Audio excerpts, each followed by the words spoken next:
Hello everyone, I know you are going to use this video for falling asleep, so before that, like this video, subscribe to the channel and let me know where you are from, also what time is it.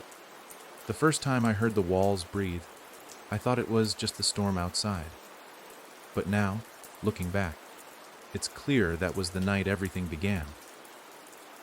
Long before I knew the house would whisper my name, long before the basement door would open by itself, long before the recordings of my own voice would start playing in rooms I had never stepped into, long before I learned that something had been living in the house for decades, something that knew every secret, whispered, cried, screamed, or buried inside those rotting floorboards. I remember standing on the porch of that pale, sagging house, staring up at the 10 windows like a row of watching eyes, and feeling, knowing that I wasn't supposed to be there. But when you're broke, desperate, and angry at life for cornering you the way a trapped animal gets shoved into the back of a cage, you ignore the signs. You ignore the chill threading up your spine. You ignore how the wind dies the moment your foot touches the porch. You even ignore the smell. Something faintly sweet, faintly rotten. The sort of scent that clings to the air inside a room where someone cried themselves to sleep for years. The realtor had warned me the house had history, which is a polite way of saying a long trail of things we don't want to admit happened here. He probably expected me to turn away at the sight of the peeling paint and vine, strangled siding, but he didn't know me. He didn't know that I needed a place far away from everyone, far away from the questions and stares, far away from the accident that ripped my old life apart. So I nodded, signed the papers, and pretended not to notice how the man trembled as he handed over the keys, or how he avoided looking at the house entirely. I pretended not to notice how he muttered something under his breath the moment he stepped off the porch. Something like a warning, but spoken too low and too quick to catch. Inside, the house felt wrong in a way I couldn't name yet. Maybe it was the heavy silence clinging to each room, thick like old dust. Maybe it was the uneven way the hallways stretched, as if parts of the house had been built by different hands with different intentions. Or maybe it was how the air didn't feel empty, how it felt aware. My boots echoed as I stepped into the living room, and for a moment I froze because I swore something echoed back a split second late, as if the sound took a detour through another space before returning. I shook it off. I blamed the emptiness, the strangeness of living alone again, the weight of memories I still refused to confront. But then I noticed something on the far wall, a nail hole, deep, jagged, ringed with dark smears like someone had ripped a picture down hard enough to leave metal and wood torn behind. The wallpaper around it bulged slightly, as if something pressed from underneath. I leaned in, and that was when the first whisper slithered out, faint as a sigh, "Are you home?" I jerked back so fast I tripped over the coffee table. That wasn't even mine. It was left behind by the last owner. The whisper had been soft enough to question whether it was just the wind, but the wind doesn't say words. The wind doesn't ask questions. I tried to convince myself I imagined it, but the moment I stepped into the hallway, the whole place felt charged, like static crawling over the skin of someone about to be struck by lightning. And the house seemed to breathe. Not loudly, not like a person, but with tiny shifts, creaks that weren't random settling, but rhythmic, steady, rising and falling like the ribs of something sleeping. I had heard old houses groan before. This was something else. Something alive in a way wood and concrete should never be. That night, I barely slept. Every time I closed my eyes, the house settled again. But too slowly, too deliberately. Somewhere above me, soft footsteps tapped back and forth in the attic, but each time I flicked on the light, everything went still, as if the house had been waiting for darkness to move. By 2 a.m, I was pacing the downstairs hall with a flashlight, telling myself it was nothing, that the place was simply adjusting after years of being empty. But then, while I stood in front of the basement door, the doorknob twitched. Not a shift from gravity, not a loose hinge reacting to weight. No, this was a slow turn, like a hand on the other side was testing how quietly it could twist metal. My breath froze. The flashlight flickered. Something scraped behind the door, just one dragging sound, like nails or fingertips moving along concrete. And then the knob stopped. I didn't open the basement door. Not that night, not the night after, but I heard it every night, every time I tried to sleep. The basement door clicked, shifted, breathed like the rest of the structure. But that wasn't the worst part, not even close. The worst part came on the fourth night, when I heard myself inside the walls. It began with a soft inhale while I stood in the kitchen washing dishes. I thought it was my own breath echoing strangely in the empty space. But then I heard it again, mimicking the exact rhythm of my breathing, but delayed. A second voice, quiet and close, inhaled after I did, then exhaled after I did. Not perfectly, almost perfectly, like someone studying me, timing me, copying me. I stepped back from the sink, heart pounding, and held my breath. The house held its breath with me. For 5 long seconds, everything went silent. Then, ever so faintly, I heard my own voice whisper from the vent above the stove, "Don't stop." My knees nearly buckled. A cold rush slid down my spine like someone had placed a damp hand at the base of my neck. I didn't scream, not because I wasn't terrified, but because something primal inside me demanded silence, the same instinct that keeps you quiet when a predator walks past your hiding place. Slowly, I backed out of the kitchen, grabbing the nearest object for defense. A rusted curtain rod. Useless, but it made me feel less exposed. I stared at the vent. Nothing moved. Nothing spoke again. But I heard breathing. Not mine. Not in sync this time, but low and steady, like something crouched behind the walls, listening, waiting. The next morning, convinced I was losing my mind, I searched every vent, every panel, every gap. I found nothing. No animals, no speakers, no holes leading outside. But I did find one thing in the attic, a voice recorder, old, dust-caked. Sitting in the corner as if someone had placed it there recently, despite the thick dust around everything else. The recorder had no batteries, yet when I pressed play, it crackled to life with a recording of footsteps pacing a room.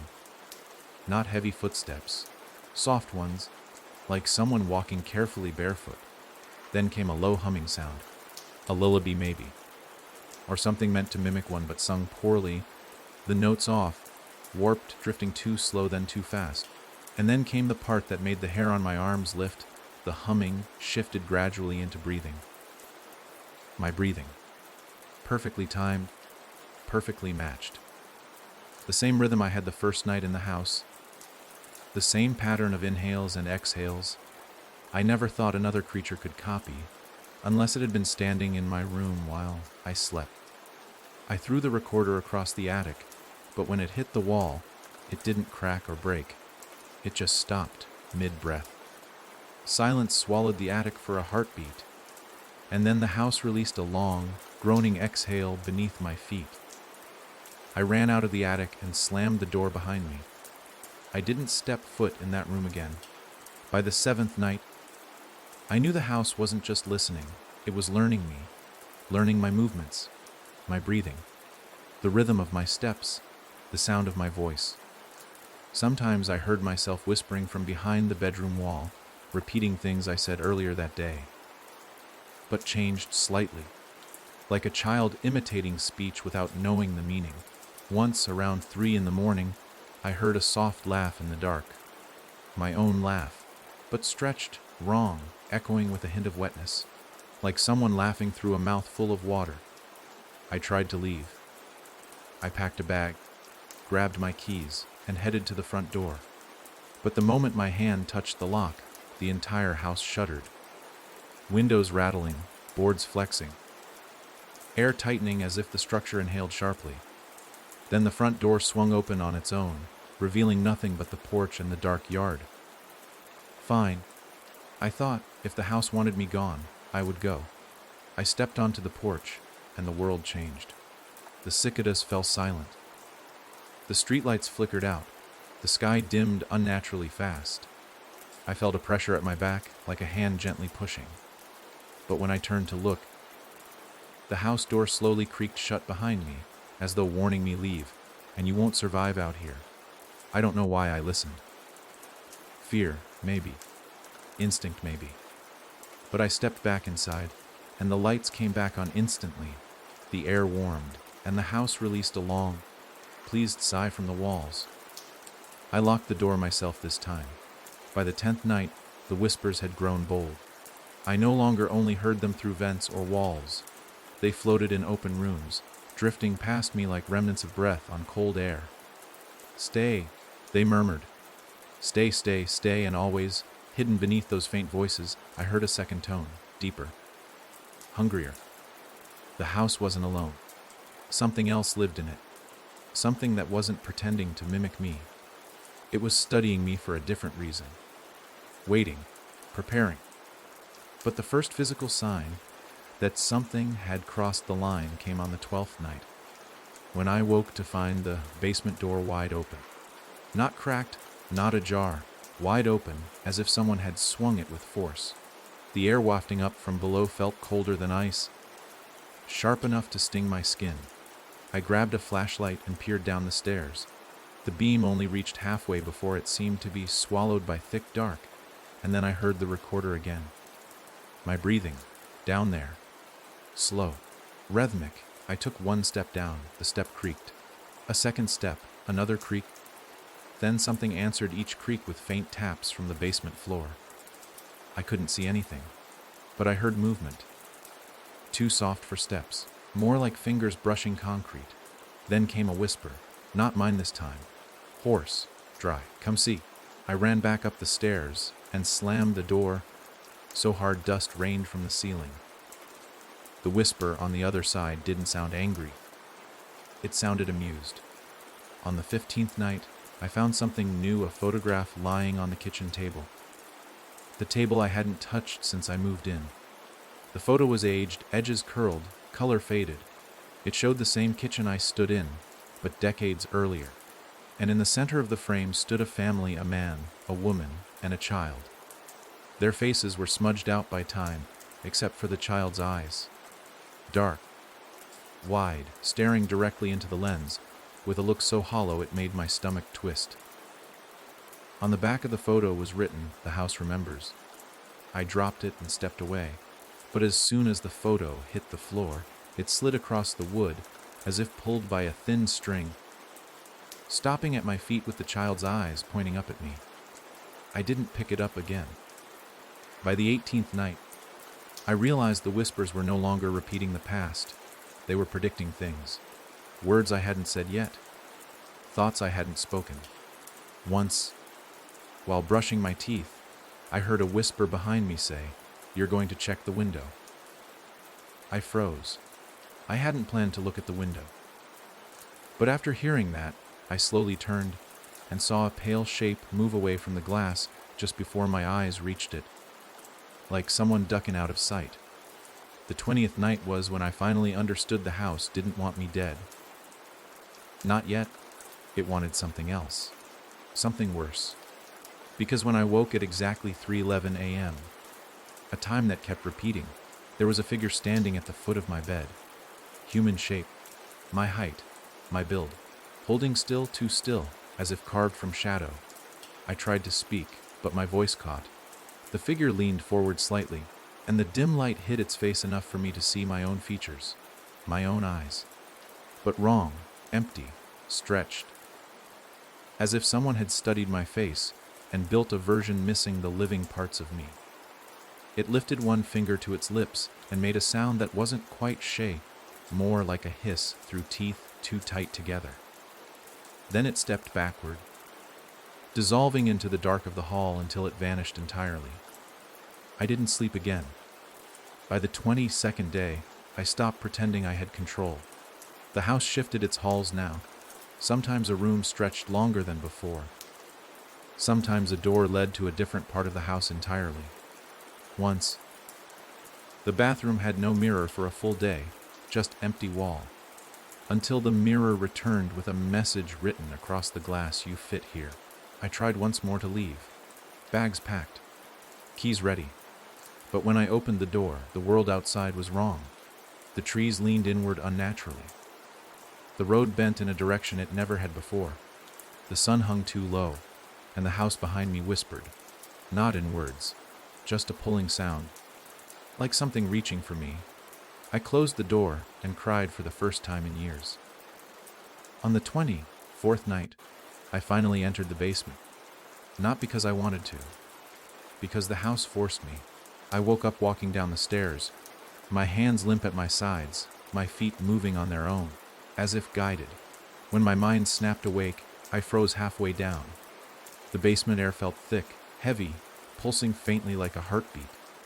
I heard whispering from every corner, dozens of voices repeating my name in overlapping tones. Daniel, Daniel. I lifted the flashlight, but it flickered wildly, then died. The whispers grew louder. And then something in the dark whispered right next to my ear, close enough for warm breath to hit my neck. "He wore your face before.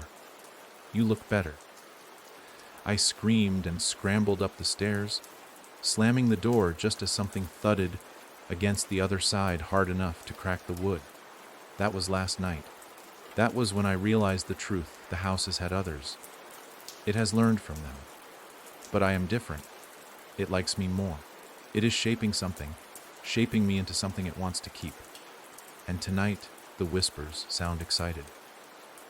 Something is coming. Something that has crawled this house longer than any living thing. Something that wears faces it shouldn't have access to. Something the realtor tried to warn me about. Something the neighbors never speak of. Something that has been waiting for a new occupant who listens, who fears, who stays. The walls are breathing faster now. The basement door is open again, and I can hear footsteps coming up the stairs, matching my steps, almost perfectly. The footsteps on the basement stairs didn't stop when I slammed the door. They only paused, as if whatever was climbing up wanted me to know it heard the panic, in the way my breath hitched, the way my weight pressed against the door with trembling force, the way I whispered a broken plea to no one but myself. The house had gone still again, but not empty, still. It was the careful hush before a predator lunges, the kind of silence that presses into your ears until you're afraid your own heartbeat will expose you.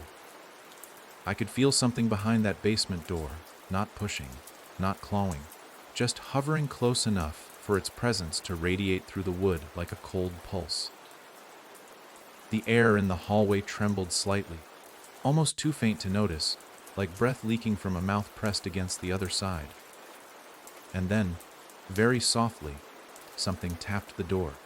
3 slow knocks. Not violent, not impatient, calm, familiar. The exact rhythm I knock with when I'm checking to see if someone's awake. I stumbled backward until my spine hit the opposing wall, unable to tear my stare from the door. I don't know how long I sat there, rigid, waiting for whatever wore my shadow to break through. But the house eventually relaxed around me, its boards easing, its pressure loosening like a creature settling down to watch instead of attack. The knocks didn't come again. Instead, a soft scrape whispered from beneath the crack at the bottom, something dragging a fingertip gently along the floor, almost affectionately. The flashlight still dead in my hand felt useless, and the more I stared at that door, the more I was certain it was staring back. When I finally forced myself to stand, the whispering started again. Not from the basement, not even from the walls, but directly in my ear, as though someone had leaned over my shoulder to murmur, "You shouldn't have run." The voice wasn't mine this time. It was deeper, older, carrying a rasp that felt like it had crawled up from a throat filled with dust. I spun around so fast I almost lost balance. But nothing was there, just the dim hallway stretching longer than I remembered. I hurried toward the bedroom, needing something, light, distance, anything. But the moment I reached for the switch, the bulb above flickered violently and burst with a sharp pop, showering small shards onto the floor. Darkness swallowed the room, and with it came a soft exhale from the corner. At first I thought it was the house again, but the breath wasn't wide or spacious like the groans of the structure. This was close. Human close. I froze, barely holding my breath, and in that thin stretch of silence between one heartbeat and the next, I heard movement. Slow, deliberate. The sound of bare feet stepping through glass bits without crunching them. I lifted my phone for light, but the screen stayed black. Dead. As dead as the bulb overhead. As dead as the recorder I found in the attic, even though it somehow played without power. I backed away until my legs hit the bed, and as I steadied myself, the figure in the corner inhaled sharply, like something waking.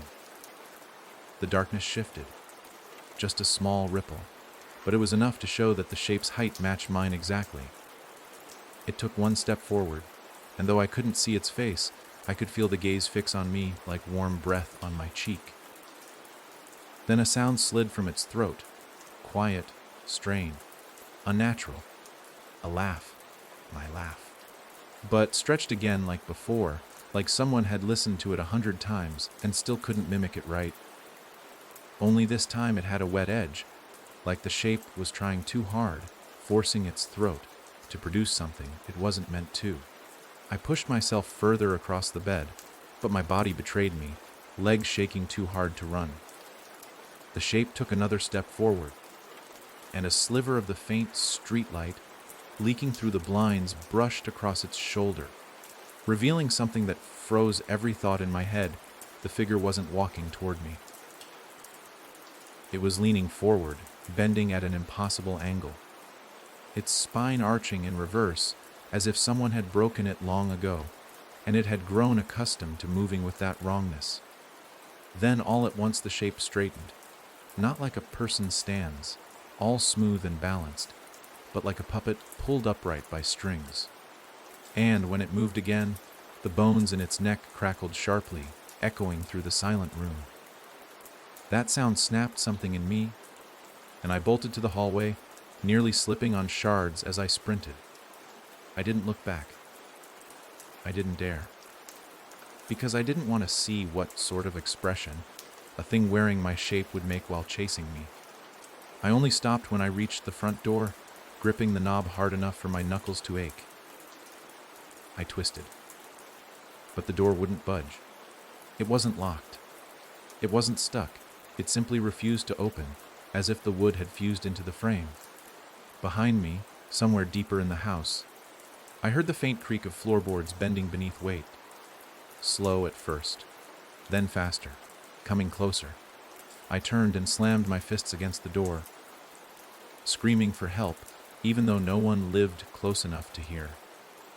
The house groaned low, like a sigh of irritation, and the hallway lights flickered. I wasn't alone.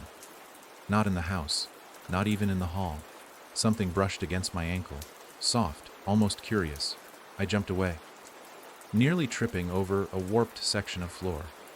I reached for anything I could use to defend myself, but the foyer was bare except for a coat rack and an umbrella with a bent shaft. I grabbed the umbrella, gripping it tight as the footsteps behind me grew louder, more assured, as if the creature had decided to stop mimicking my step rhythm and move at its own pace.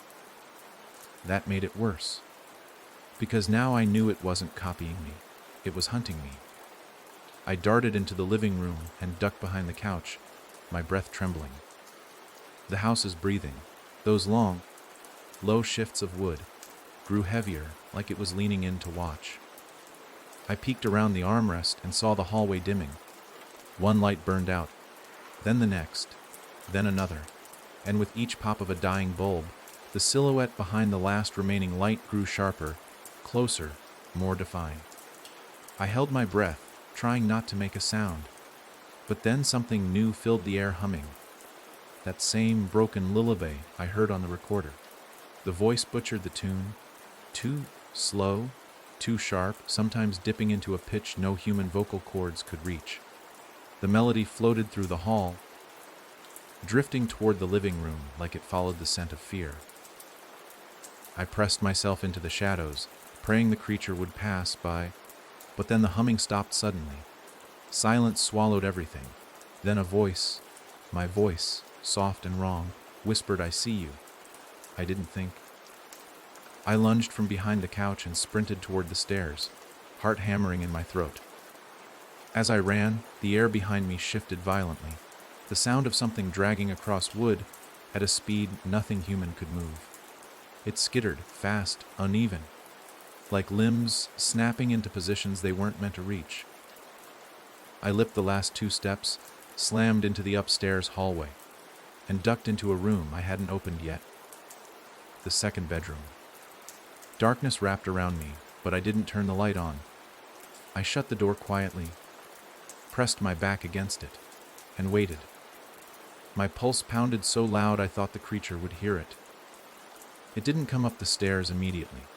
Instead, it explored the lower floor, tapping walls, dragging fingers across surfaces, humming that shattered lullaby again, but softer, almost playful. Moments passed like hours. I slid silently across the bedroom and crouched beneath the window, staring at the faint glow outside.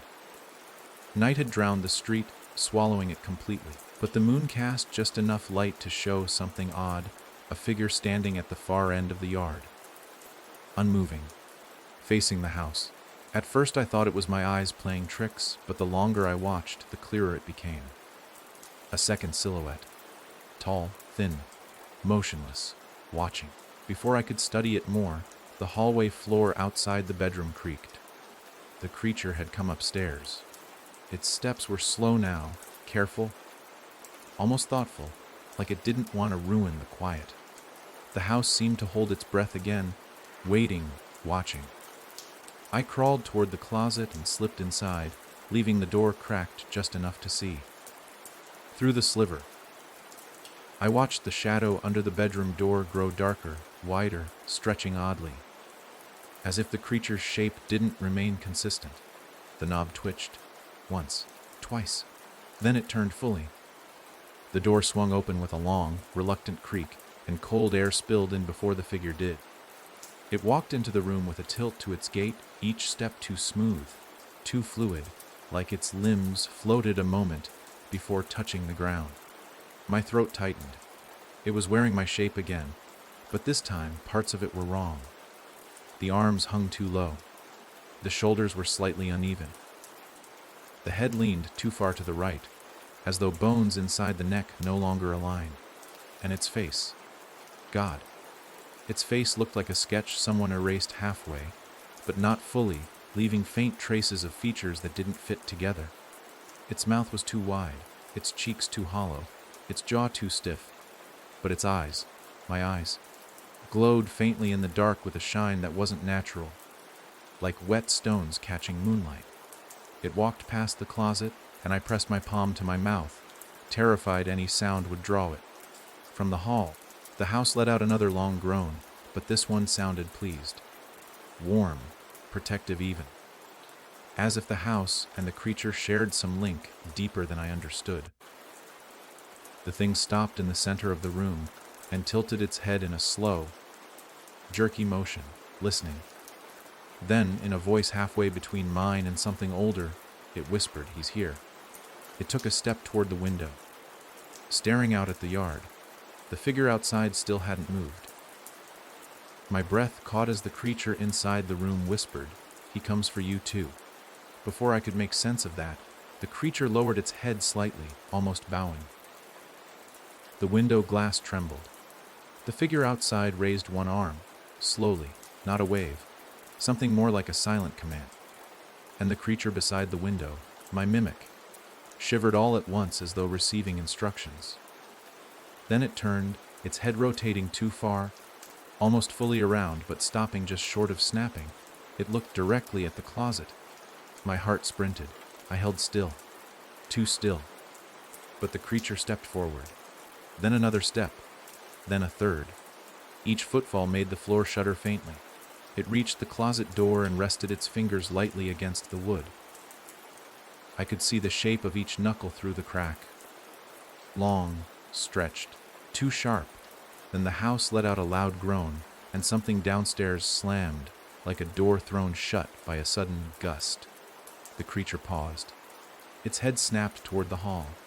Something had caught its attention. Some signal from the house itself. And just like that, the creature ran. No, skittered. Out of the room, limbs bending too far as it disappeared down the stairs with a speed that defied anything walking on two human legs. I stayed in the closet for what felt like an hour, shaking, listening to the chaos below, the thing slamming walls, knocking over furniture, scraping its limbs across the floor as it moved room to room. Then silence. Then the lullaby again, but distant, drifting from the living room as if it had grown tired. When I finally crawled from the closet, the window still framed the motionless figure in the yard. It hadn't moved an inch. It just stared up at the house. I backed away slowly and sat on the floor, pulling my knees close, trying to steady my breathing.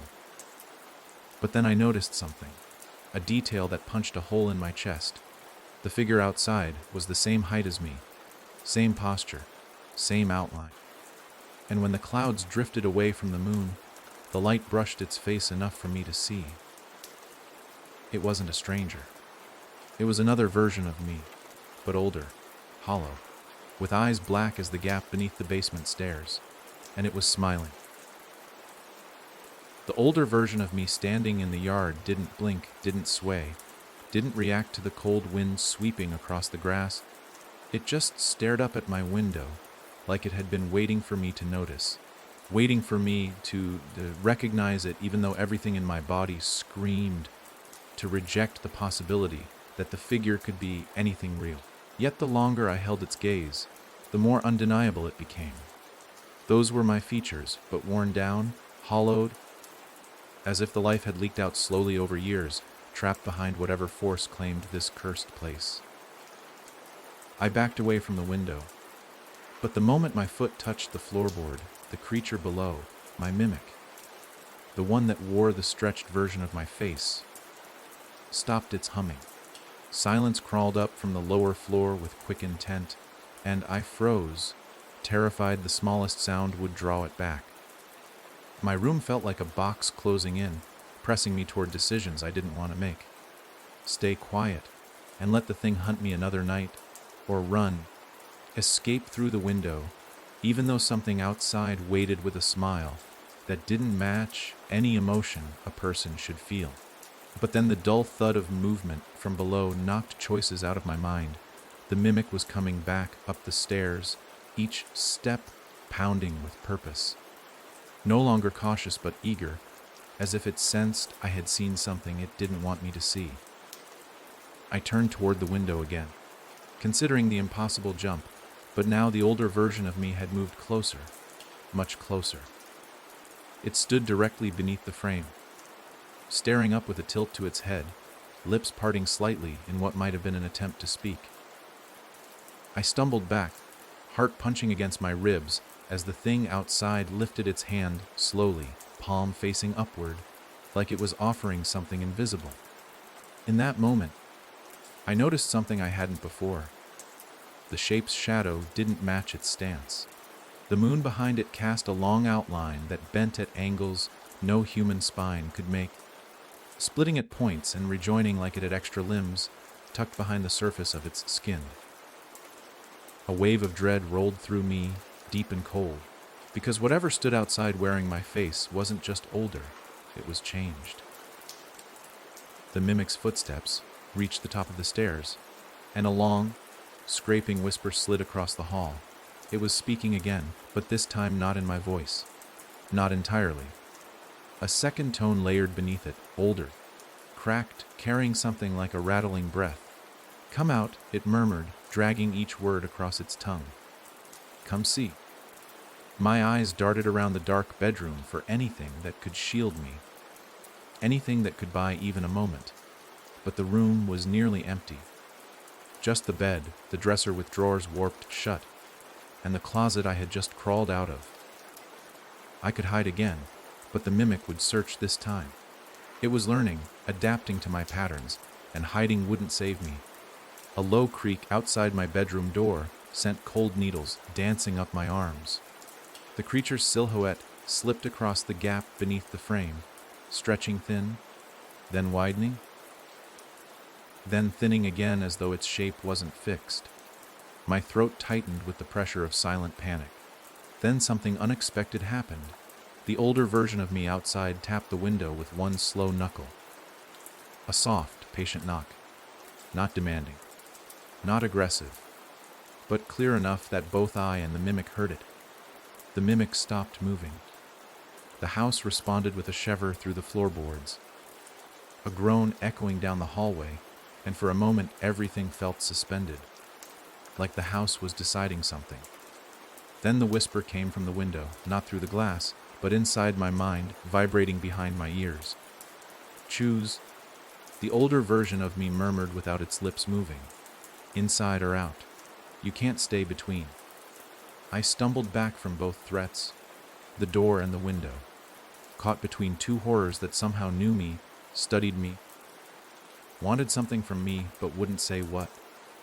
The mimic growled softly, a sound that didn't belong in a human throat, and the doorknob twisted with jerky movements like someone testing how much force was needed to tear it off completely. That snapped my hesitation. I lunged toward the dresser, throwing my shoulder against it with all the strength I could muster. The wood groaned loudly, legs scraping across the floor as it slid inches at a time toward the door. Not enough. I shoved harder. The dresser tipped slightly, one drawer flying open and clattering to the ground. The noise sent the mimic into a frenzy, banging against the door with sudden force.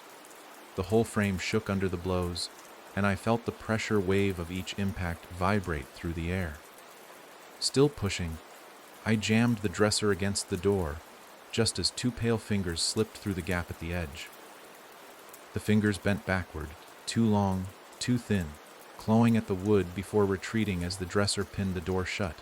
The mimic shrieked. Not human. Not animal. A sound like metal dragged across stone, while something wet gargled beneath.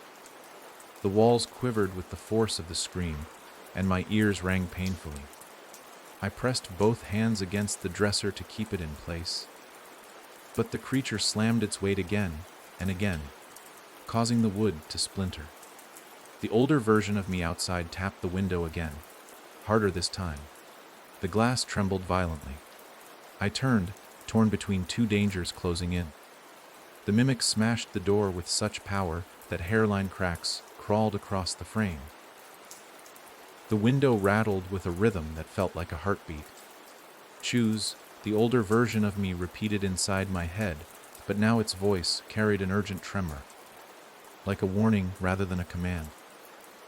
I didn't know which was worse, the mimic that hunted like it wanted to wear my face, or the older version that waited with dead patience, as though offering a future I didn't want.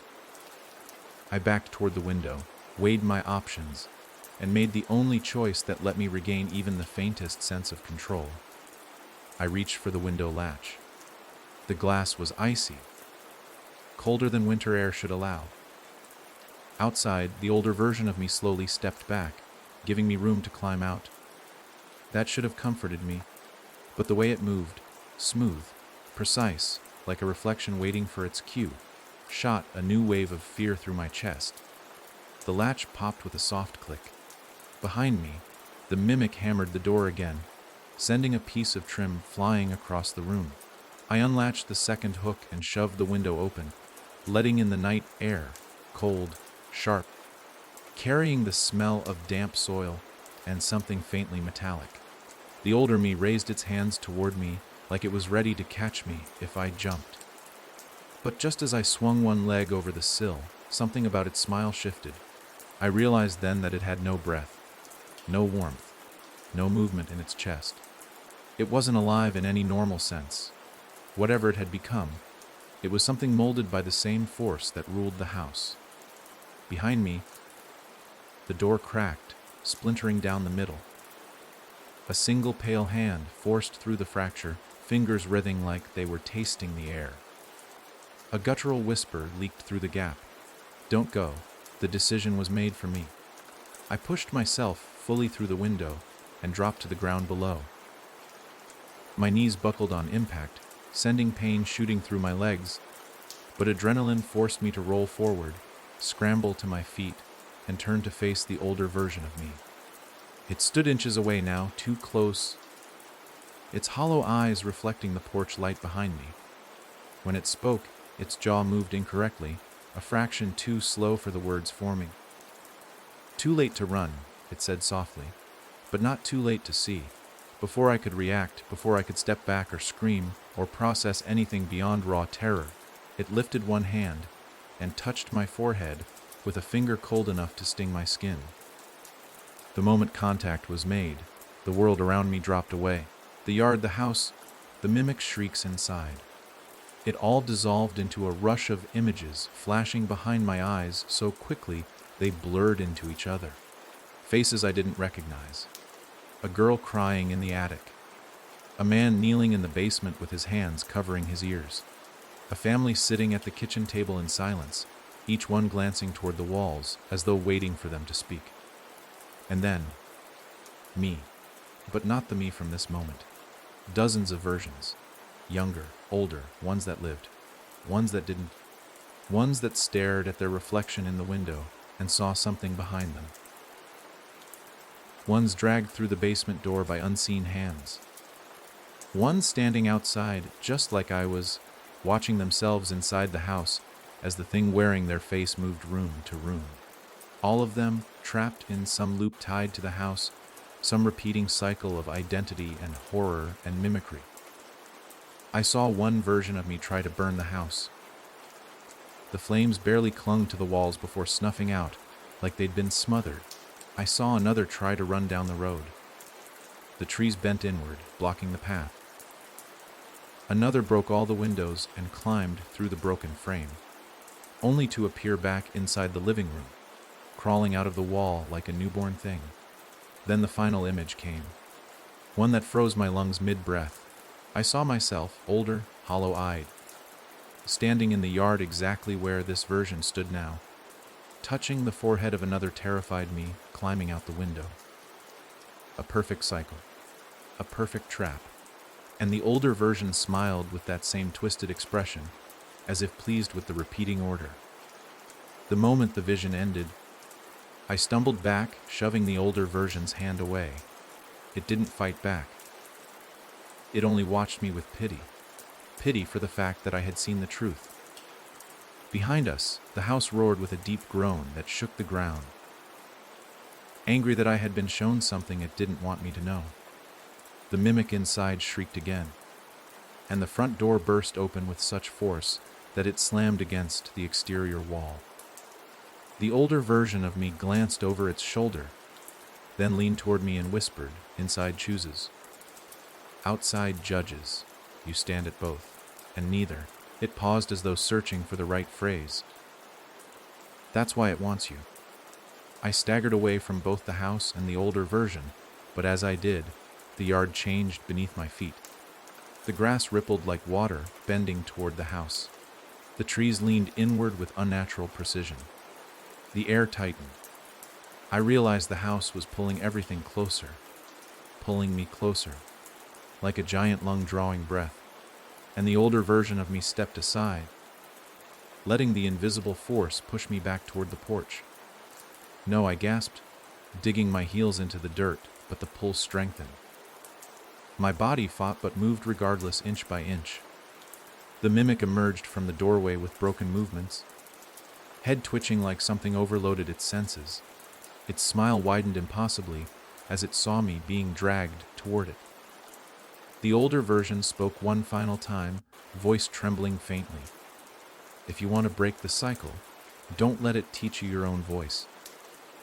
Before I could ask what that meant, the force surged and pulled me off my feet entirely. The porch rushed toward me, the mimic's stretched grin growing in my field of vision. I slammed into the ground at the doorstep, jarring my ribs, and the creature reached down with twisting fingers.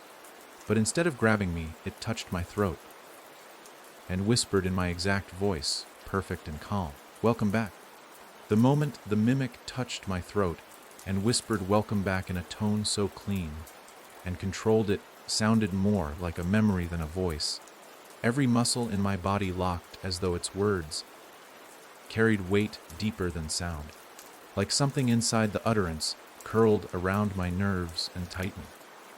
I felt its fingertip press against my skin, not sharp but cold enough to burn, and beneath that cold I sensed something probing, testing my heartbeat, measuring the way my breath rushed unevenly as panic rose. The mimic leaned closer, its face inches from mine, its shape still mirroring me, but with small distortions that made the similarity unbearable, the lips too pale, the eyes too glassy, the skin stretched wrong across the cheekbones, as if something underneath pushed forward at odd angles. Behind it, the house pulsed. A deep throb through the porch boards, a vibration that felt like an enormous heart beating beneath the foundation, steady and growing stronger with each second I hesitated. I shoved the creature back with a desperate burst of strength, stumbling into the foyer as the door slammed shut behind me with an echo that shook the windows. The mimic didn't chase immediately.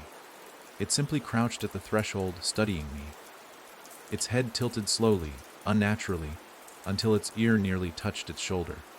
"You knew?" it whispered, mimicking the tremble in my breath. "You saw him." It meant the older version of me, the one who showed the cycle, the one who smiled with dead patience in the yard. The mimic's grin widened, cracking faint lines across its cheeks. "Good. Now you can't pretend." I backed toward the living room, searching for anything to keep it away, but the house reacted first. The floorboards rippled under my feet, not up and down but sideways, sliding like something beneath the wood shifted to block my escape.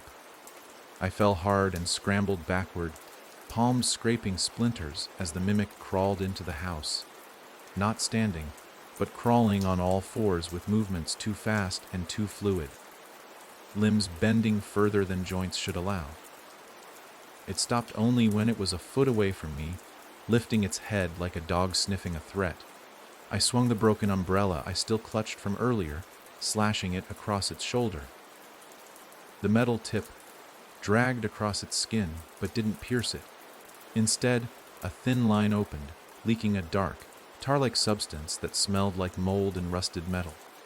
The mimic recoiled with a noise so sharp it felt like it sliced through the air. But not because it was hurt, because it was surprised, as though no other version of me had dared to strike back. Then, from somewhere deep within the house, beneath the floor, behind the walls, above the attic beams, a chorus of whispers rose all at once. Not in unison, not organized, but layered like dozens of voices speaking at once. Some old, some young, some familiar, some empty. They weren't calling my name this time. They were repeating a phrase over and over in different tones. "He returns. He returns. He returns." The mimic flinched at the noise and twisted its head toward the hallway, as if listening to some command hidden inside the whispering mess. The house groaned loud enough to rattle the window panes, and every light in the foyer flickered with frantic pulses. The mimic's movements slowed. Its chest rose and fell in uneven breaths, copying mine, matching the panic in my lungs. Then, with a shudder, it whispered again, "It wants you to listen." I scrambled to my feet and ran toward the kitchen, pushing past the shifting boards, even as they tried to throw off my balance. Cabinet doors swung open on their own, slamming shut again with jarring bangs. The overhead light flickered until it buzzed and died, leaving me in the dim glow of the streetlight leaking through the window over the sink. I grabbed the heaviest thing I could, an iron skillet left behind by whoever lived here long ago, and held it tight, my hands shaking. In the living room, something crashed loudly, followed by the mimic's voice calling softly, "Daniel." But this time, the tone was unfamiliar, deeper, older, not the creature's imitation, not the older version outside either. A third voice, now wore my name like it had rehearsed the sound for decades.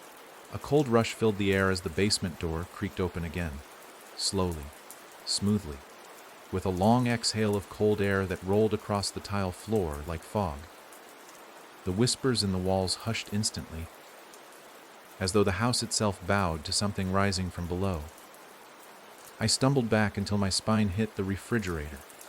A shape formed at the top of the basement stairs, not standing, not crawling, but flowing, like a shadow stretching upward to meet the light. Its presence pressed against me like two hands placed around my skull, squeezing lightly. Not painful. Testing.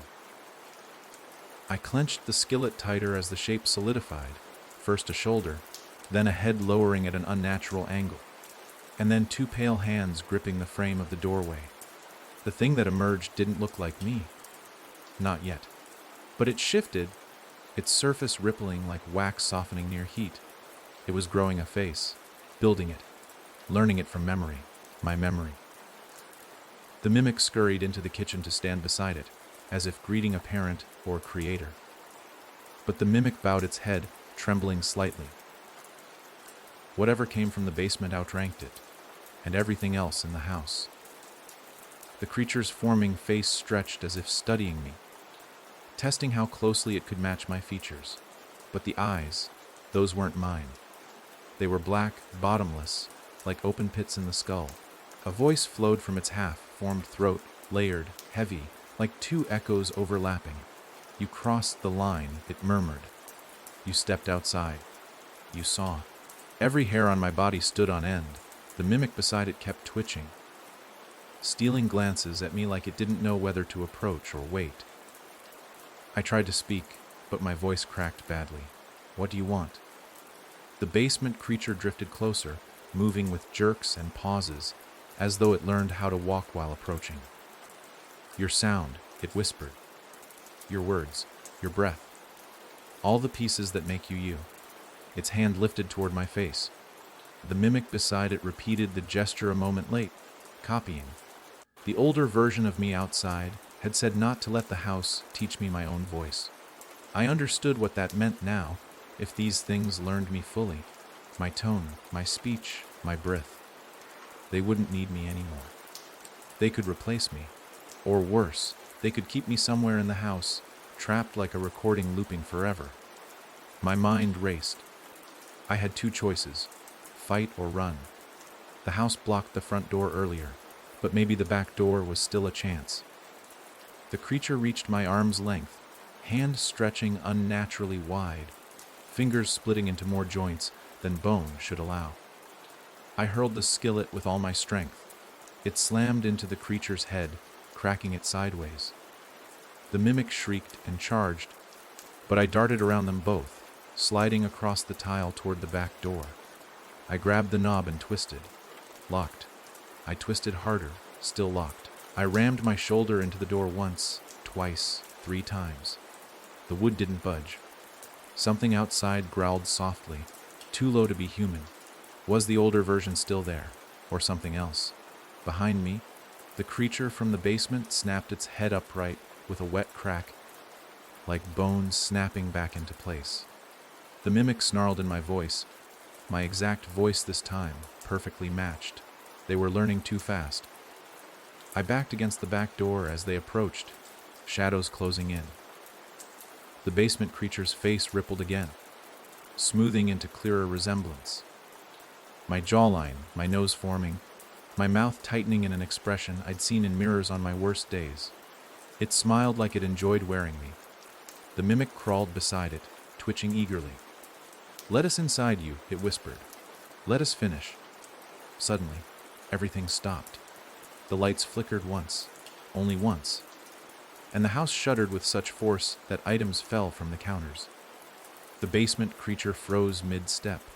The mimic collapsed to its knees. A deep groan vibrated through the pipes, the walls, the floorboards. The house wasn't angry. No, it was frightened. Something else was coming. Something that frightened even the things living inside it. The basement creature's black eyes widened. Then it said one word in a tone that made my stomach twist. Him. A slow, dragging sound echoed from the front door. Not footsteps, not crawling, something heavier. Something deliberate. The mimic whimpered and backed up. The creature's half-formed face cracked with tension. A second, dragging sound followed. Then a third. And then another sound joined them. Breathing. Slow, labored, familiar. My breath. But not mine from this moment, mine from somewhere far ahead, from an older throat, from an older chest. The older version of me. The door shook once, then twice. Then a soft knock followed, precise, controlled, as if the caller had all the time in the world. The basement creature backed into the shadows, its form flickering, peeling away from the human shape it had been crafting. The mimic clawed at the floor, trying to crawl under the counter. Something about that older version terrified even them, and that alone made me feel faint. The door clicked unlocked, slowly, loudly. My heart hammered. The door drifted open, and standing in the doorway was the older me, but far closer now, clear in the kitchen light, face fully revealed. A face gaunt, drained, stretched, as though carved by years of living somewhere that had no sunlight or warmth. His skin clung tightly to bone. His eyes were black pits, not painted, not empty, holes leading to somewhere deeper. Somewhere not inside a human skull. He stepped forward, and the house shrank from him. The boards pulled inward. The walls creaked away. The basement creature stayed hidden, trembling. The mimic stayed frozen, and he looked directly at me, not at the creatures, not at the house me. When he spoke, his voice was not a whisper, not layered, not mimicked. It was my voice, broken. "You don't understand," he said, stepping closer. "You think they want to replace you." He paused. His jaw twitched with sorrow. "They want to keep you." I stepped back, breath catching. "Why?" He nodded slowly, like he'd repeated this explanation hundreds of times across hundreds of cycles. "Because if you leave," his voice cracked, and something inside his eyes flickered with panic, the only human flicker left in him. "Will they starve?" The house let out a low, hungry groan. The mimic hissed. The basement creature whispered my name in a dozen voices at once, and the older me leaned in close enough for me to feel the cold radiating from him. Then he whispered the part that broke me, "And they'll do anything to keep you fed to them." The older version of me stood inches from my face, his breath cold as winter stone, his features carved with years of terror that left him not quite human anymore. And as he whispered that the house kept its occupants fed to the creatures inside, something deep in my chest twisted with a fear so sharp it felt like my ribs might crack. The mimic cowered low on the tile floor, its limbs twitching like it wanted to flee but couldn't remember how to stand, while the basement creature retreated into the stairwell shadows as if the older version of me radiated something far more dangerous than anything the house controlled. I pressed myself against the refrigerator, fingers trembling against the cold metal, scanning for any gap, any exit, any chance to slip away from all three horrors closing in. But the older me raised a hand, not in threat, but in warning. "Don't move," he rasped, and though part of me wanted to run until my legs snapped, something in his tone, broken, wary, almost pleading, glued my feet to the floor. He stepped between me and the other creatures, and the mimic's head jerked with fear, its dark eyes widening like a beaten animal. The basement creature's murky outline quivered, growing smaller in the shadows. The house groaned again, this time not angry or hungry, but unsettled, like its walls didn't know who to obey. The older version of me kept his back to them and focused on me alone. "You saw the cycle," he murmured, his voice layered with exhaustion. "You know what comes next." I shook my head hard, refusing to accept the fate the visions had shown, me turning into him, trapped outside, touching another version's forehead to pass on the curse, repeating the same loop forever. "No," I whispered, voice cracking. "That's not real. That can't be real." He studied me with empty eyes, and something in his jaw tightened, as if he hated what he had to say. "It wasn't real," he said. Not the first time, or the second, or the 10th.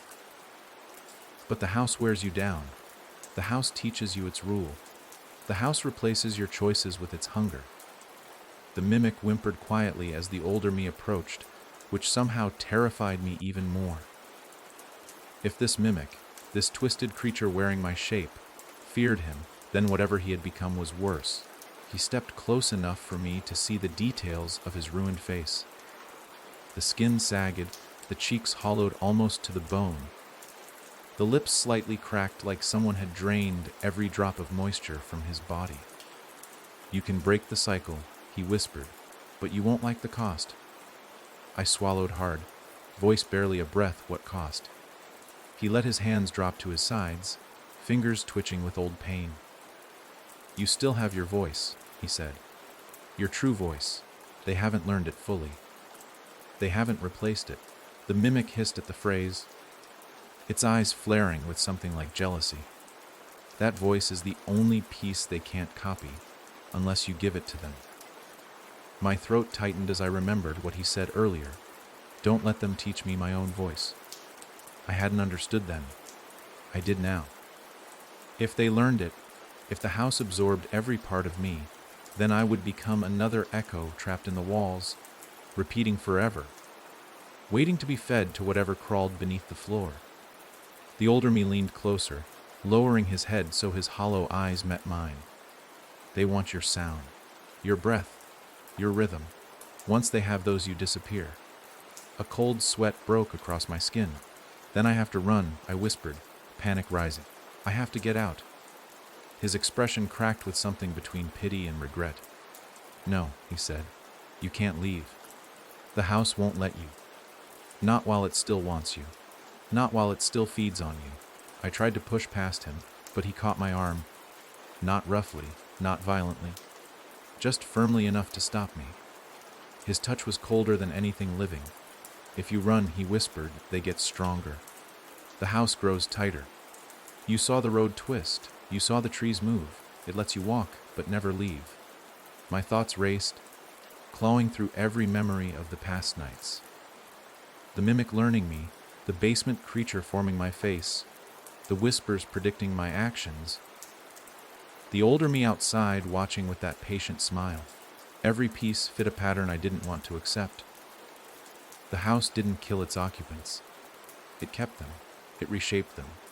It molded them like clay until nothing human remained except a face it could wear. I felt suddenly sick. I sank to my knees, choking on a rising wave of panic that tightened my chest. The mimic crawled backward, watching me with a strange hunger. Its hands splayed on the tile as though it waited for permission to approach. The basement creature flickered at the edge of the stairwell, its unfinished face rippling with silent curiosity. The older me crouched in front of me slowly, joints cracking, and rested one cold hand on my shoulder. "You've lasted longer than most," he said, his head tilting slightly. "They like you. You adjust. You think. You don't collapse right away. That's why the house pushes harder with you. It wants to wear you sooner." I shook my head violently, tears burning behind my eyes. "Why me? Why any of us?" He lowered his gaze, and for the first time since he arrived, he looked almost ashamed. "Because you listened," he whispered. "Because you heard the walls, you heard the breathing. You heard the whispers, you acknowledged them. The house chooses those who respond. If you ignore it, you fade from its interest. But you didn't ignore it. You answered." Every moment came crashing back. The first whisper behind the wallpaper, the echo of my breathing from the vents, the mimic repeating my laugh, the basement voice murmuring my name. I had responded. I had panicked out loud, spoken to things I should have pretended not to notice. And by doing that, I invited their attention. The older version of me rose slowly, the house's lights flickering in response to his movement. "There's one way to survive," he said quietly. "One way to end your part in the cycle." I forced myself to stand, legs shaking. "Tell me," I breathed. He hesitated, and the silence stretched until it felt unbearable. Then he said something that made my stomach twist with horror. Give the house another voice. I stared at him, unable to understand. He sighed, a rattling exhale that sounded like loose paper sliding across the floor. The cycle continues because someone new always arrives, someone the house chooses, someone it wants to copy. If it has new prey, you can slip away. My heart hammered with dread. You mean bring someone else here? He nodded slowly. You wouldn't need to trick them. The house already calls to them. It always calls the next one. My skin crawled. No, I said instantly. I'm not dragging anyone else into this. The mimic hissed sharply at my refusal, crawling a few inches closer. The basement creature flickered with irritation. The house groaned, wood stretching like a giant spine shifting. The older me's expression hardened, not angry, not cruel, but resigned. Then you won't survive, he said simply. The air thickened. The mimic rose shakily to its feet. The basement creature slid forward with slow interest. The walls whispered my name in breathy layers. The older version of me stepped aside, letting the creatures approach, as though my refusal had sealed my fate. They came closer. 5 feet, 4 feet, 3, and I pressed myself backward until the cold metal of the refrigerator dug into my spine. A low rumble vibrated through the tile underneath me. The mimic's face twitched, reshaping to match mine more closely. The basement creature's dark eyes widened. Their hands reached toward my throat as one. I felt terror clamp around my lungs like a fist. But then something odd happened. The house trembled, violently. The mimic gasped and dropped to the floor, clutching its head. The basement creature recoiled, its form flickering like a bad signal. Even the older me stiffened, jerking his head toward the living room with a jolt of alarm. Something had entered the house, something that didn't belong to the cycle. A new voice spoke through the halls, a human voice, calling my name. Daniel. You here? Hello? My blood ran cold. Someone had come to check on me. Someone real, someone alive, and the house was thrilled. The walls purred with a long, creaking sigh. The mimic crawled toward the sound eagerly.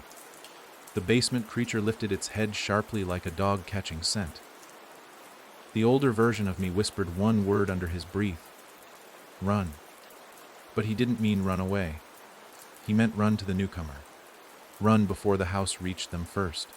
A stranger, a living person, was walking deeper into the hallway, calling my name, unaware they were stepping straight into a trap I had refused to set. And the house whispered in my ear, bring them. The moment the newcomer's voice drifted through the hallway, warm, confused, completely unaware of the nightmare he had just stepped into. The entire house shifted with a slow, delighted shudder, the floorboards rippling beneath me as if the structure inhaled the scent of fresh fear. And the creatures around me reacted like predators recognizing an open door to the feeding rooms. The mimic's twitching limbs snapped upright, its eyes widening with eager hunger, while the basement creature's half-formed face stretched toward the sound so sharply that its skin split along the jawline, leaking that dark, thick fluid onto the tile as it began flowing up the stairs with a horrible, slithering lurch, and the older version of me turned toward the hallway with an expression I couldn't rid. Part dread, part rage, part sorrow, before snapping his hollow gaze back to me as he whispered harshly, move now, or he won't make it past the living room. My heartbeat hammered so loud I felt it echo inside my skull. But even through the terror, a stab of guilt shot through me. Someone had come looking for me, someone who thought I might need help. And whether they were a friend, a stranger, or just a misguided neighbor, they didn't deserve to be swallowed by this place the way the house demanded. The newcomer's footsteps echoed closer, light, steady, unaware of the creatures waiting just beyond the flickering hallway lights. Daniel, he called again, louder now. I saw your lights on. Your door was open. You okay? I didn't even know who he was. Maybe a neighbor I hadn't met. Maybe someone driving by who noticed something strange. But none of that mattered. The house wanted him. The creatures wanted him, and the older me had given me only one command: run. So I bolted from the kitchen, ignoring the mimic skittering along the wall behind me and the basement creature rising from the stairwell like a malformed shadow stretching toward its prey. I burst into the hallway just as the newcomer stepped into view. A man in his late 20s, holding a phone in one hand and squinting into the dimness with growing confusion. He barely had time to register the panic in my expression before I grabbed his arm and yanked him back toward me. "Don't speak," I hissed under my breath, but he jerked away instinctively, startled, opening his mouth to question me. Except he never got the words out. The hallway lights flickered violently, and for a second everything froze. The walls stopped breathing, the house stopped groaning, the creatures paused mid-step, because the newcomer made the mistake the house wanted most. He spoke. "Dude," he began. "What's going?" His voice cut off as a whisper, not belonging to either of us, slithered through the hall, repeating the exact tone he had just used. Perfect in pitch and cadence, dude. The man blinked in confusion, his face draining of color as the mimic rounded the corner behind me, its mouth splitting wide into a low, trembling grin. He stumbled back, eyes widening, and I could see the moment he realized something was terribly wrong. "What is that?" he started, but before he could finish, a second voice, his own, answered him from the basement stairwell, layered with a rasp that didn't belong in a human throat.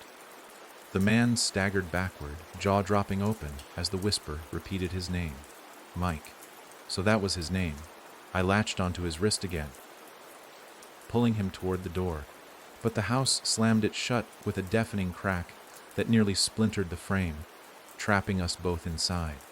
Mike cursed loudly, panic overtaking his confusion, and the house repeated the sound of his curse from 3 different directions at once.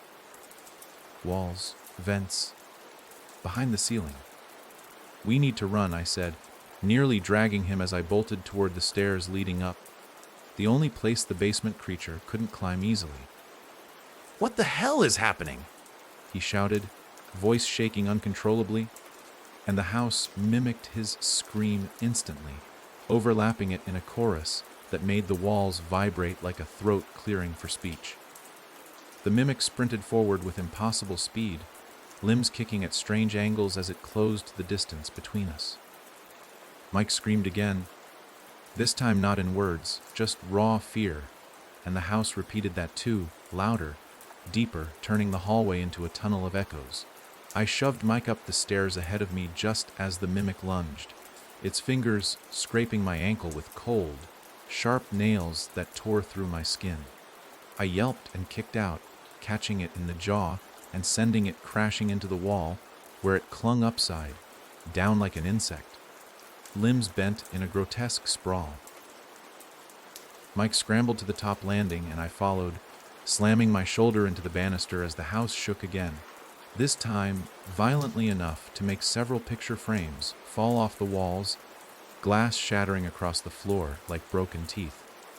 The basement creature's hand, long, bone, thin, trembling with hunger, gripped the base of the stairs as it started to climb, its body stretching and pulling itself along like a snake wearing human skin.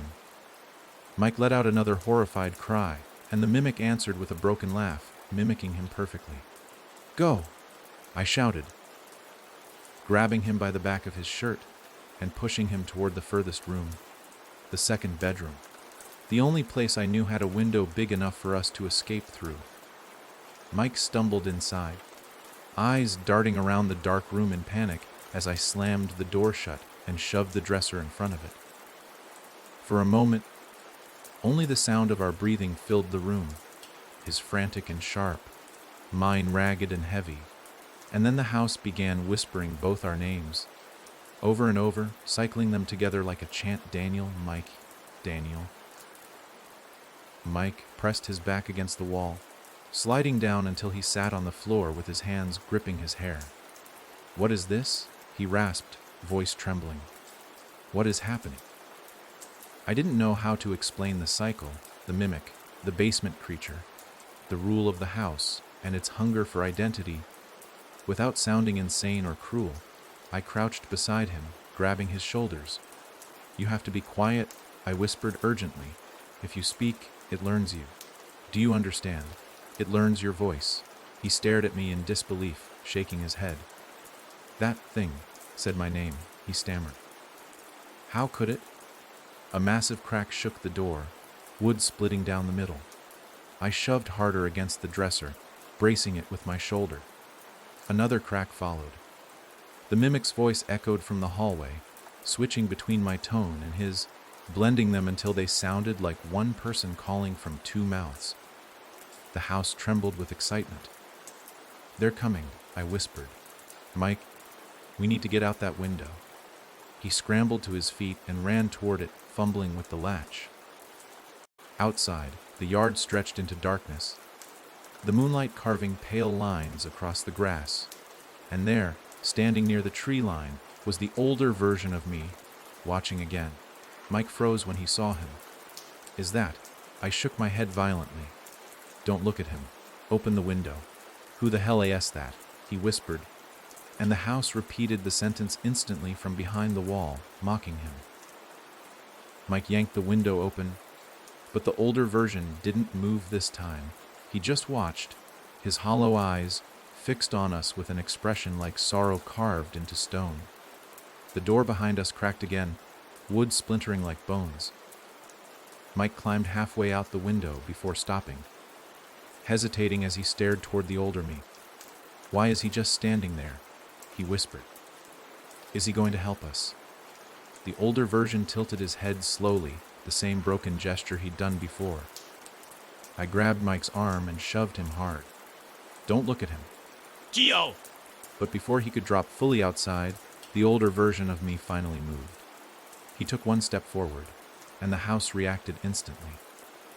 The walls around us groaned like something enormous twisting its spine. The hallway went silent. Even the mimic stopped snarling. The basement creature froze. The older me took another step, and the lights flickered once as if the entire structure blinked. Mike pulled back into the room halfway, panicking. "What is he doing?" he whispered. The older version lifted one hand and pointed at us. Then everything in the house began to move at once. The door burst inward as the mimic lunged, shrieking in a twisted harmony of both our voices. The basement creature hurled itself up the last stairs, its forming face warping with hunger. The walls screamed both our names in a layered chant. The window slammed shut beside Mike, cutting his escape short, and the dresser toppled over from the force of the door splintering. I grabbed Mike's wrist, trying to pull him away from the window, but the older version kept pointing, eyes black pits staring straight into the room. And then, his voice entered the house for the first time. Not a whisper, not a mimic, not an echo. A command: take him. The house obeyed instantly, and it wasn't choosing me, it was choosing Mike. The instant the older version of me uttered "take him," the house reacted like a starving animal whose leash had finally been cut. The air thickened with a crushing pressure that slammed my lungs shut. The walls bowed inward with a groaning thrill that felt disturbingly close to joy, and every light exploded in a cascade of sparks that rained down like tiny burning teeth, leaving us in a dim wash of moonlight leaking through the trembling window. And Mike didn't even have time to scream before the mimic leaped across the room with such speed that its limbs blurred, tackling him to the floor with a shriek that tore through the air like metal scraping bone. Mike's voice broke in panic as he thrashed under its weight, and the sound of him crying out his own name. Mike. Mike, Please? echoed madly through the house, repeated from every wall, every vent, every hallway, until it sounded like 100 versions of himself begging for help. The mimic pinned his shoulders with its warped forearms, its face twitching violently as it tried to reshape itself into his features, the skin melting and pulling like wax forced too close to flame. The basement creature slid into the room next, its limbs stretching wide across the floor, as though it intended to envelope Mike completely. I lunged forward without thinking, grabbing the mimic's arm and pulling with everything I had. But its strength was monstrous, far beyond anything human, and it tossed me aside effortlessly, my body hitting the dresser with a dull, breath-stealing thud. Mike reached toward me with one shaking hand, eyes wide with terror, but before I could get up, the older version of me stepped into the room through the open doorway. He didn't enter fast. He didn't run. He simply arrived like a shadow formed into flesh, his hollow eyes fixed on Mike, with a sort of pity that made my stomach twist. "Don't fight," he murmured, though whether he was speaking to Mike or to me or to the house itself, I couldn't tell. The house hummed, a low, bone, deep vibration, as though agreeing. Mike screamed again as the mimic pressed its forehead to his, their skin touching, its face stretching in a grotesque attempt to mirror him. Its features shifted and twisted, pulling toward a clearer shape. Mike shoved at its chest, kicking wildly, but every kick hit the creature like a gentle tap. It didn't budge. The basement creature rose behind him like a dark wave, its hungry eyes glimmering in the moonlight.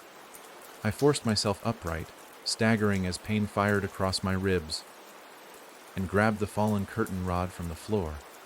It wasn't much, bent and rusted, but it was all I had. I swung it downward with as much strength as fear could give me, slamming it onto the mimic's skull with a sickening crack. The creature's head jerked sideways, its forming mouth splitting open in a soundless scream as it recoiled long enough for Mike to wriggle free. But the victory was brief. The basement creature's arm snaked around Mike's torso and yanked him backward toward the center of the room, dragging him like a rag doll while he kicked and clawed at the floorboards. "Stop!" I screamed, voice tearing raw from my throat. The older version of me turned sharply toward me with an expression that almost resembled pain, his ruined eyes glistening. "You don't understand," he rasped. "It needs him." Why him? I shouted. Why not me? The older version stepped closer, his presence chilling the air. "Because you already belong," he whispered, and those 4 words hit me harder than any attack from the creatures. Mike grabbed at the bed frame as the basement creature pulled him backward, fingers slipping on the polished wood. His scream cracked into sobbing panic. Daniel, please. "Do something." The house seized his voice instantly, repeating the plea with a twisted, mocking sweetness. "Please, please, please." His terror fed it. I could feel that truth in the way the house seemed to throb with pleasure. The mimic lunged toward me this time, its body twitching in rage, now wearing a broken blend of my features and Mike's. One eye shaped like mine. One cheek twisted into Mike's profile, the mouth stretched in a warped attempt to imitate both. It was still learning him. If it finished, Mike would be lost. Forever. I raised the curtain rod again, but the mimic was faster this time. It caught the rod mid-swing, its hands cold and stiff, and forced my wrist sideways with a strength that made my bones scream. I dropped the rod and stumbled backward. The mimic's voice, both mine and Mike's combined, slid from its throat with a twisted harmony. "Stop resisting." The house whispered the same words behind the walls. The basement creature dragged Mike lower, its fingers wrapping around his ribs with gentle, horrifying precision, lifting him as though offering him upward to one of the dark corners of the ceiling. Mike shrieked again. Raw, primal terror, and the noise shattered something inside me. I charged forward, tackling the mimic with my shoulder, barely managing to knock it aside. It snarled, its features glitching through several shapes at once. I grabbed Mike's hands as he reached toward me, pulling with everything I had, fighting the suction, like pull of the basement creature. "Hold on," I yelled. "Don't let go." "I'm trying," he cried, voice cracking. But the house repeated that too, twisting the words into a chant. Trying, trying, trying. The older version of me stepped even closer now, his movements more aggressive, his posture rigid. "You're wasting strength," he said with a shaking voice. The house has chosen him. I don't care. I screamed. He doesn't deserve this! The older me's jaw tightened. None of us did, and for a moment, one brief, flickering moment, something like fresh sorrow crossed his ruined face. But before I could respond, the basement creature hissed and pulled harder, lifting Mike's torso into the air. His legs kicked wildly, his fingers slipping from mine one by one. The mimic scrambled to its feet and staggered toward him, eager to resume copying his movements, his fear, his voice. The house pulsed with a hungry glow.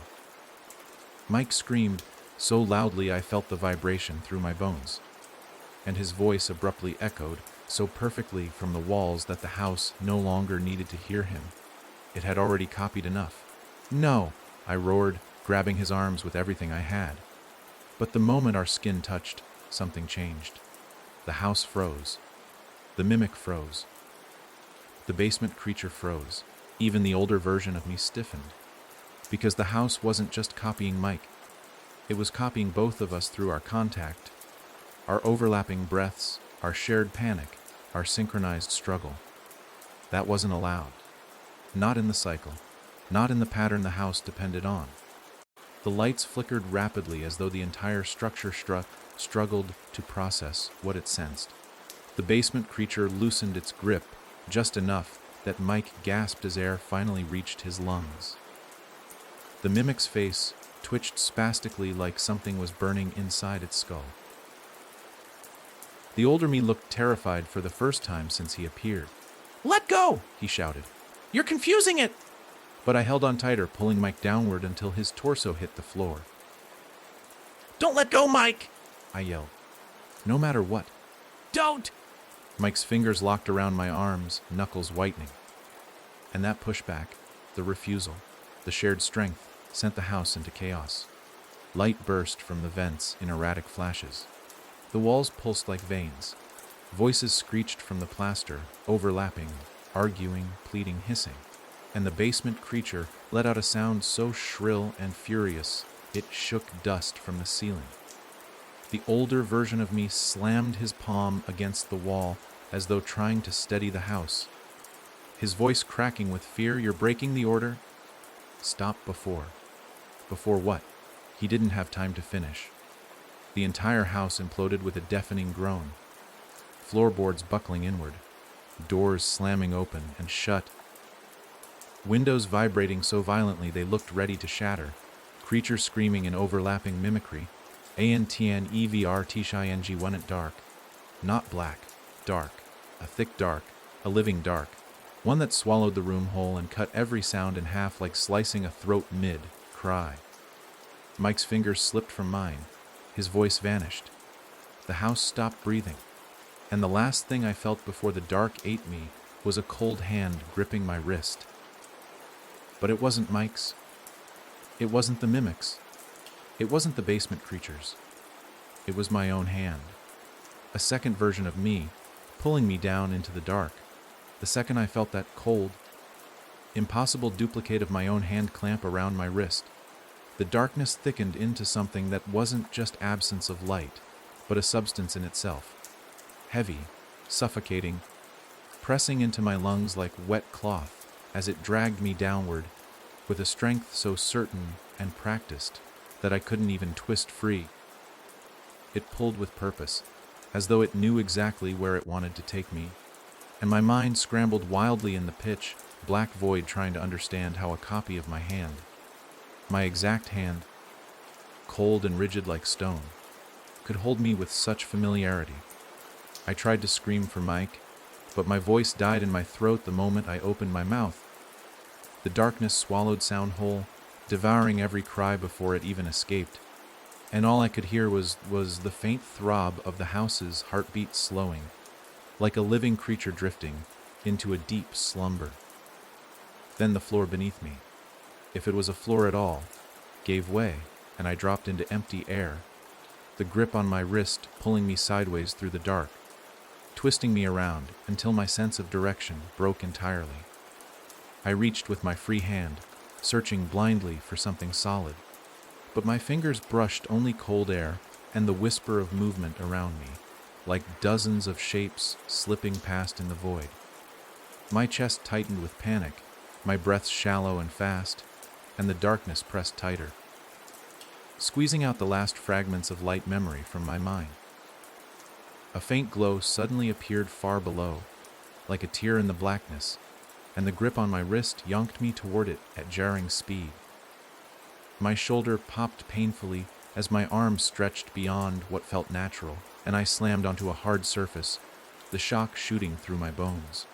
The darkness thinned just enough for me to see, dimly, barely, a room beneath the one I came from. It looked wrong, stretched, distant. Walls bending away as if they didn't want to be seen. A shifting shadow moved in front of me, and as my eyes adjusted, I realized the shape standing over me wasn't the mimic or the basement creature, or even the older version of me. It was another copy, a third one, a version of me that looked nearly identical to the younger face I remembered from years ago, but pale, translucent, its skin faintly glowing in the dimness like light passing through thin paper. It crouched beside me with a tilt of its head so soft, so eerily calm. That, for a moment, I felt as if I were looking at a childhood photograph that somehow learned to breathe. Its fingers wrapped firmly around my wrist, and though it looked gentle, its touch was unbreakable. When it finally spoke, its voice was the softest of all the copies, childlike, curious, floating like a faint echo trapped inside an old hallway. "You shouldn't have touched him," it whispered. My stomach knotted. I tried to pull my wrist free, but the copy tightened its hold, its expression unchanged. Behind it, shapes flickered in and out of the room, shadows with outlines that resembled me, each blurred and incomplete, fading in and out with a sound like distant breathing. "The house doesn't like confusion," the childlike version continued, its tone faintly scolding, as if it were repeating something it had been told countless times. "Two of you touching him. You changed the order." I stared at it, horrified. "Where's Mike?" I choked out, struggling to hear my own voice. The child version blinked slowly. "He's where he belongs," it said, as if it were obvious. "Not here." The words hit me with a cold, crushing weight. "Where?" I demanded. The copy tilted its head again, its pale hair shifting like fog. "Somewhere you can't go yet." My heart lurched. "Is he alive?" The child version didn't answer right away. Its gaze drifted beyond me, toward the shrinking tear of dim light above us. "The house will decide," it finally murmured, "if it keeps him or keeps you instead." A deep rumble echoed beneath my feet, vibrating through the floor like something enormous shifting in the darkness below. The child copy stood upright, dragging me with it effortlessly. "It's waking up now," it whispered, voice soft with awe. "You made it wake early." Shadows thickened at the edges of the room, dark tendrils curling up the walls as though reaching toward me. "You mustn't confuse it again." Its voice softened even further. "You aren't ready." "Ready for what?" I snapped, fear knotting in my throat. The copy loosened its grip just slightly, enough for me to breathe but not enough for me to escape. "Ready to feed it?" it said gently. "The house isn't full. It wants more." My breath caught. "It wants me." The child copy finally looked directly into my eyes. "It wants parts of you," it corrected. The breath, the voice, the panic. Pieces. It stepped closer. "I can bring you back, if you promise to follow the order." I felt the cold creeping up my arm from its grip, numbing my fingers. "What order?" I rasped. A faint, almost loving smile curled onto its lips. "You stay. Someone else comes. You watch. Then you show them what it showed you." The cycle. The loop. The endless repetition I saw in the visions. "No," I whispered, shaking my head. "I won't do that." The child copy blinked, almost disappointed. "Then you will stay here," it murmured, "until you understand." The shadows surged upward suddenly, as though responding to its words. The air thickened, burning cold against my skin. My vision blurred as the room warped, walls stretching wider and taller as if I were being pulled into the house's ribs. I clawed at the child version's arm. Stop! Stop! Stop! Please. But it just watched me, silent now, its pale face unreadable. A deep voice rose beneath the floorboards, one I recognized with sudden dread, the older version of me. His voice drifted from below, strained and heavy. "Don't fight it," he called. "If you fight, it will take more." His voice wavered. "Let it calm." "Calm what?" I cried. The shadows answered for him. They formed a massive outline, something vast, something formless, something with no face but many eyes, each one the imprint of a former occupant the house had devoured.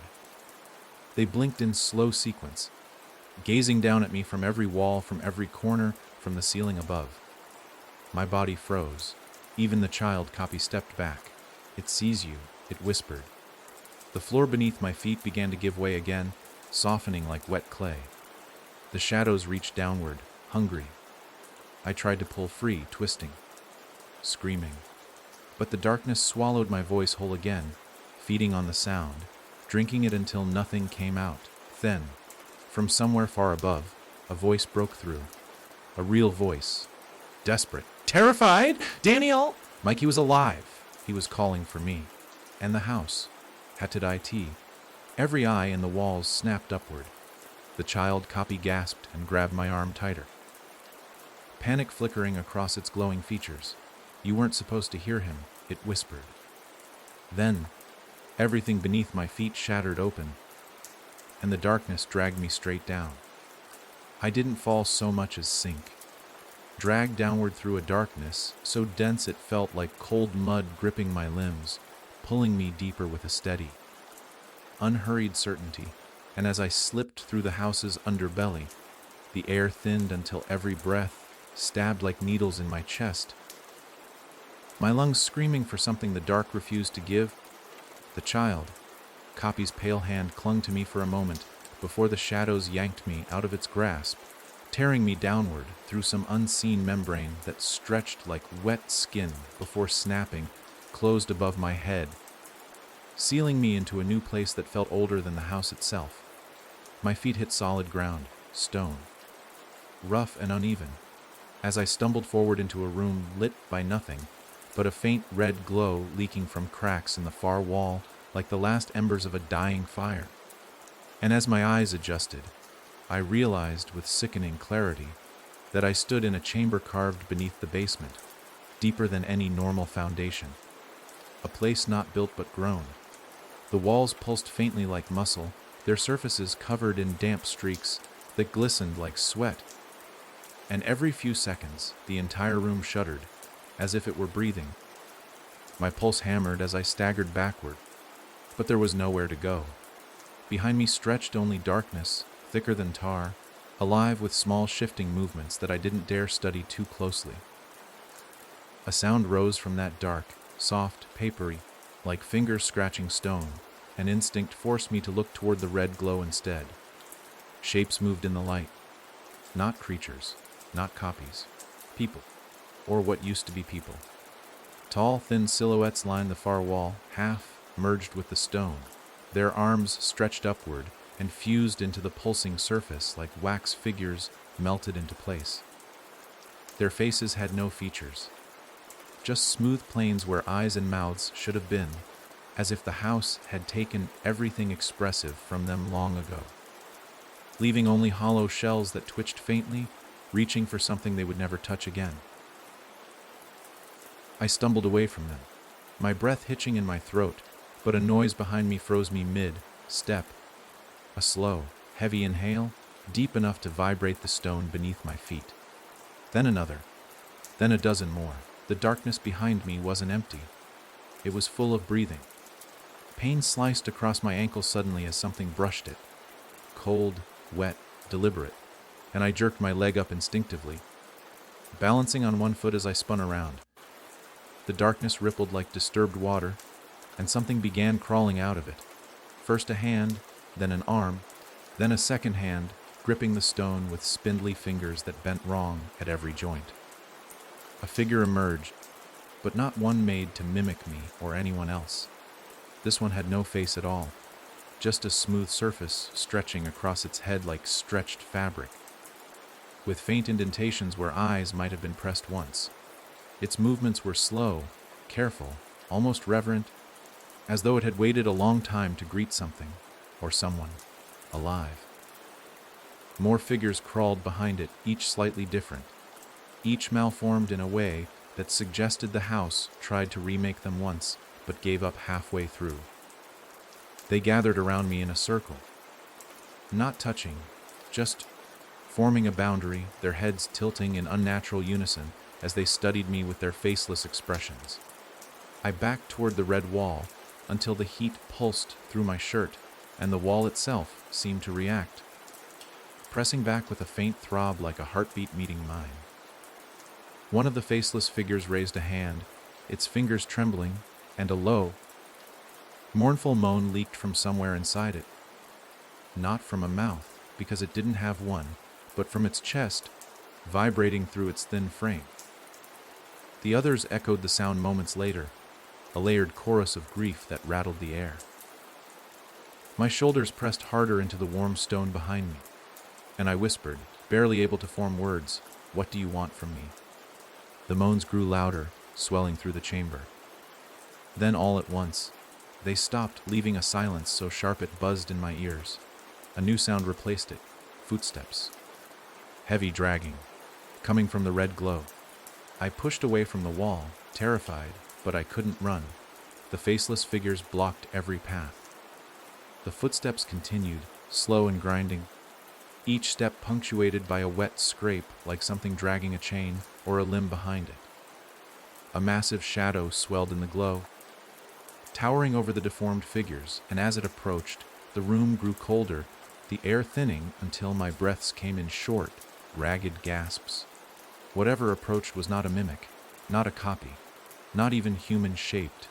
It moved like a heap of limbs and bone, rising and falling with each lumbering step, and when it finally emerged into the faint light, my mind rebelled against what I saw. Its body was wide, hunched, covered in dozens of faces stretching across its surface like masks pressed into soft clay. Faces frozen mid-scream, mid-cry, mid-breath. Some were fresh, their eyes still glistening. Others were dried and cracked like old leather. But the worst part, the part that made my stomach flip violently, was that every face had a faint resemblance to someone I recognized. The first was mine, not fully, not clearly, but enough that I felt my heart seize. The second face was older, my older version's face, twisted in anguish, repeating silently. The third, Mike's, pressed into the beast's shoulder, mouth frozen open in a perfect, desperate cry. My knees buckled? No, I whispered, shaking my head. No, he was alive. I heard him. The monstrous thing shuddered, and every face across its body twitched like a field of dead leaves caught in a gust of wind. The chamber filled with whispers, not voices, but breaths, the collective exhale of every stolen life pressed into its skin. My skin went cold. All around me, the faceless smaller creatures knelt, bowing their heads to the massive one. The chamber seemed to bend around it, the walls leaning inward, as if the entire room worshipped it. Then, a face on its torso peeled open its mouth and spoke, not in one voice, in many, layered, broken, and one of them was mine. You broke the pattern, the faces said in a warped unison. You confused the order. You touched him. You merged. The faceless figures moaned in agreement. The giant creature stepped closer, each limb bending like wet ropes. The house feeds on clarity, the faces continued. On clean cycles. On perfect replacements. My voice echoed again from its skin, clear, trembling. You mixed two voices, two breaths, two fears. You corrupted the script. My body shook uncontrollably. So, the creature said, its many faces smiling in grotesque harmony, it will decide which one to keep. My breath stopped. Keep, I whispered. You mean kill. The creature's faces shifted, pulling into a grin that stretched across its body. No, they rasped, worse. Before I could ask what that meant, before I could move, before I could even breathe, the entire chamber shook with a violent lurch. The red glow flared brighter, and the faceless creatures lurched forward, not to attack me, but to carry me. They lifted me by my arms, legs, torso, dozens of cold hands gripping me, as the massive creature lowered its many faces toward mine, the breath from its skin scorching hot and smelling faintly of soil, mold, and something sickly sweet. "It will choose," it said, its layered voices vibrating through my skull. "You or him." And as they dragged me deeper into the light, deeper into the heart of the house, the creature whispered the part that hollowed out my insides. "Only one gets to be kept." The moment the faceless creatures hoisted me off the ground and carried me deeper into the red, lit chamber, my body stiffened with a terror that practically strangled the breath out of me, each cold grip pinning my limbs with an ease that made me feel weightless and helpless all at once. And as they moved, the massive creature of faces followed, its lumbering form dragging across the stone with a sound like meat sliding over wet marble, its many mouths twitching with a hungry anticipation that turned the air thick enough to choke on. The red glow intensified as we entered a long, narrowing tunnel carved directly into the living stone, its walls throbbing with slow pulses that matched the house's uneven heartbeat. The deeper they carried me, the more the temperature changed, not warmer or colder, but both at once in alternating waves, as if the walls breathed different moods that passed through my skin.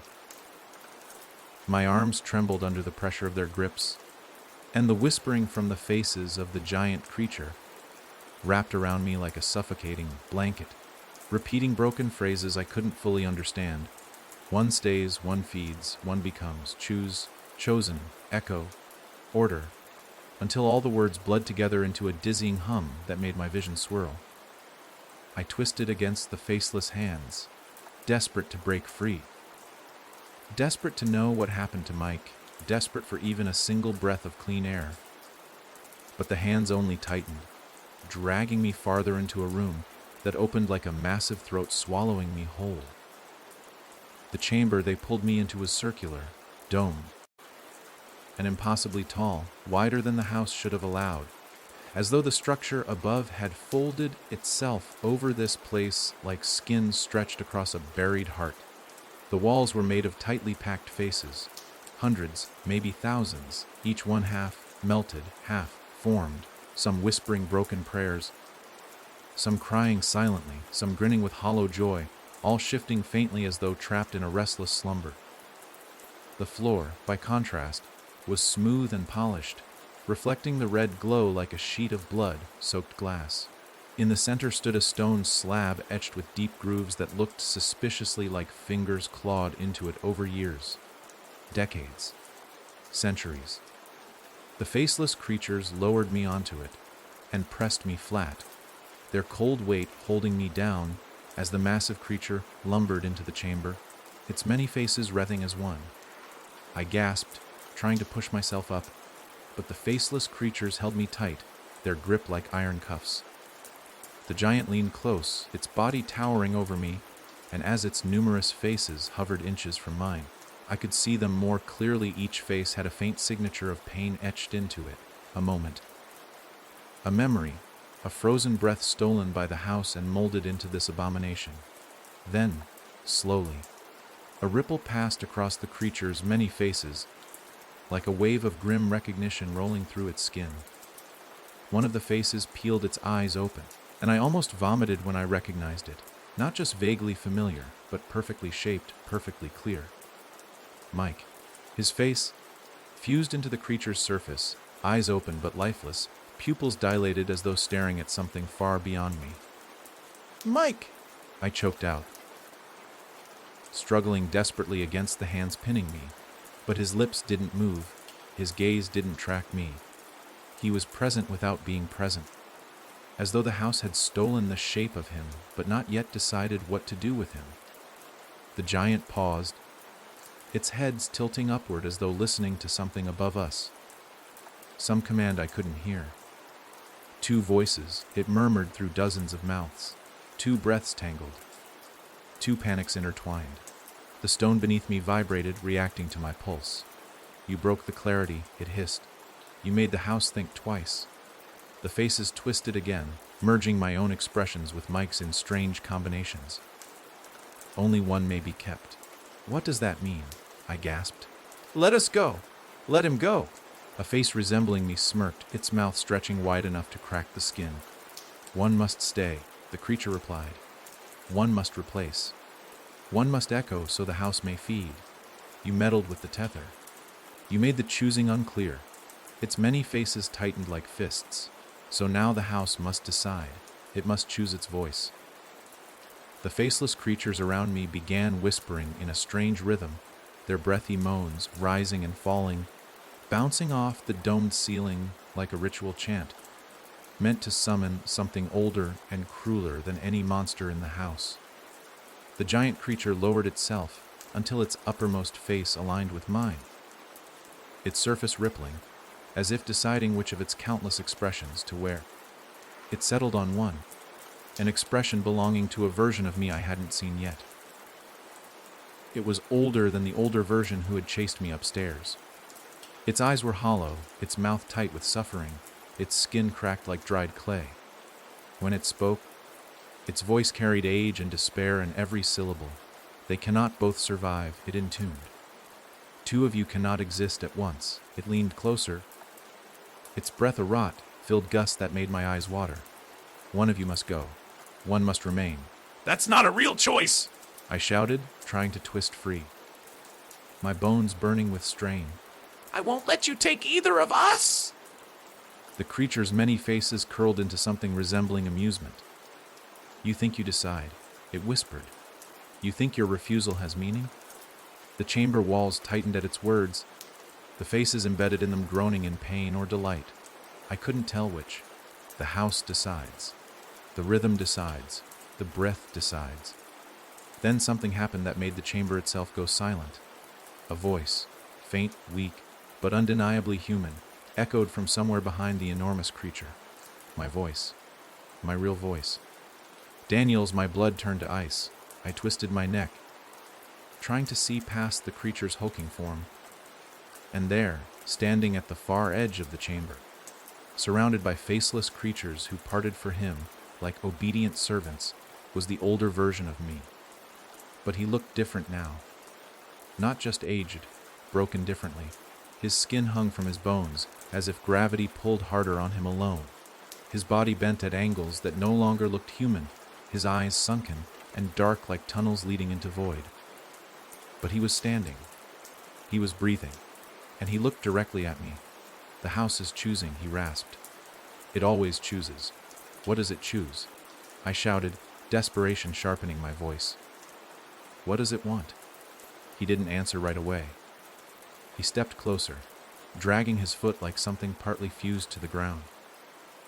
When he reached the edge of the stone slab, he crouched beside me with a stiffness that looked painful. It wants the one who bends, he murmured, the one who accepts, the one who becomes part of its shape without fighting. He reached a trembling hand toward my face. You didn't bend. You broke the path. You twisted the script. He hesitated. So now the house must choose who takes your place. My chest tightened like a fist was squeezing my heart. No, I whispered. Please, no. But he nodded, sorrow weighing the motion down. It may take him, he said softly, or it may take you. But one of you will stay. One will be kept. One will be consumed by its voice. The giant creature of faces leaned closer, its countless mouths opening at once. The chamber throbbed. The faces in the walls whispered. The faceless creatures tightened their grip. The older version of me whispered, almost tenderly, I hope it chooses him. Those words crushed me, and then a scream cut through the chamber. Not mine, not the older me's. Mike's. Raw, terrified, alive. Somewhere in the massive creature's body, one of Mike's faces came alive, eyes blinking, mouth moving. Daniel, help me? The house shuddered at the sound, the faces tightening, the walls trembling. The choosing had begun, and the house was hungry for an answer. Mike's scream echoed through the chamber with such raw terror that the sound tore straight through the suffocating red haze, slicing across the countless faces pressed into the giant creature's body, making them twitch and bulge as if stirred awake by the desperation in his voice. and for a brief, impossible moment.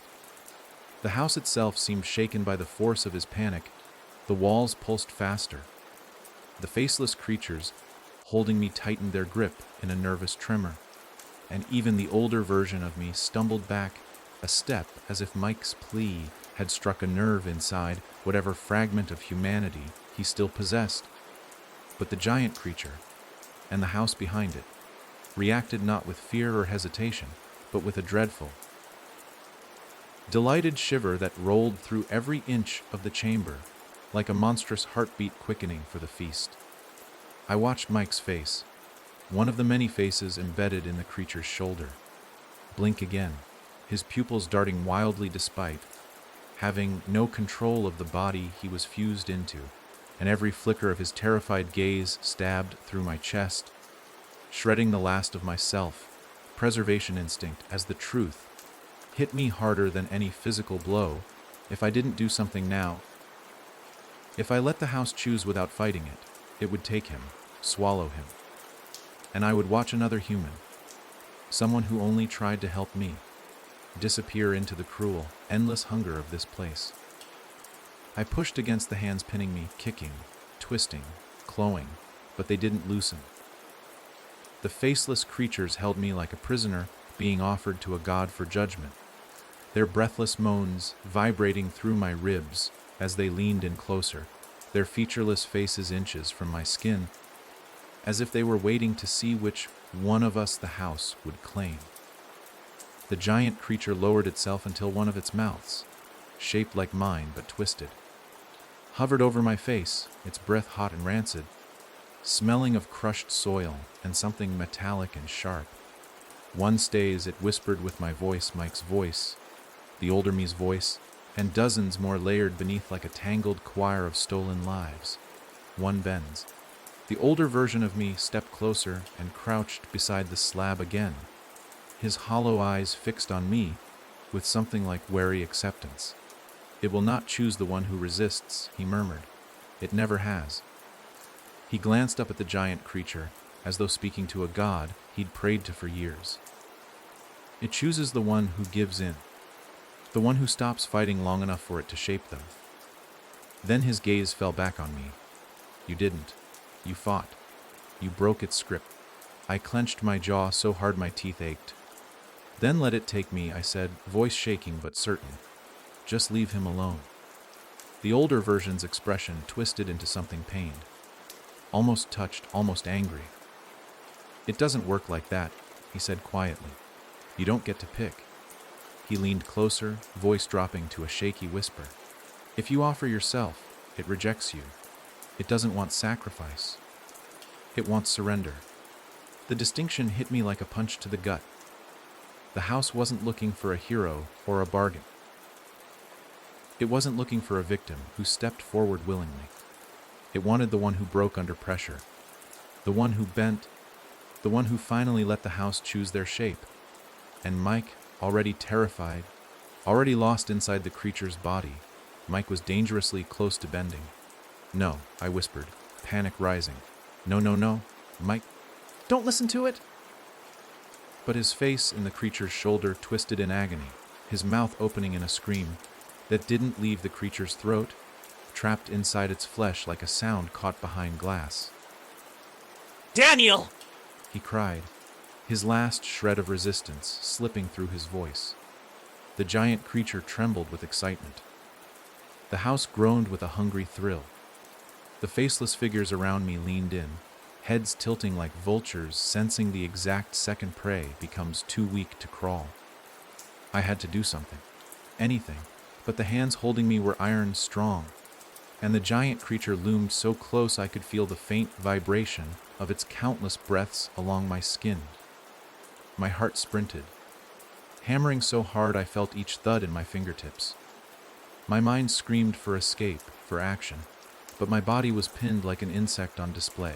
And then, through the noise, through the pounding in my head, one small thought cut through the older version of me had said the house feeds on clarity, on clean cycles, on perfect replacements.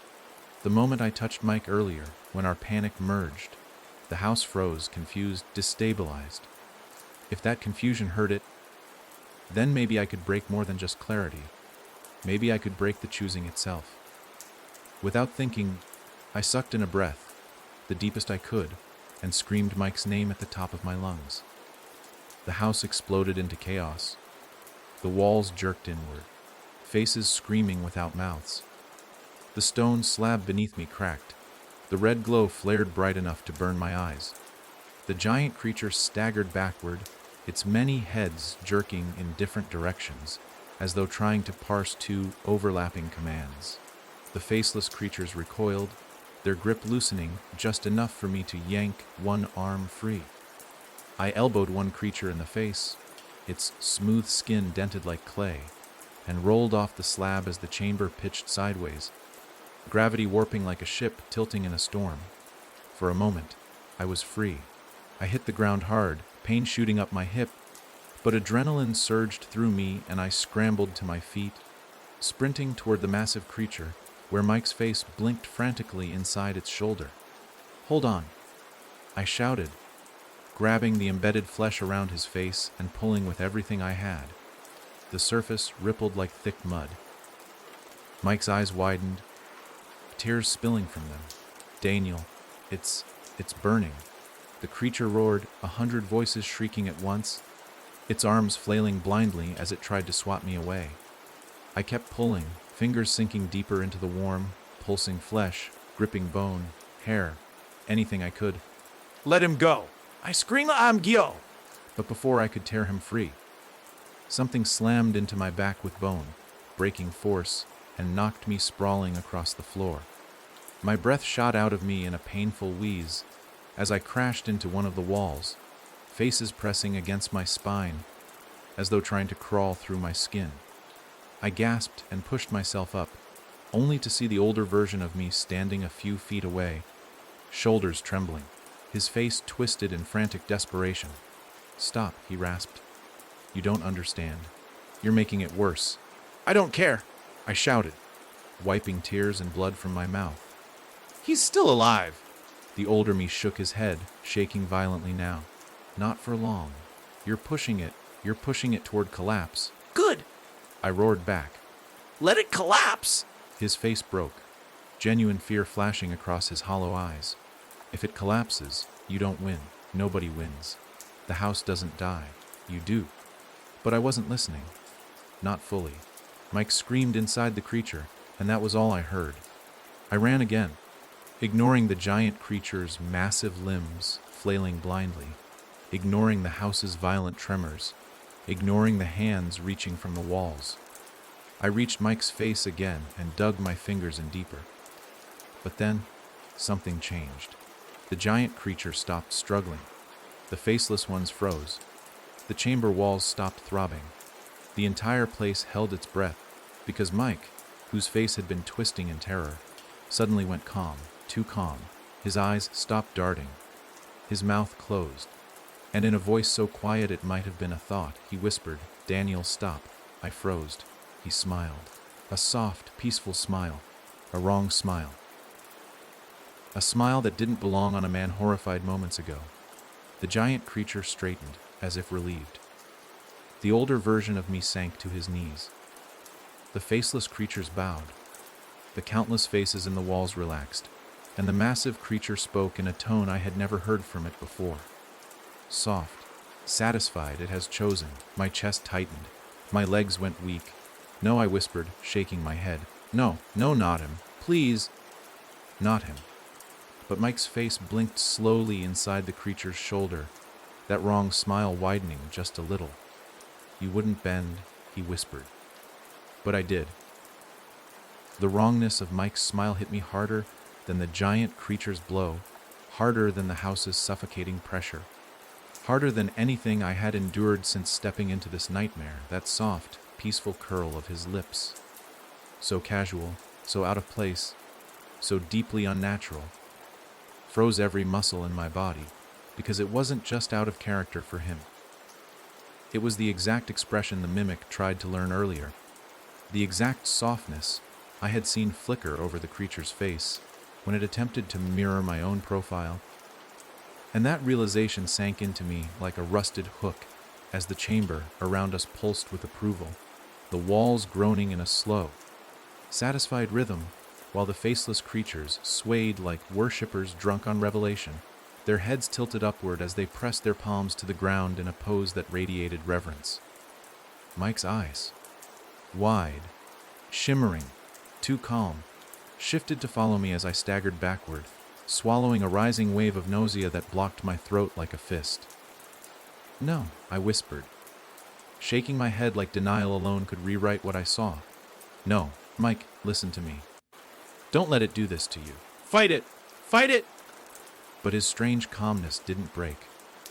Instead, he blinked slowly, long lashes brushing the flesh that held him, as though he were resting, as though he had just accepted a blanket someone wrapped around him. The giant creature leaned in closer, dozens of faces turning toward him in a synchronized display of recognition, and Mike's voice slipped from its many mouths at once, now smooth and steady, completely free of the cracking desperation it carried moments ago. "It's easier this way," he said. "You don't need to fight anymore. Neither do I." I stumbled backward until my spine hit the cold wall of faces, their stillness pressing against me like a second skin. "That's not you talking," I whispered, voice trembling. "That's the house speaking through you." His mouth curved into a deeper smile that twisted something inside me. "No," he murmured. "This is me. I understand now." The older version of me rose shakily to his feet, clutching the slab for balance, watching the transformation with hollow dread. "It's starting," he breathed. "He's giving in." Something broke inside me at those words. Something raw, something angry enough to drown out fear for a moment. "Then pull him out," I snapped at the older me, pointing at the giant creature. "Help me get him out!" He shook his head, stepping back as though the very idea scorched him. "You can't free someone who already accepted the house," he rasped. "You can't free someone who bends willingly." The giant creature's many faces smiled in perfect unison, their mouths stretching wide enough to split the skin. "He understands," they echoed softly. "He gives his breath. He gives his voice. He becomes." My heart twisted, my hands shaking as I reached for Mike again, grabbing the pulsing skin around his embedded face, feeling the heat rising from the creature's body like steam off a furnace. "Mike, look at me," I begged. "You're not like this. You don't give up. You don't roll over." This isn't you. He blinked once, slow again, as though listening. For a moment, hope flickered in my chest like a match in the wind. But then his expression softened even more, and he whispered, "I don't want to fight anymore. And neither do you." The faces in the walls moaned in approval. The giant creature leaned closer, exhaling a wave of heat that made my eyes water. The faceless creatures began to chant again, soft rhythmic moans bouncing off the domed ceiling like a hum that crawled under my skin. The older version of me backed into the corner, whispering frantically under his breath, as if trying to convince himself this wasn't happening again. Not another cycle, not another person claimed in front of him. I dug my fingers deeper into the creature's surface, pulling, tearing, trying to free Mike by force, but the skin beneath my grip tightened like muscle, resisting me with a strength far beyond anything physical. The creature's mouths whispered, "Stop," like a single command, but layered through dozens of voices. "Stop before you break." I ignored them and pulled harder. The flesh tore, but not easily. A wet sound echoed through the chamber, and Mike winced, not in pain but annoyance. "You're hurting yourself," he said gently. Why are you doing that? Because you don't belong here! I shouted, choking on the words. "You came to check on me. You didn't deserve any of this. You didn't ask for any of this. If anyone should be trapped..." It's me, not you!" His peaceful expression cracked then, not into fear or panic, but something far more unnerving. "Pity. You still don't understand," he whispered. "This place doesn't take people who don't belong. It takes the ones who answer." And I answered. My grip loosened without meaning to. "When?" I breathed. "When did you answer?" Mike sighed, the sound soft and almost affectionate. When I stepped into your house without thinking. When I said your name out loud. When I walked toward the dark instead of running. When I called for you. His smile sharpened. The house heard me. It liked me. I wanted to scream at him, shake him, drag him out by force if I had to. But the giant creature shifted suddenly, rising to its full height, towering over the slab while its countless limbs unfolded across the chamber like ribs spreading. The air changed, thick, vibrating, thrumming with a silent decision that tightened the walls inward. The older version of me stepped backward with a terrified gasp. The choosing is complete, he whispered. The house picked him. My heartbeat froze, picked him to stay. The older version of me shook his head slowly. No, picked him to keep. The giant creature leaned down, several faces stretching toward me at once.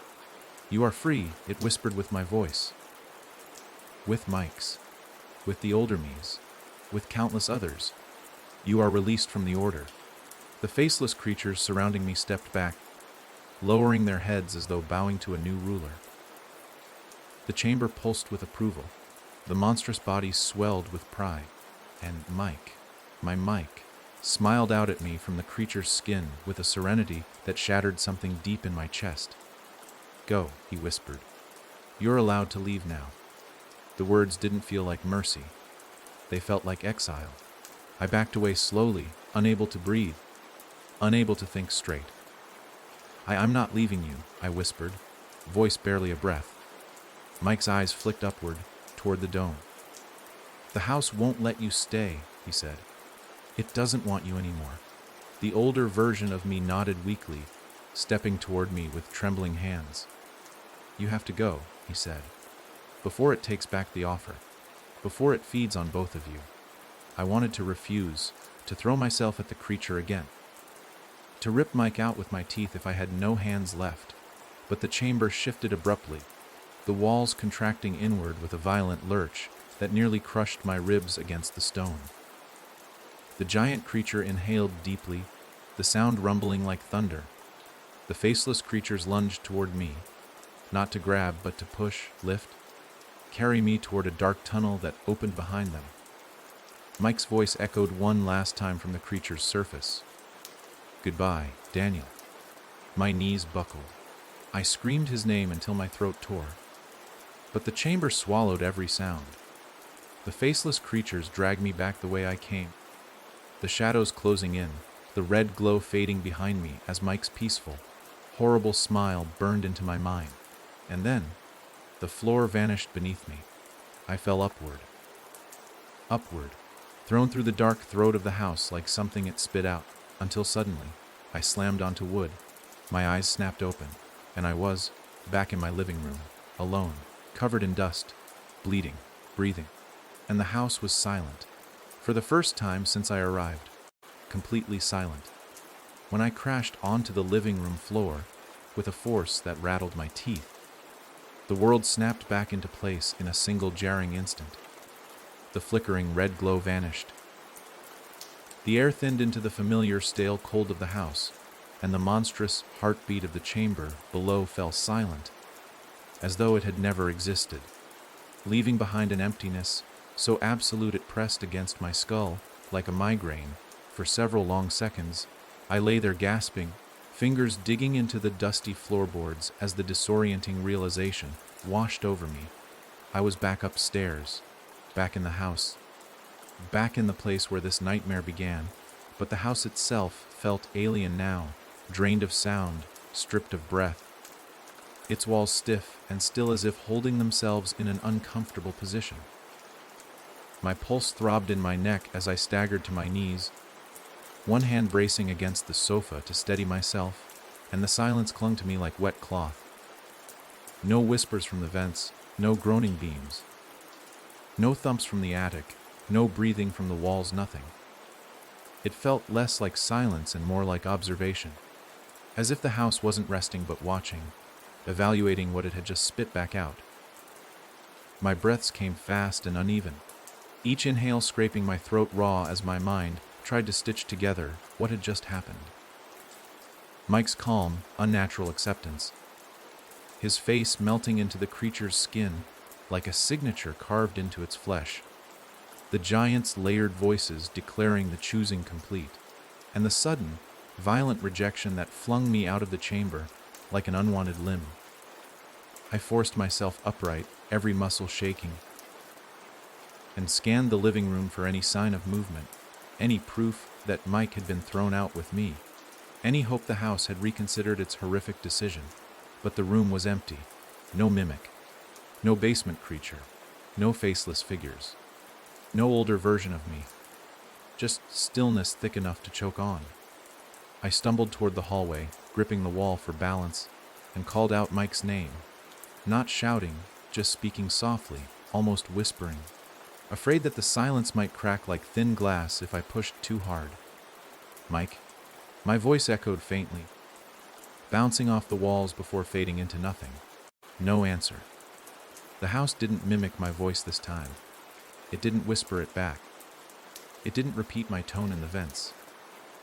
It just absorbed the sound, swallowing it like dust falling into an empty well. I stepped toward the kitchen, half expecting the basement door to swing open with a heavy exhale of cold air, half bracing for the mimic to crawl out from under the table wearing a twisted mix of my expression and Mike's peaceful smile. But when I reached the basement door, it was closed. Completely still. No twitching of the knob, no tapping from the other side, not even a breath seeping through the crack beneath. I placed one shaky hand on the wood and flinched when I felt warmth radiating from it. Not heat, not cold, but a faint, lingering warmth like the leftover temperature from someone who had just stepped away. The house wasn't dead. It was holding still, waiting. I backed away, my legs trembling so badly I nearly lost balance, and made my way upstairs, each creaking step sounding painfully loud against the unnatural silence. When I reached the landing, I froze. The bedroom door, the first and second bedrooms, stood open, wide open, as if the house had set them before me like choices. I swallowed hard and stepped toward the second bedroom, the one where I had been trapped with Mike, the one where the mimic cornered us. The room was empty now, stripped of the chaos we left behind. No overturned furniture, no broken glass, no signs of the struggle. The dresser stood perfectly in place. The bed was neatly aligned. The window, which had slammed shut earlier, stood slightly cracked open, letting a thin ribbon of night air breeze through. It was as if the house had edited its own memory, smoothing over the violent distortion we caused. I approached the window cautiously and peered outside. The yard was empty. No older version of me watching from the shadows. No pale figure standing near the tree line. No movement at all. The moon cast long, thin lines across the grass, but even the trees seemed to hold still. Branches frozen in positions that defied the slightest wind. A chill crawled up my spine as a thought slithered through my mind, like a whisper. The house doesn't want you to see what it did with him. I jerked back from the window, heart racing. Mike! I shouted this time, unable to hold back, unable to let the suffocating quiet win. Mike! Where are you? My voice cracked, breaking into an uneven sob I tried to swallow. The house didn't answer. It didn't resist. It didn't mimic. It just stood there with its wooden bones locked in place, withholding every hint of the creature's location as though punishing me for trying to pull Mike free. A sudden creak behind me made me spin, but expecting an attack. But it was just my own weight shifting the floor. My pulse thundered through my ears. I stepped out of the bedroom, shaky, and moved into the hallway again. Halfway toward the stairs, I heard it, the first sound in what felt like an hour. A faint shuffle. Not below, not above, not beside, behind me. I turned slowly, and nearly collapsed when I saw the door to the attic had cracked open by itself. Not wide, not swinging, just a subtle opening, enough for the darkness inside to show. The attic.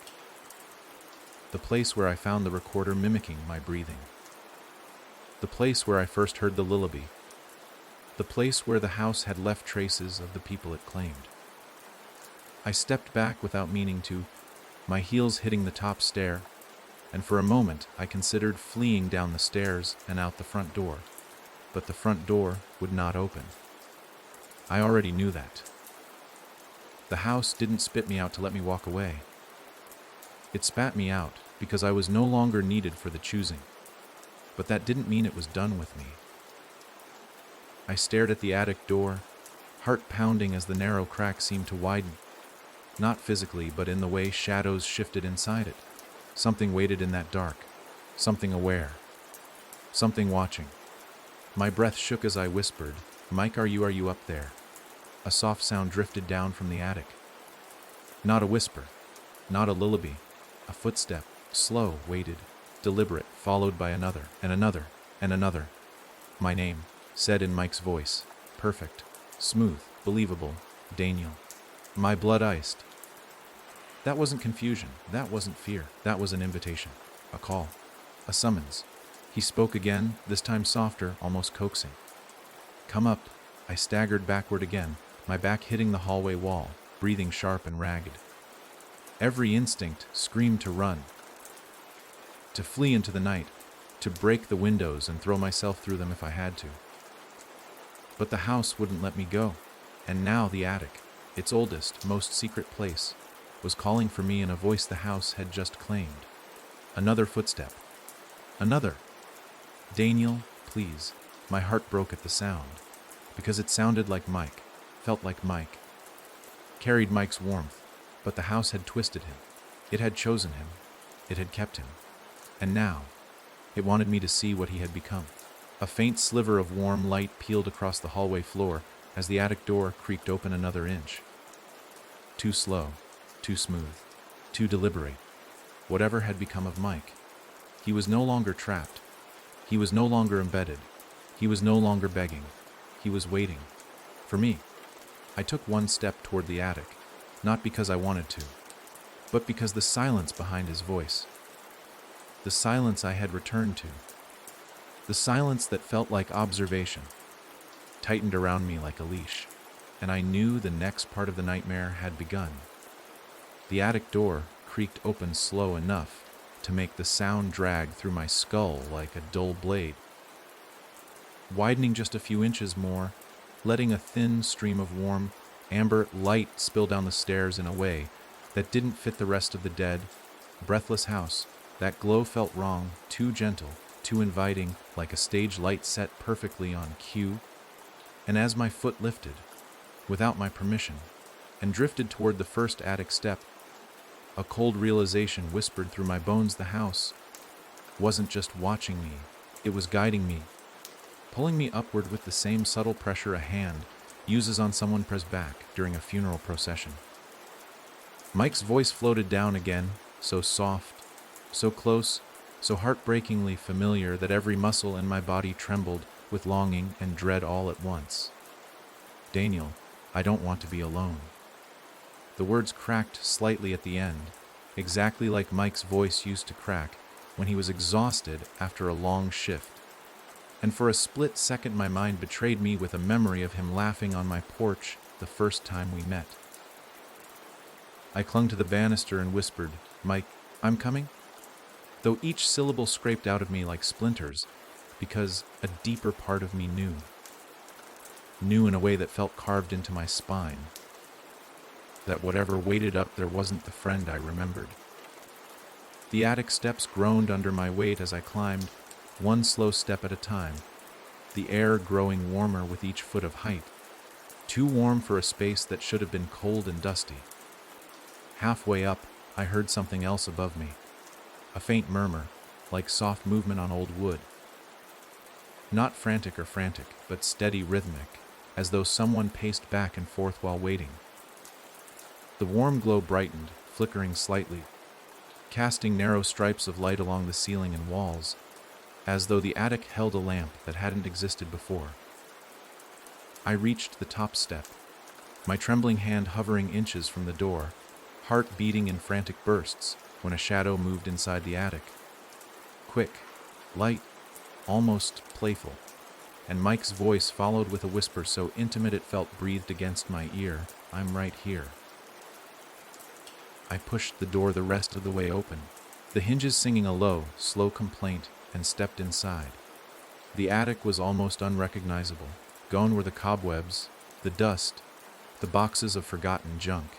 Instead, the room was rearranged into something that looked deliberately prepared, as though someone had been living here for days. A narrow bed sat near the far wall with a neatly folded blanket. A small wooden table beside it holding a candle that flickered with a flame far too steady.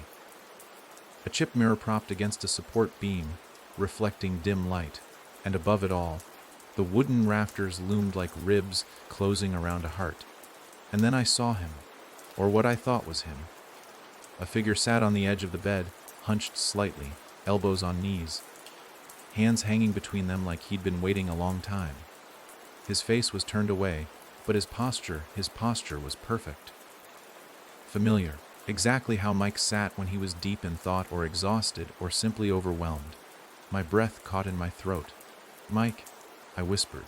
Slowly, the figure lifted its head, as if waking from a long, heavy sleep, and the air tightened, the candle flickered, and the attic seemed to lean closer. He turned. It looked like Mike. It looked exactly like him. The same eyes, warm brown with that faint tiredness he always carried.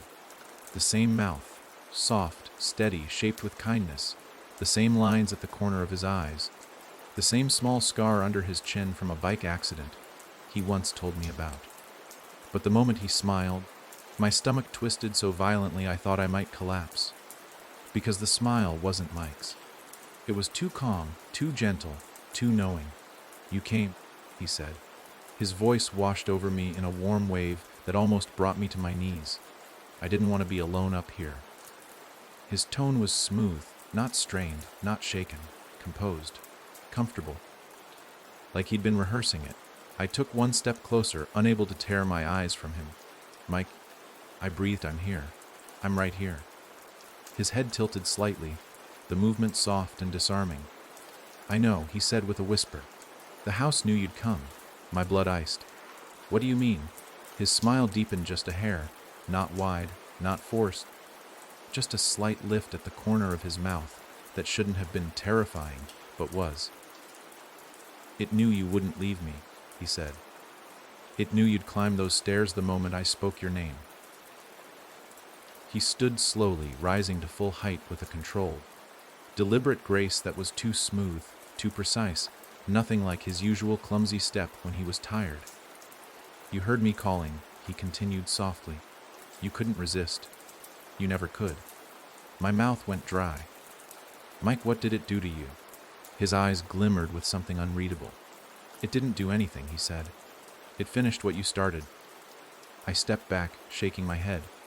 "What I started." His expression softened almost affectionately as he took a step toward me. "You tried to save me," he said, "and when you did, you opened something." His hand lifted and touched his chest over where a heart would beat. "You opened the path for me. You broke the house's pattern. You made room." My vision swam. Room for what? His smile widened, stretching in a way that made the candle flame shudder.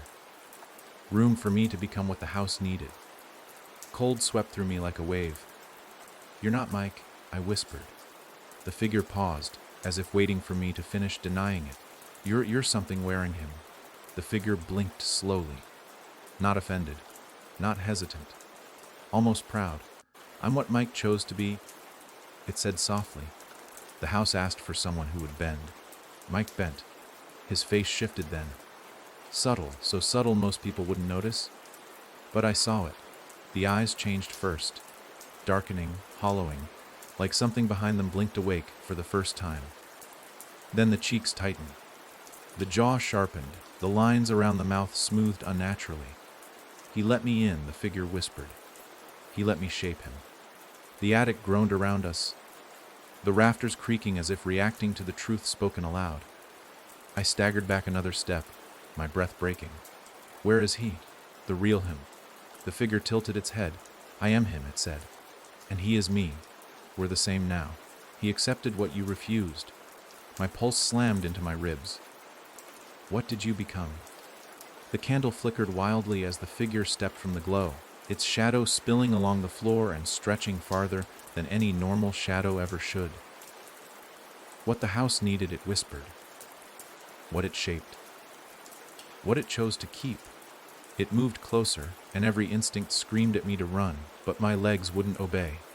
Its presence filled the attic, warm and cold at the same time, comforting and horrifying in the same breath.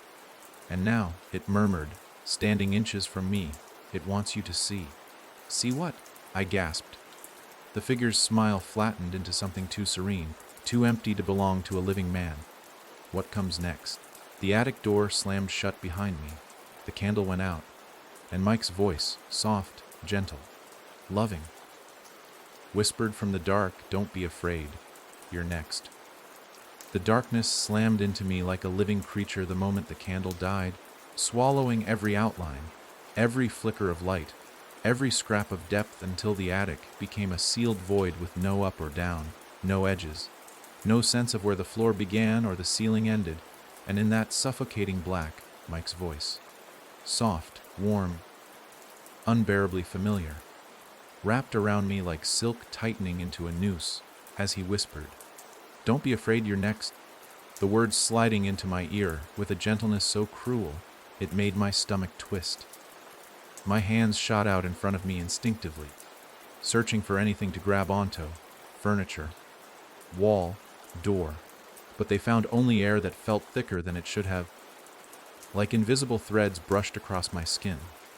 My breath came fast and shallow, and each inhale tasted like dust mixed with something sweet and rotten, the scent of forgotten closets and bodies pressed too long against old fabric.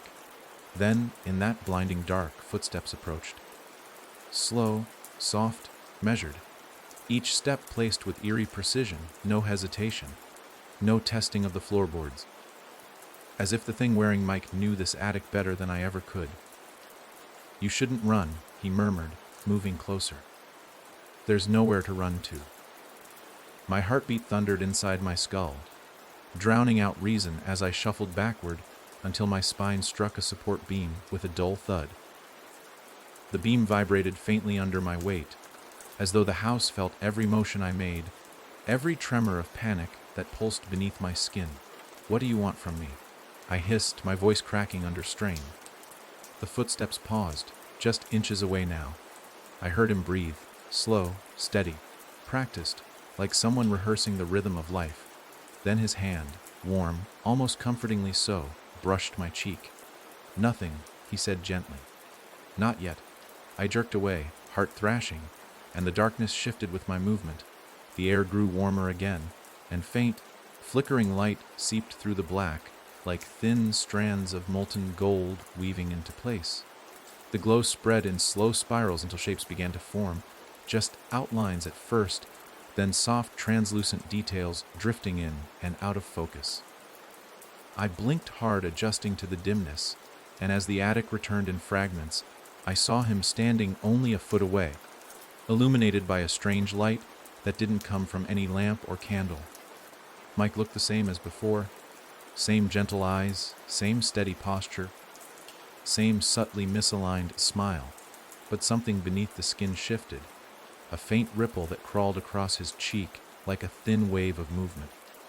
Gone too fast to be sure I'd seen it. His eyes glowed faintly in the amber haze, no longer brown, but a deeper shade, almost black at the center. I swallowed hard. "Where's your body?" I whispered before I could stop myself. His smile didn't change, but the ripple beneath his cheek returned, stronger this time. "This is my body," he said softly. "This is what I am now." I stepped sideways, inching toward the door, but it remained sealed shut behind him like the house had welded it to the frame. "You're lying," I breathed. "The house, whatever it did to you, this isn't real." His eyes softened. "But it feels real, doesn't it?" he whispered, stepping closer, his hand reaching toward my chest but stopping just shy of touching me. "You hear my voice. You see my face. You remember me." His tone dipped into something sadder. "You want me back?" "I did. God help me, in that moment, I wanted the real Mike more than anything. The house twisted that truth like a knife. The figure leaned in closer, his forehead almost touching mine, his breath brushing my lips. "That's why the house kept me," he murmured, "because you needed me." The attic groaned softly, as if agreeing. "And now it's offering you something special." His hand lowered to his side, and he stepped back, giving me space. Not out of fear, but out of confidence. Confidence that I wouldn't run. Confidence that I couldn't. The amber glow brightened, revealing something behind him that made my heart tumble into my stomach. On the far wall, where the candle had once sat, the cracked mirror still leaned against the beam, but the reflection inside it didn't show me. It didn't show Mike. It showed the attic empty, devoid of both of us, as though we didn't exist in that space at all. I stared at it, throat tightening. "What is that?" I whispered. "Why aren't we?" "Reflections aren't allowed," he said softly, interrupting. "Not anymore. Not after the house chose." He walked toward the mirror, his movement smooth, floating almost. "It decides what gets seen, what gets kept, what gets erased." He placed his hand on the mirror's surface. His reflection did not appear. "You and I," he continued, still facing the mirror, "exist in its throat now. Not in the world." My stomach flipped. Then how am I here? The figure turned and his expression shifted into something almost tender. "Because it spit you out," he said, "but only halfway." The attic lights pulsed. The air thickened. My ears filled with a low rumbling that didn't come from anywhere but inside my skull. "Halfway," I whispered. "Halfway to what?" The figure stepped closer once more, slower this time, as if performing for me. "Halfway to becoming," he murmured. "Halfway to replacement. Halfway to the place I've reached." He stopped inches from me, raising his hand again, this time pressing his warm palm against my sternum. "You felt the house inside you, didn't you? When you touched me back in the chamber. When you screamed. When you pulled." My breath hitched. "No," I whispered, shaking my head. "No, I fought it." His smile softened with unbearable sympathy. "Yes," he said. "And that's why it punished you with silence." The attic trembled faintly, like the rafters clenched their wooden fists. "But I can end that," he said. "I can teach you how to let go." "I'm not becoming one of you," I said through clenched teeth. "I'm not bending. I'm not letting this place turn me into something else." His eyes flickered with a tiny spark of amusement, like I had told a harmless joke. "Daniel," he whispered, leaning close enough that his nose almost brushed mine, "you already started.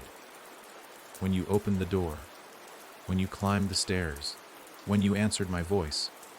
His hand pressed harder against my chest, his warmth bleeding into my skin. "And now," he whispered, "you're ready."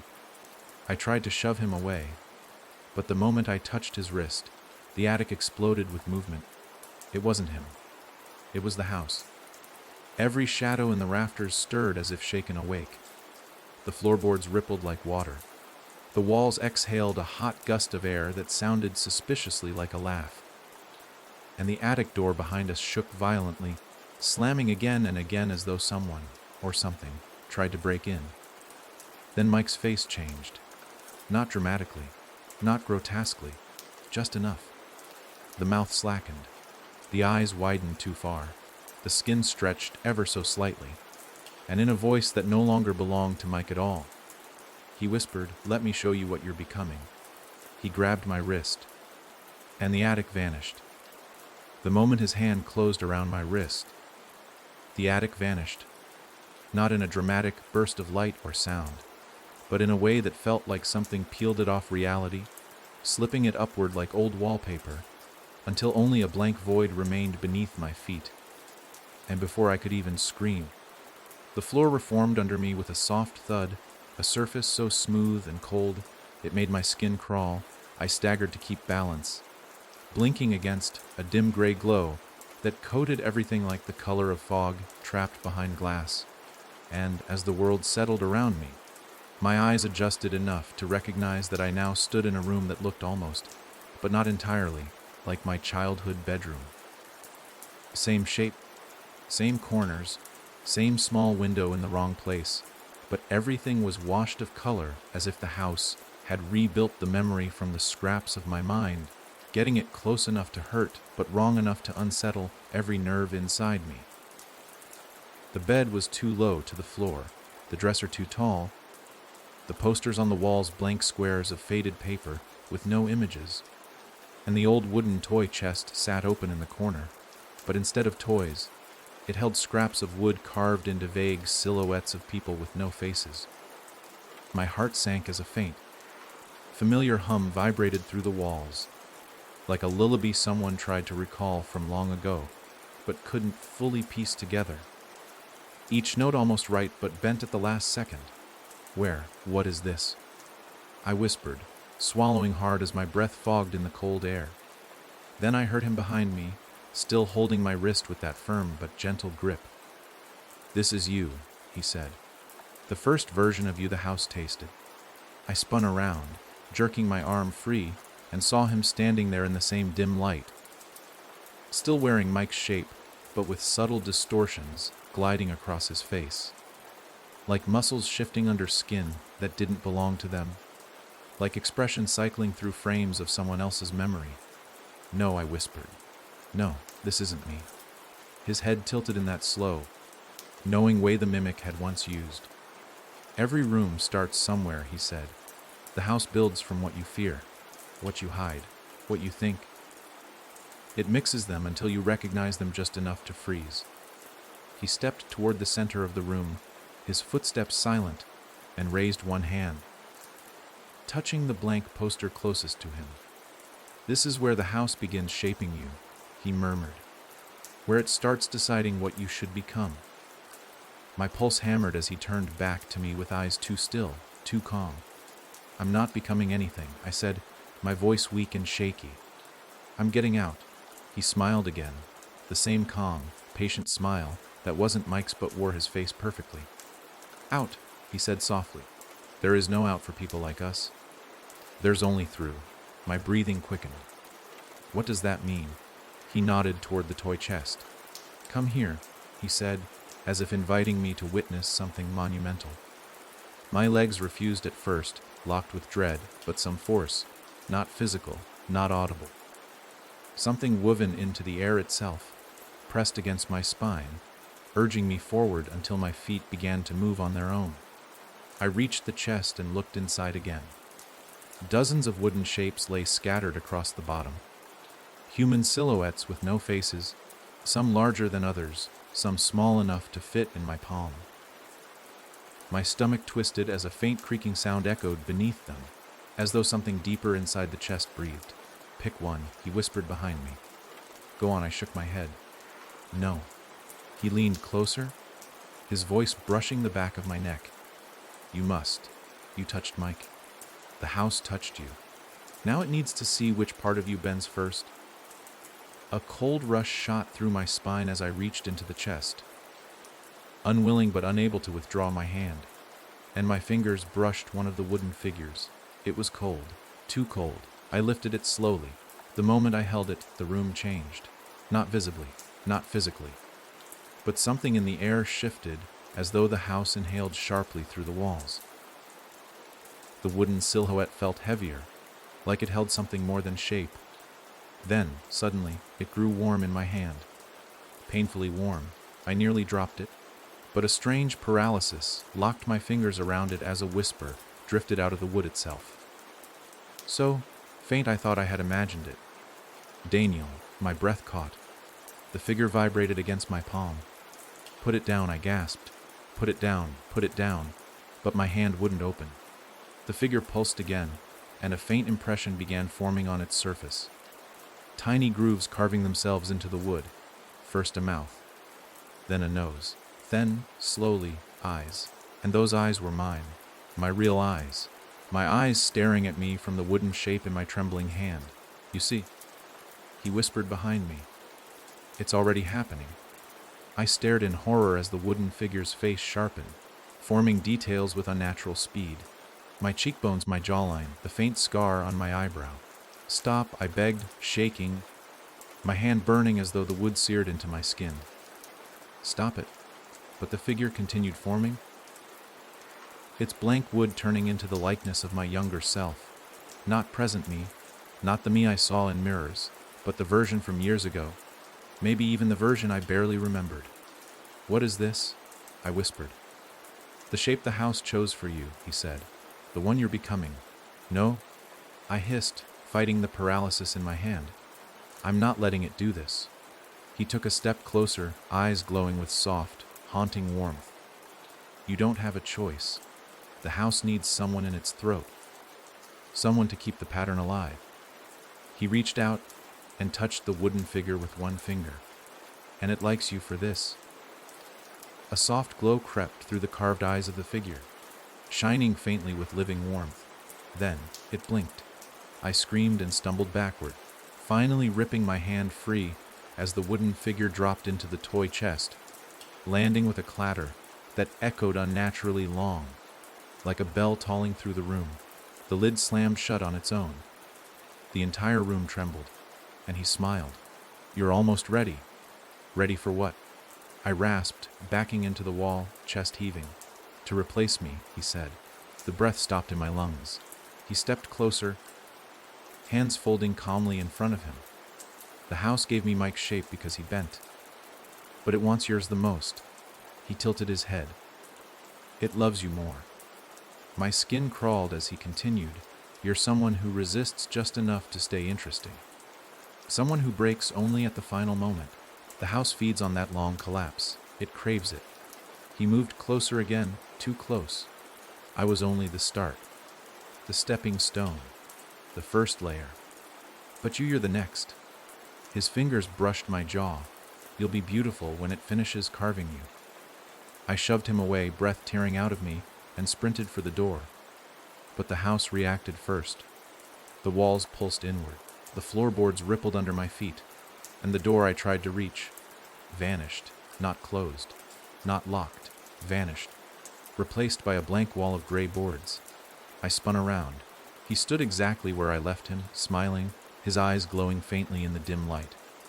"Now," he whispered, "you have nowhere to run." The toy chest creaked open behind him, slowly, invitingly, and something inside it whispered, "Daniel," my voice. Not the one leaving my throat. The one I had given the house without meaning to. The one it was now shaping. The one it wanted to keep. The moment the toy chest cracked open again, and my own voice drifted out, soft, shaky, desperate in a way that didn't match the words I was currently breathing. My knees almost buckled beneath me, the room tightening like a lung squeezing shut as that faint call slithered up my spine and wrapped itself around my throat. And Mike, or the thing wearing him, watched me with a quiet delight that made my skin crawl, his smile small and patient like someone watching a child finally notice a hidden truth. "You hear it, don't you?" he whispered, stepping closer with that smooth, weightless stride. "That's the part of you the house already took." My pulse pounded so hard it echoed behind my ears. "You're lying," I said through clenched teeth, though I wasn't sure who I was trying to convince, him or myself. The toy chest creaked another inch, the hinges groaning like old bones, and the faint gray light in the room flickered, as if pulled toward the chest. "Daniel," my voice called again, pleading this time. I staggered backward until I hit the wall, my breath turning shallow, and pressed my palms flat against the wooden paneling as if I could push myself through it. "That's not me," I whispered. "That can't be me." He tilted his head, the movement disturbingly graceful. "It's the voice you gave up in the chamber," he murmured. "The house caught it when you screamed, when you broke, when you tried to pull him out." His eyes flashed with something dark and reverent. "That was the moment it knew you better than you knew yourself." My throat tightened as the toy chest lid opened fully, revealing the wooden figure inside, the one shaped like my younger self, now glowing faintly from the carved eyes, its small mouth trembling as it spoke again in my voice, this time cracked with fear. "Pleasey, help me." My intestines twisted.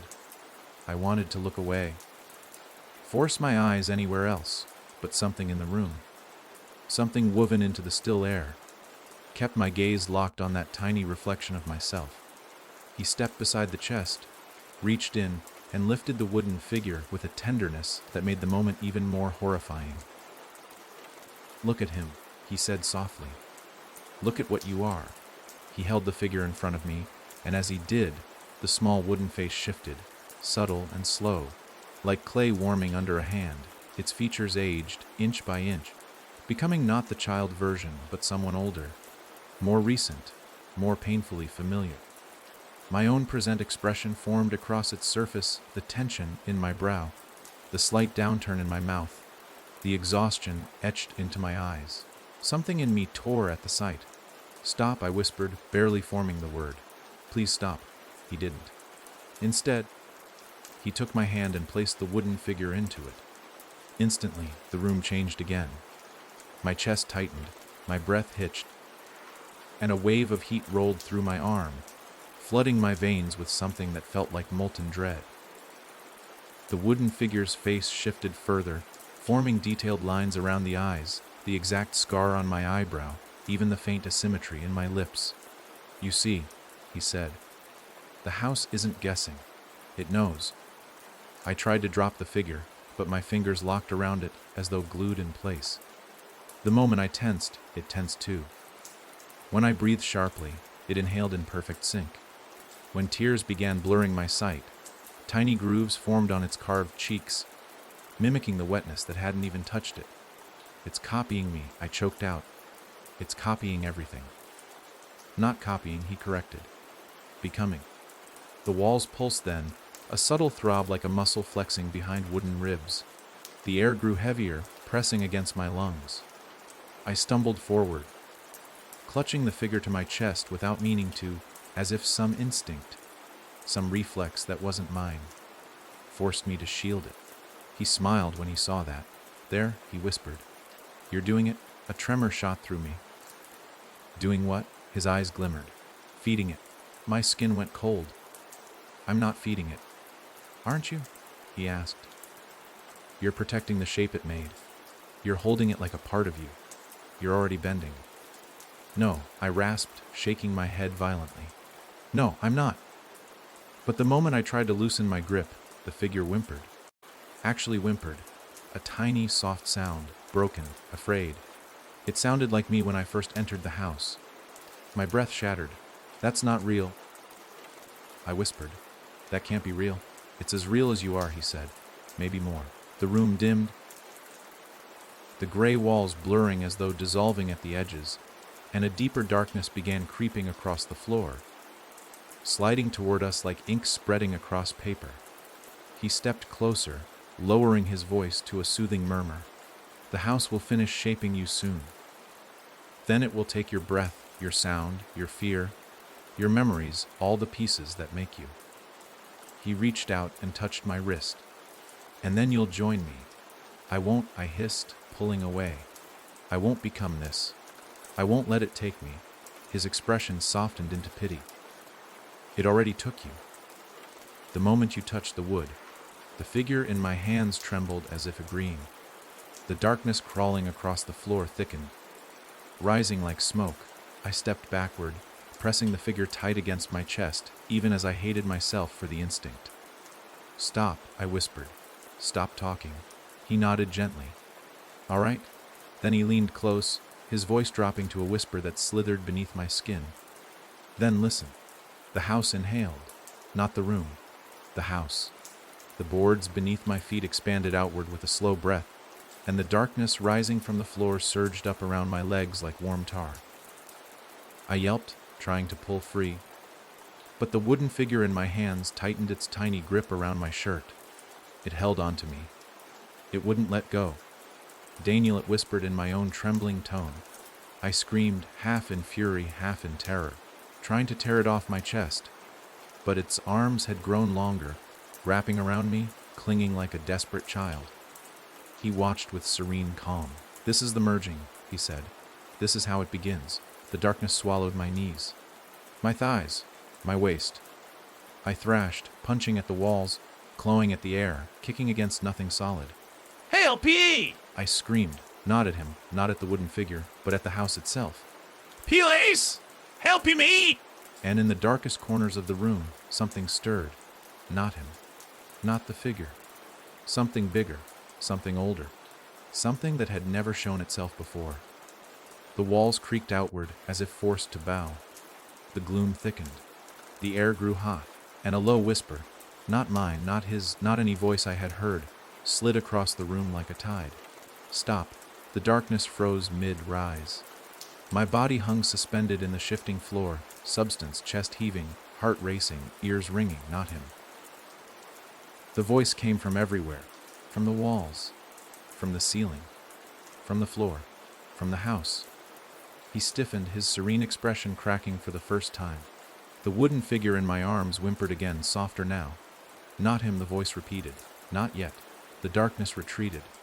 Quickly, abruptly, dropping me onto the cold wooden boards like the house changed its mind in an instant. I hit hard, gasping. He staggered backward, eyes wide with something that looked disturbingly like fear. "What are you doing?" he whispered to the air. "He's ready. He's ready." The house answered with a long groaning shudder that rattled the rafters. "Not yet," it said again, its voice rumbling through the boards beneath me. "Show him more." And then, the floor split open beneath me. I dropped through. The wooden figure screamed in my voice, and the world swallowed me whole again. I plunged through the collapsing floor with such brutal force that the air ripped from my lungs. The wooden figure screamed, twisting around me like a shredded echo as the world blurred into a funnel of gray and black streaks. And before I could brace or think, or even understand the direction, I was falling. My body slammed onto something soft but cold, like a mattress left in a freezer for years, and a sharp burst of pain shot through my ribs as darkness settled around me in thick layers, swallowing the last of the wooden figure's desperate voice. I gagged on the stale, icy air, rolling onto my side, blinking hard until the fog in my vision began to peel away. When my eyes adjusted, I saw that I lay in a long, narrow corridor that seemed to stretch into forever, the floor lined with a dark carpet, so thin it looked like a strip of old felt, and the walls rising tall and smooth, coated in a faded gray paint that peeled in vertical strips like shedding skin. Dim light bulbs hung overhead at uneven intervals, each one flickering gently, just enough to reveal the countless doorways lining the corridor. Door after door after door, each identical, each cracked open just slightly, as if someone had walked through recently, but didn't bother to close them all the way. My breath stuttered. This place didn't look like any part of the house I had seen. It felt older, like a hallway that existed beneath the basement and beneath even the chamber where the giant creature lived. A spine connecting the house's buried organs. I pushed myself upright, wincing at the throbbing in my ribs, and glanced around for the wooden figure. But it was gone, vanished as though ripped from my arms mid-fall. "Hello," I whispered, my voice trembling. It bounced down the corridor, faint, swallowed almost instantly by the oppressive quiet. Nothing answered. No footsteps. No breathing. No moans. Just that flickering line of light bulbs stretching to eternity. I took a slow, shaky step forward, the carpet crunching softly beneath my weight as if covered in grit. My hand brushed one of the door frames. I didn't want to enter yet, didn't dare, but the moment my fingers touched the wood, a soft vibration traveled up my arm, and a whisper crawled through the tiny crack in the doorway. "Daniel." My entire body froze. The voice wasn't mine, and it wasn't Mike. It sounded older, tired, familiar in a way that made the back of my neck prickle with cold sweat.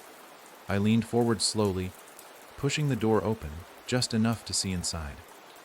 The room beyond was small, almost like a storage closet, but instead of shelves, the walls were covered in sheets of yellowed paper pinned in crooked rows.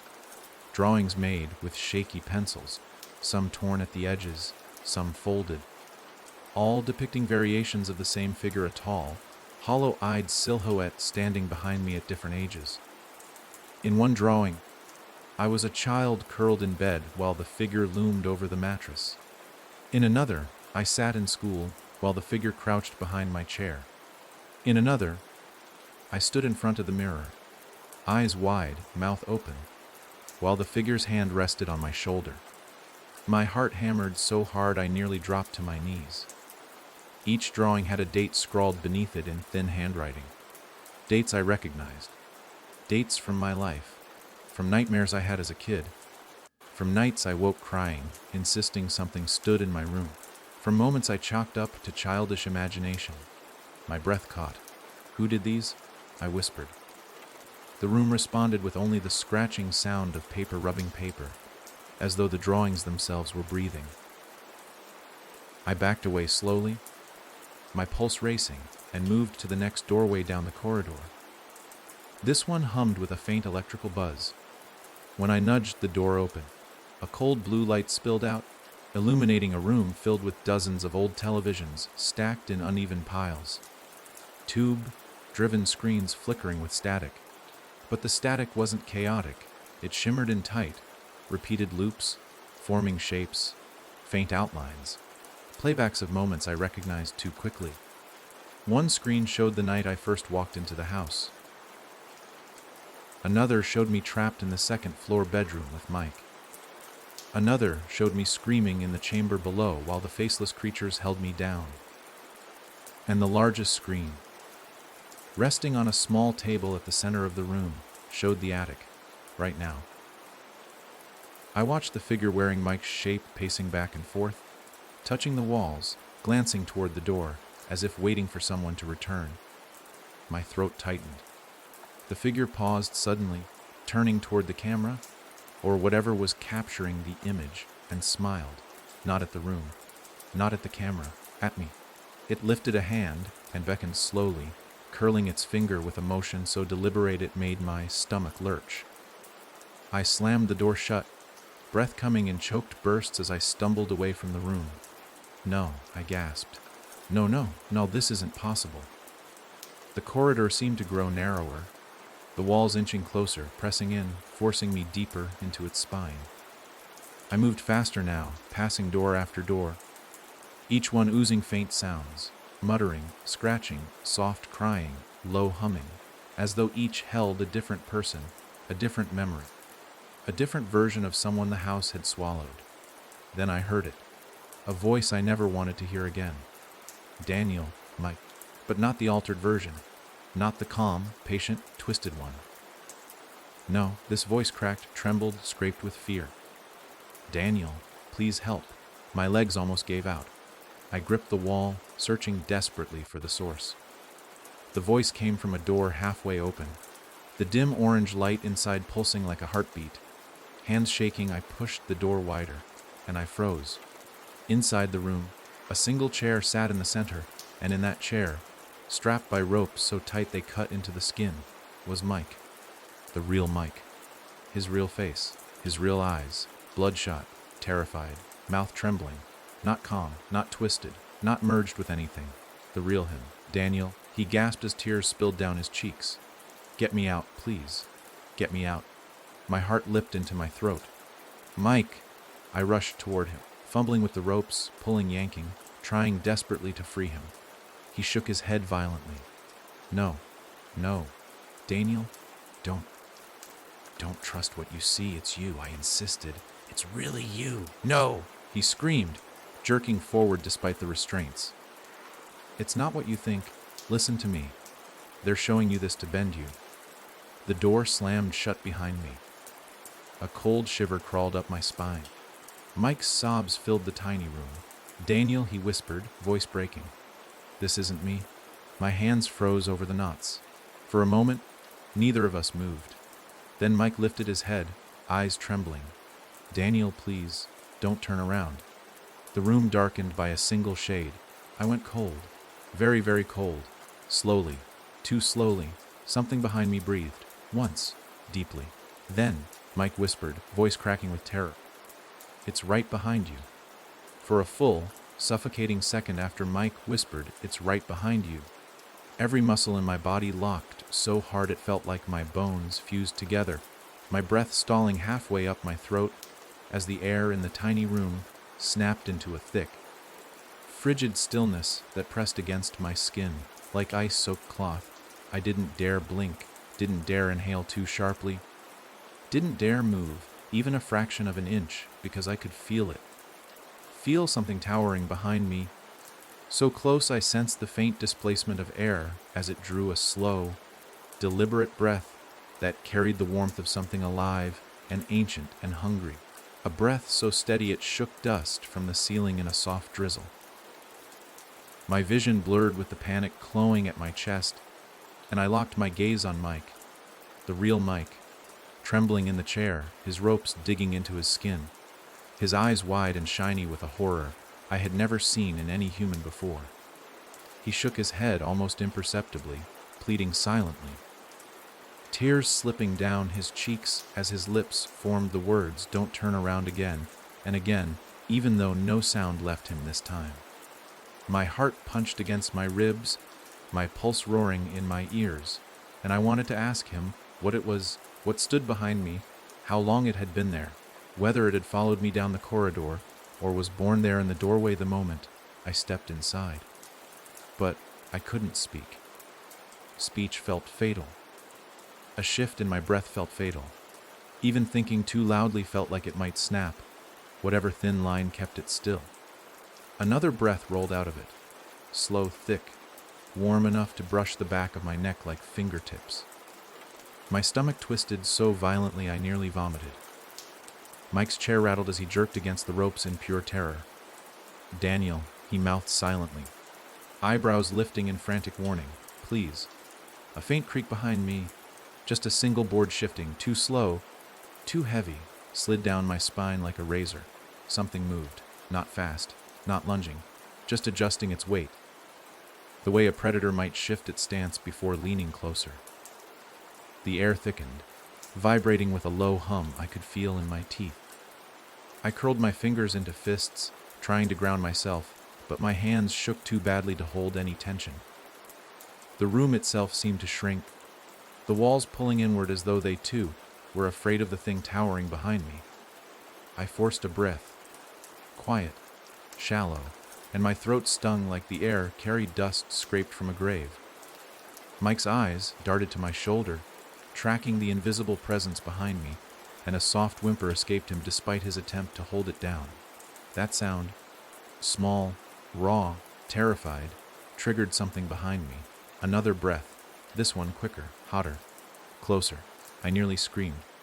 The presence leaned in, no shift of feet, no shuffle of limbs, just a tightening of the air. A pressure on my spine like a large palm rested there, with barely restrained curiosity. For an awful moment, I felt the weight of its attention narrow directly onto my neck, like its face hovered inches from my skin. The silence sharpened into a single point of intent. Tears burned my eyes. I wanted to run. I wanted to die just to escape the stillness. Then, without warning, it exhaled again, a slow, rumbling breath that vibrated the back of my skull. Mike's head jerked violently. "No!" he screamed, voice shattering the silence. "Don't breathe like that. Don't." He stopped mid-sentence, his entire face drained of color, because the thing behind me answered him, not with a scream, not with words, with a low, rattling sound that was almost like a chuckle. Something long and jointed tapped softly against the floor. Tap, tap, tap, each tap lighter than the last, as if measuring the room's boundaries. I couldn't move. I couldn't even swallow. The air grew hotter, heavier, wet like steam rising off flesh. Mike shook his head so hard his hair stuck to his face. "Daniel, don't turn, don't turn. It wants you to look. That's how it takes shape. It needs your eyes. It needs you to see it." His voice broke. "If you don't look, it can't finish." My blood froze. That was why it felt incomplete. Why it hovered. Why it breathed like a creature testing the air. It wasn't fully formed. It needed me to turn around. To see it. To complete whatever shape the house intended it to take. I clamped my eyes, shut on instinct, even though they were already facing away. Mike's chair rattled as he tried to rock it, dragging it closer to me despite the rope cutting deeper into his arms. "Daniel, listen to me," he whispered urgently. "You have to leave the room. Back out slowly. Don't stand up fast. Don't turn your head. Don't let it feel wind on its skin. Move like you're underwater. Slow. Quiet." Another breath behind me. This one colder. Colder than ice. It drifted down my spine like liquid nitrogen. Mike flinched at the sight of it touching me. "It's touching you," he whispered, voice cracking. "Please, Daniel, please move." I tried. God, I tried. My legs shook, refusing to obey, muscles spasming like wires sparking underwater. I forced one foot backward, slow, dragging it along the floor so it wouldn't scrape loudly. The presence behind me stiffened. The air lost warmth. The entire room seemed to lean forward as if holding its breath. Another tap on the floor, closer to my heel. My throat tightened into a hard knot. I dragged the other foot backward. The thing followed the movement with a faint crackle, like dry bones bending under skin that didn't quite fit. "Good," Mike whispered. "Good, keep going. Don't turn. Don't." He froze, his face contorted into pure horror. "Daniel," he whispered, barely audible. "It's lowering its head." My breath escaped in a choked gasp. He nodded, a tear spilling again. "It's smelling you." Something cold, damp, and huge hovered just above my shoulder blade. Not touching me yet, but close enough that I could feel the air shift with its breath. The tapping sound stopped. A faint, wet slither replaced it. I squeezed my eyes shut so tightly it hurt. And then, a whisper slid directly into my ear. Not Mike's voice, not mine, not the house's whisper. Something deeper, something older, something impossibly close. "Turn." My entire body seized. "Turn," Mike screamed, the ropes tearing into his skin as he fought them. Don't tear our land! "Don't." The whisper cut through him. Daniel, soft, coaxing, patient. "Please." Mike's mouth dropped open. His breathing stopped for one horrifying second. Then he whispered, voice trembling so badly it barely formed the words. "That isn't me." I felt the thing behind me lean closer, and its breath slid across my throat like a wet blade. The breath slid across my throat with a slick, cold wetness that felt like the underside of something alive dragging over bare skin, chilling me so violently that my knees buckled and my fingers curled into useless claws against the floor as every instinct in my body screamed to leap away, to thrash, to shove, to look, especially to look. Because that breath didn't just touch the surface of my skin, it studied it, pressing against my pulse with the slow curiosity of something learning where the edges of my shape began and ended. And the realization hit me like a blow to the chest. This thing wanted my outline, my contours, my warmth, my breathing pattern. It wanted my face. Mike jerked violently against the ropes, eyes wide, voice tearing through the thick air as he choked. "Daniel." Pardon." "Don't." His warning sliced off as his breath hitched into a sharp, terrified gasp, because whatever hovered behind me shifted its weight, the floorboards bending under it with a low, groaning flex. And the sound was wrong. Too heavy, too controlled, like something with too many joints adjusting itself for a better angle. I clenched my eyes shut, jaw trembling, forcing myself to stay still even though every nerve fired with panic, and the room tightened around me, the darkness behind my closed lids pulsing in sync with the wet rhythm of its breaths. Then I felt it. Light. Testing pressure. Something touched the back of my hair. Not a full grab, just a faint brush, like fingertips. Except they weren't fingertips. They were too long, too soft, too many. They skimmed across my head, trailing down the side of my neck in a slow glide that left my stomach shriveling in on itself, and I had to bite down hard on the inside of my cheek to stop myself from making a sound.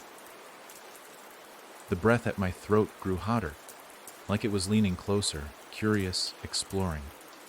Mike shook his head violently, tears streaking down his face. "It's feeling you out," he whispered. "It's deciding how to build you.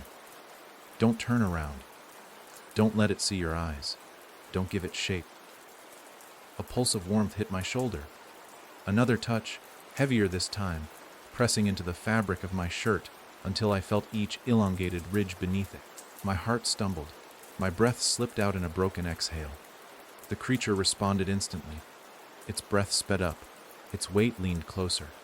The long, soft fingers pressed into my shoulder, spreading slightly, gripping almost, but stopping, as if waiting for something. A soft, wet sound escaped it, almost a hum. My stomach flipped. It leaned closer. I felt the heat radiate from its head, huge, uneven, too close to mine, and a thin line of moisture trailed along the side of my jaw as it inhaled near my ear. The smell, rotted wood, damp cloth, and something sweet like old fruit, flooded my nose.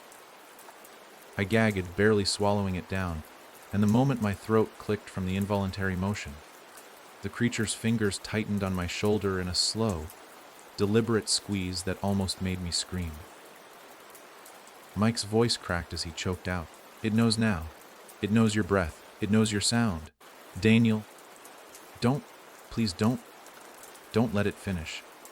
But the creature was already moving again. It slid its fingers up from my shoulder, over the side of my neck, stopping at the hinge of my jaw. The touch was strangely gentle, curious, like hands shaping wet clay. It traced the bone, the curve of my chin, the angle behind my ear, slow enough to memorize every inch. The room spun. My chest tightened. My body shook so hard I thought I'd convulse. Then it spoke. Right into my ear. Not in the deep, ancient voice that belonged to the house. Not in the broken mimicry I'd heard before. It spoke in my own voice. Daniel, I felt my heart stop. It wasn't copying tones or pitch this time. It was perfect, down to the smallest tremor of panic in the version of my voice that belonged to this very moment. Everything froze inside me. Mike's breath hitched so loudly it almost echoed. The creature tightened its grip on my jaw, lifting my head slightly. Not enough to force me to turn, but enough to test the strength in my neck. Then my voice, my exact voice, whispered again, "Let me see you." My blood went cold. "No," Mike whispered, shaking his head violently. No. Don't listen. Don't let it." The creature ignored him. Its fingers slid from my jaw to my cheek, hovering along the bone, feeling the shape like a sculptor tracing an outline. "Let me see," it breathed, still in my voice. "I want to see." A tremor shot down my spine. And then the creature shifted, not backward, but downward, lower, as if kneeling. The breath moved from my throat, to my shoulder, to my chest, downward. And then, the creature pressed its head against my back, gently, almost restfully, like someone laying their head on a friend's shoulder. Mike let out a strangled sob, because now the creature whispered into my spine, "Turn around." "No," Mike screamed. "Please," the creature whispered, and this time it sounded innocent, childlike, painfully familiar, too familiar. It sounded like me at 8 years old, the young version of myself whose wooden figure had formed in the last room. "Turn around." Daniel, no breath left me, no heartbeat, nothing, just that small, pleading voice against my back. "Let me be you." Something inside my head cracked, not physically, emotionally. Something inside me actually cracked. I didn't turn, but I broke. My legs gave out. I collapsed forward onto my hands. The creature's fingers let go. Its breath receded half an inch, and Mike screamed a word I had never expected to hear from him. Run! I staggered to my feet, eyes still shut, heart exploding in my chest, and hurled myself toward the sound of the door. Except the door wasn't the same shape. It wasn't where I thought it was. I slammed into a corner that hadn't been there, and the creature behind me stood, not fast, not slow, just rising. And for the first time, I felt its shadow fall over me completely. It whispered, still in the voice of my 8-year-old self, "You can't run from your shape." The creature's shadow cloaked me so completely that for a moment the room felt swallowed in pitch, a darkness thick enough to carve shapes into. a darkness that pulsed with the slow, patient rhythm of something alive and waiting. My lungs spasmed, pushing out air in shallow bursts as I backed blindly along the wall, fingertips scraping uselessly over the wood in search of an edge, a seam, a crack, anything resembling a door, but all I felt was smooth, cold board beneath trembling hands. And behind me the creature's breathing thickened into a low, steady rumble that vibrated through my ribs as it whispered again, in that twisted child version of my voice. You can't run from your shape. My panic spiked so sharply that spots of white burst behind my closed eyelids, but I refused to open them. Refused to give the thing the sight it so desperately wanted. Instead, I forced my legs to move. One foot back, then another, while keeping my face rigidly forward, fighting the urge to look even in instinctive fear. Mike's voice, strained with agony, cut through the thick air. Left, Daniel, your left, the wall curves. Go, go! I jerked left so fast I nearly tripped, stumbling along the boards as the creature behind me took one slow step forward, the weight of its movement bowing the floorboards in a deep groan that shot through my bones. The sound was heavier than before, denser, like it had grown larger in the seconds since it stood. Faster! Mike cried. Don't let it sense hesitation! I shoved myself forward, sliding along the curving wall, fingers brushing corners that felt wrong, strangely rounded, as if shaped by hands instead of tools. My heart slammed painfully against my ribs as the creature's breath followed me, warm, wet, too close.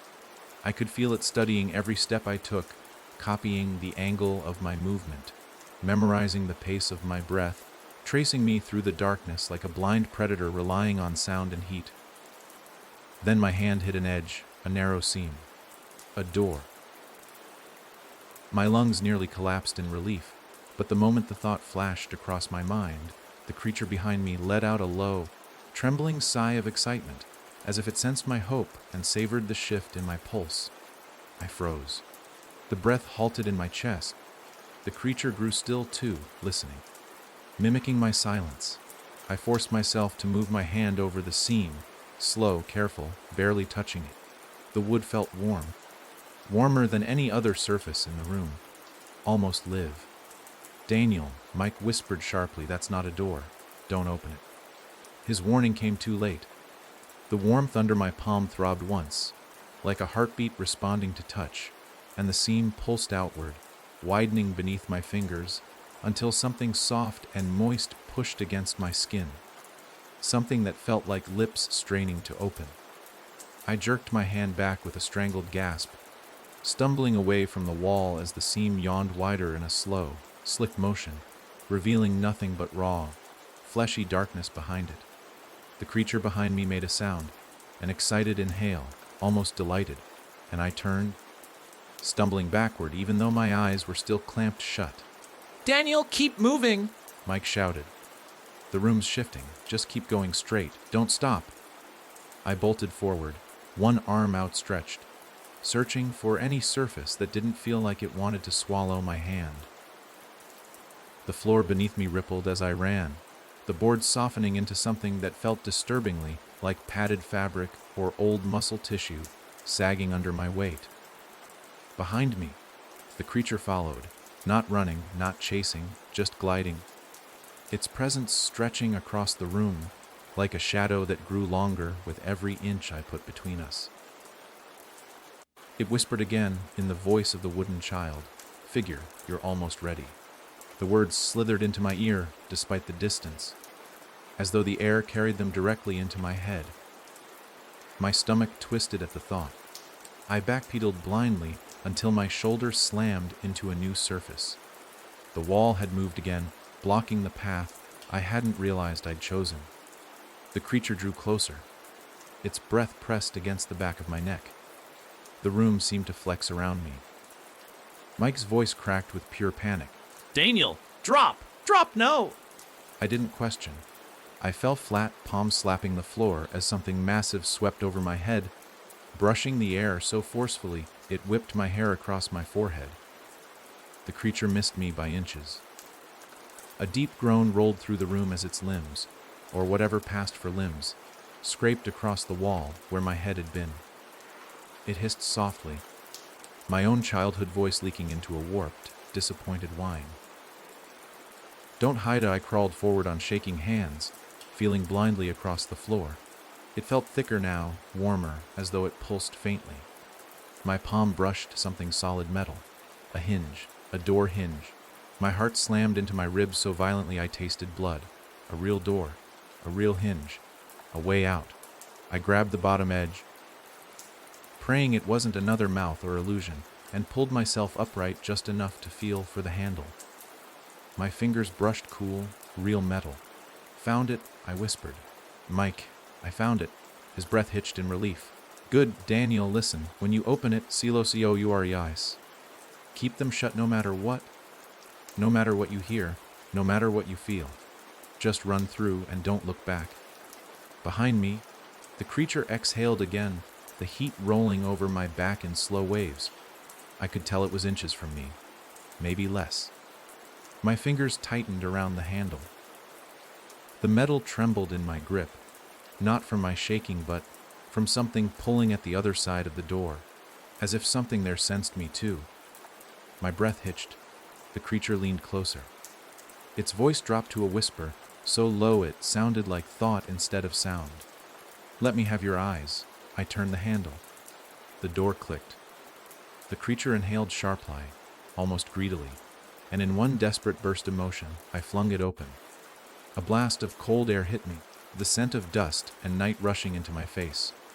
Behind me, the creature screamed. Not a roar, not a human wail, but a shrill, layered burst of sound that shot through my spine like electricity, and the force of it sent me stumbling through the doorway. I kept my eyes shut, running blind, arms outstretched, legs nearly collapsing beneath me as the floor pitched downward. Something slammed into the door behind me, then again, each hit shaking the passageway I sprinted through. The space narrowed, then widened, then twisted. I ran until my lungs burned, until my legs felt like they might tear apart. The door behind me cracked, splintering under the blows. "Run!" Mike screamed from somewhere distant, his voice echoing along the corridor I barreled through. "Daniel." Don't test Tope! I didn't. I couldn't, because behind me, the creature's voice shifted again.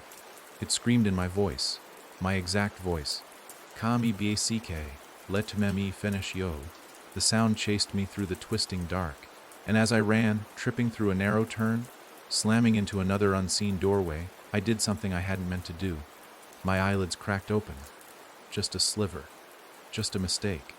Just a reflex. Light flooded in, and I froze, because the room I had burst into wasn't a room, it was a forest. The forest behind my house. But the trees were wrong, angled, stretched, trembling, and hanging from every branch were faces.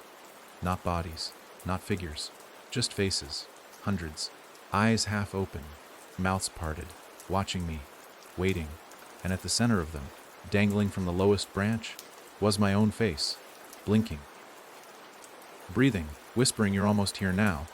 The moment my eyes fully registered the forest stretched out before me, a raw, instinctive panic struck so hard it nearly knocked the breath out of my chest, because the scene didn't look like a dream or distortion. No, it looked horrifyingly real, as if the house had decided to mimic the world outside in the most vicious way possible. Tall trees rising in crooked angles, bark so dark it appeared soaked in old blood, branches sagging low, under the weight of the faces hanging from them. Hundreds, maybe thousands, each one drooping like a pale fruit, swaying in a wind that didn't exist, their half-open eyes following me with a slow, unnatural patience that sent a choking wave of dread crawling up my spine. I stumbled backward, boots sinking into the damp, spongy ground that felt more like flesh than soil, my lungs clawing for air as the forest leaned inward, as though it were closing around me. And the faces, God, I whispered under my breath, "What are you?" Some had decayed lips. Some had cracked skin. Others looked freshly carved. But all of them watched me with a strange, resigned hunger. as if waiting for something they already knew I would eventually give. My gaze locked unwillingly onto the face hanging from the lowest branch directly ahead. My own face, its features slack yet alive, its eyelids fluttering as if waking from a long sleep, and when its dry lips parted slightly to whisper, "You're almost here now," a tremor shot through the forest, making every branch rattle, every face sway, every tree groan in a low chorus that shook the ground beneath my feet. "No," I gasped, stumbling back as my heartbeat pounded in my ears. "No, no, this isn't me. This isn't real. This isn't." The ground shifted under me with a slow roll, like something large moved beneath the soil. The forest responded. Faces lifted, eyelids widening, mouths stretching open with soft, wet pops that echoed through the clearing. Some faces mouthed silent words, some twitched, others smiled in half, formed gestures that looked painfully familiar, as if they were pieces of memories shredded and sewn back together. My own face, dangling inches from the branch, blinked slowly, expression smoothing into something gentle, almost welcoming. "Don't fight," it whispered in a trembling voice that matched mine perfectly. "It's easier if you come closer." The words wrapped around me like a rope. "Shut up," I hissed, tears blurring the tree line. "You're not me." My face tilted slightly, eyes softening. "I wasn't at first," it said. "But the house needs a version of you ready to stay, ready to sink, ready to leave the other one behind." I wanted to scream. I wanted to rip the face down and crush it into the earth, but my legs refused to obey, too rigid with fear, or maybe held still by the forest's unnatural pull. The hanging version of me slowly rotated, the branch creaking above it, turning so my face could watch me more closely. "Come here," it said, voice cracking in a way that made every hair on my arms stand. "Come touch me. Let me finish." A sudden crack behind me made me whirl around, my heart seizing. Just in time to see the door I came through slam shut and dissolve into bark, merging into the nearest tree until there was no sign it ever existed. I was trapped. Daniel! Mike's distant voice echoed from somewhere behind the trees, as if buried deep within them. But the sound was warped, stretched, and too far to reach. "Daniel, don't listen to it."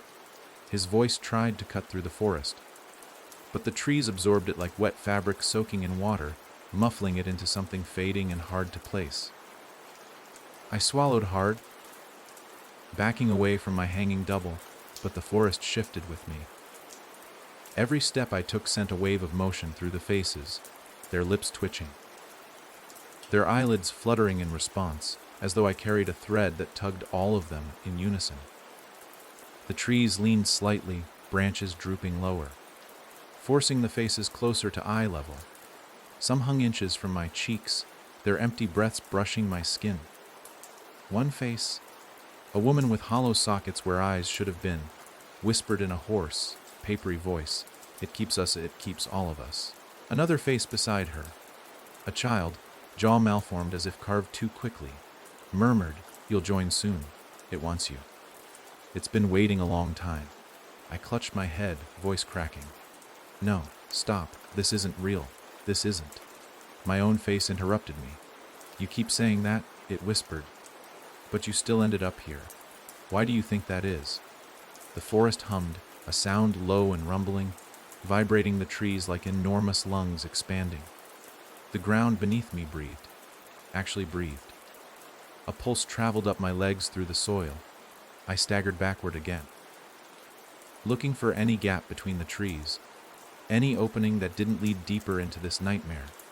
But each direction blurred into the same repeating path, gnarled trunks, sagging faces, crooked branches all forming a loop that pressed inward like a clenched fist. "You can't leave yet," my face said. "You haven't seen enough. The house still needs to shape you." "I'm not letting it," I whispered, voice trembling with anger and terror. "I'm not bending. I'm not becoming anything." My face gave a slow, pained smile, the kind of smile someone gives when they pity your ignorance. "You already are," it said gently. "The moment you touched the wood, the moment you let it echo your breath, you open the door. And once you open a door in this place, you can't close it. A sound rippled through the forest then. A deep, creaking groan like a massive weight shifted somewhere above. The branches quivered. The faces swayed in anticipation. Leaves rustled even though no wind blew. My hanging double turned its gaze upward. "It's coming," it whispered. "It heard you reject it again." My chest tightened. "What is?" The forest answered before it did. A long, low moan rolled across the trees, too large, too layered, too close. My heartbeat spiked. "What is that?" My face looked at me with a softness that made my stomach drop. "The house," it whispered. "But not the house you walked into. The house it becomes when it's hungry." The trees shuddered. A section of the forest ahead of me sagged as though something massive pressed down on it. Bark cracked. Branches snapped. Then I heard it, a dragging sound, slow, heavy, rhythmic, like something enormous crawling toward the clearing. My legs nearly collapsed. "No," I whispered. "No, no, no." My face leaned closer, dangling so near our noses almost touched. "Run," it murmured. I froze. "Run where?" I rasped. The face blinked once, just once. Anywhere but here. A massive shape moved between the trees. My face jerked, eyes widening. The forest inhaled. I turned and ran into the dark between the hanging faces. And behind me something huge let out a shuddering breath that shook the entire forest floor. I ran blindly into the forest, weaving between the hanging faces as their slack mouths wobbled with each frantic stride I took. Their whisper, soft breaths brushing against my ears like fingertips made of air, urging me forward or begging me to stop. I couldn't tell which, while the ground beneath me throbbed in unsteady pulses, rising and sinking like something alive shifted beneath the soil, and behind me the enormous shape tore through the trees with a noise so deep and resonant it rattled my teeth, a sound that didn't belong to any creature born of earth or flesh, but something older, something shaped from the dark foundation of the house itself. The branches cracked like snapping bones, the forest groaning under the weight of whatever crawled toward me, and every twisted trunk trembled in dread as the ground buckled beneath its approach. My lungs burned, each breath a jagged stab through my chest, but the forest did not give me an easy path. It closed around me, trunks, tilting inward as if to slow me down, roots pushing up from the earth to trip my feet, faces swinging closer, brushing my cheeks and forehead with cold lips that whispered my name in dozens of mismatched voices. Young, old, broken, pleading, "Daniel, Daniel, stop, stop, stop." I shoved past them, slapping away the dangling remnants of faces too close to mine, their skin feeling like damp parchment against my fingertips as I barreled deeper into the trembling woods. A loud, splitting crack behind me, like wood tearing apart under incredible weight, signaled the creature forcing its way through the trees, and a wave of hot, rancid breath rolled over the back of my neck, so strong it sent my hair whipping forward and nearly knocked me off balance. I didn't look. I couldn't look. Looking would finish me. The path twisted sharply, my foot catching on a root that hadn't been there a second ago, and I crashed hard to the ground, palms skidding across moist soil that gave under my weight like it had muscle beneath it instead of dirt. Faces above me dipped lower, some brushing against my back, others whispering warnings, or invitations, or truths I couldn't bear to hear. "You're almost his," croaked one voice from a face with no lower jaw. "He's close," murmured another. "Let him take you, let him finish," begged a young boy's face with hollow sockets for eyes. I scrambled upward, shoving myself off the living earth, just as a massive shadow loomed over the area I'd fallen. An immense, contorted silhouette that blocked out the forest glow, its limbs moving in slow, deliberate lurches that shook the ground. The breath it pushed out carried the stench of damp stone, rotting leaves, and something sour, like the air inside a long, sealed basement. I ducked behind a leaning trunk, heart pounding so loudly I feared the creature could hear it over the creaking of the trees. The shadow shifted, swelling across the clearing, and the forest held its breath. The faces stopped swaying. The branches froze. Even the dirt seemed to wait. A low groan rippled through the trees, a sound so heavy it made the branches above me sag, followed by a dragging scrape, like something huge pulled itself forward using limbs too long and too heavy for the forest floor. I pressed myself tighter against the trunk, eyes squeezed shut, hands trembling. The creature's breath rolled over the bark inches from my cheek. Warm fog seeping between the cracks of the tree like it wanted to slide around and touch my skin. A deep inhale followed, drawn through something wet and uneven, as if its mouth, or whatever passed for one, wasn't shaped correctly. The forest whispered again through the hanging faces. It smells you. It knows you. It wants your shape. Let it see you. Let it take you. Their voices layered until they blended into a dull, haunting murmur that rose with the creature's breath. I had to move, slowly, silently. Before the next inhale, I edged sideways, sliding along the trunk without lifting my feet, the bark rough against my palms. As I willed myself to blend into the shadows, the creature's breath hitched. A pause. Then, a sudden, violent exhale blasted through the trees, shaking loose leaves and human teeth from the branches above as faces swung wildly in the wind it created. The force nearly knocked me onto my back. Daniel!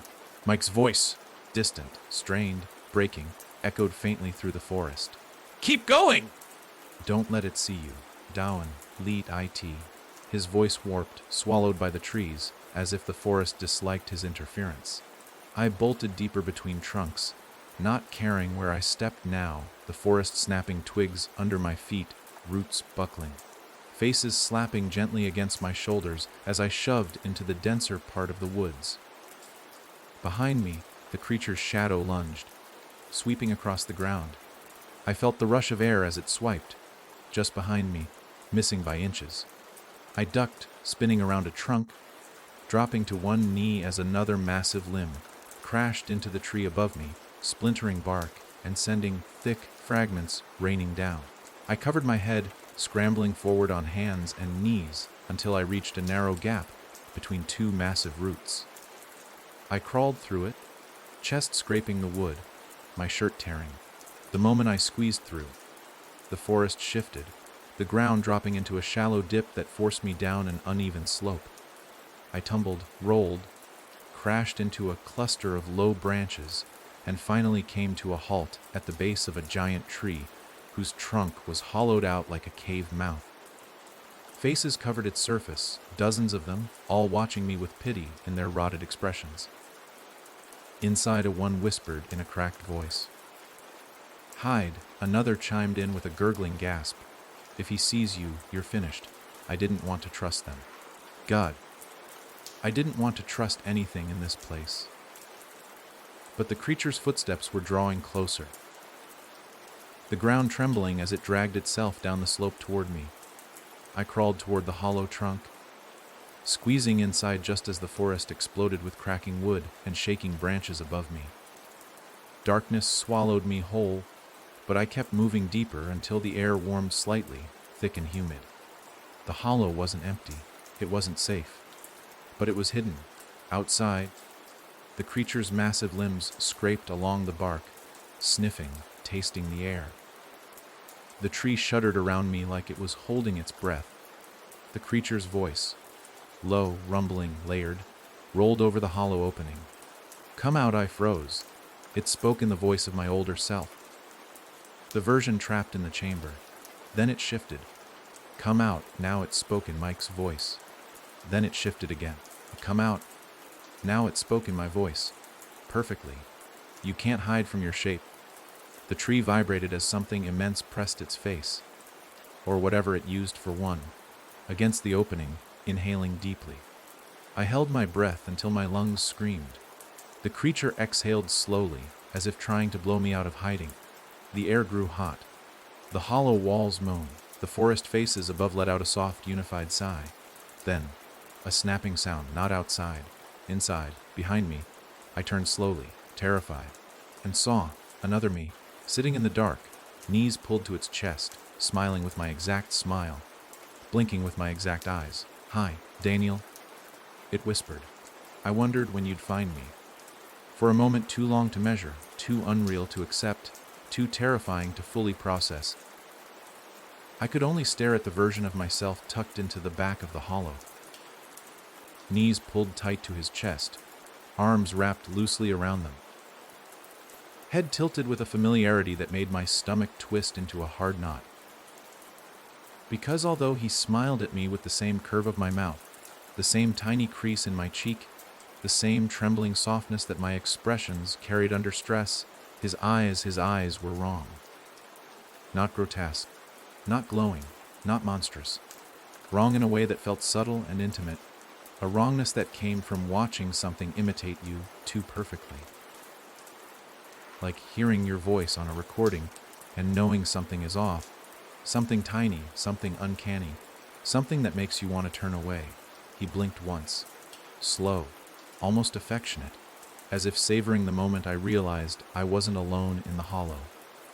"You look tired," he whispered in a voice that matched mine perfectly, every tone, every hesitation, every breath.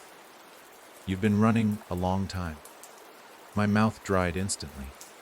I pressed myself back against the wooden curve of the hollow, branches scratching the back of my shirt. What are you?" I rasped, hating the way the question cracked. His smile softened. "I'm you," he answered simply, as though explaining something obvious. "The you the house kept, the you it formed before it met you." My heart hammered violently. "That doesn't make sense." "Of course it does," he whispered, unfolding his arms and placing his hands on the ground with slow, deliberate calmness. "The house likes to have pieces ready. It copies echoes. It builds shapes. It saves versions in case it needs them later." He tilted his head, and it needed me. I shook my head, unable to accept it, unable to breathe properly. "The house doesn't need anything." His smile twitched. "Oh, Daniel, it needs everything. Everything it touches. Everything it hears. Everything it smells. Everything it learns." His fingers flexed on the ground, nails digging slightly into the soft wood beneath us. "And you're its favorite." My stomach flipped at the word. "Why?" The other me leaned forward a little, shadows shifting over his face, making my features ripple across his skin like water catching dim light. "Because you don't bend easily," he whispered. "And the ones who resist taste better. They make the house curious. They make the house patient." I wanted to be sick. My throat burned. "I'm not resisting because I'm strong," I said through gritted teeth. "I'm resisting because I'm scared." "Same thing," he murmured. "Fear and strength are the same to the house. They make you worth shaping." A groan from outside shook the hollow, wood splitting, forest floor heaving. The creature outside dragged itself closer, scraping its limbs along the bark. The hollow trembled. The faces above us moaned softly, like a chorus bracing for something inevitable. My voice cracked. "It's going to find me." He nodded gently. "It will." Panic surged through my chest. "Then why are you sitting here? Why aren't you running?" The smile widened. Not cruel, not mocking, just understanding. "I don't need to run," he said. "I'm already part of it." The hollow shuddered again as the creature outside pressed itself closer, its breath seeping through cracks in the bark like steam passing through cloth. Hot. Wet, heavy. I squeezed my eyes shut, then opened them quickly, terrified of losing sight of the other me. He didn't move. Didn't twitch. Just watched me with a calmness that felt unbearable. "You're scared," he whispered gently. "I can feel it from here." "Stop," I said, voice trembling. Don't say it like that." But he continued as if he hadn't heard me. "Fear makes the house hungry." His voice lowered. "Fear makes you ripe." My chest tightened.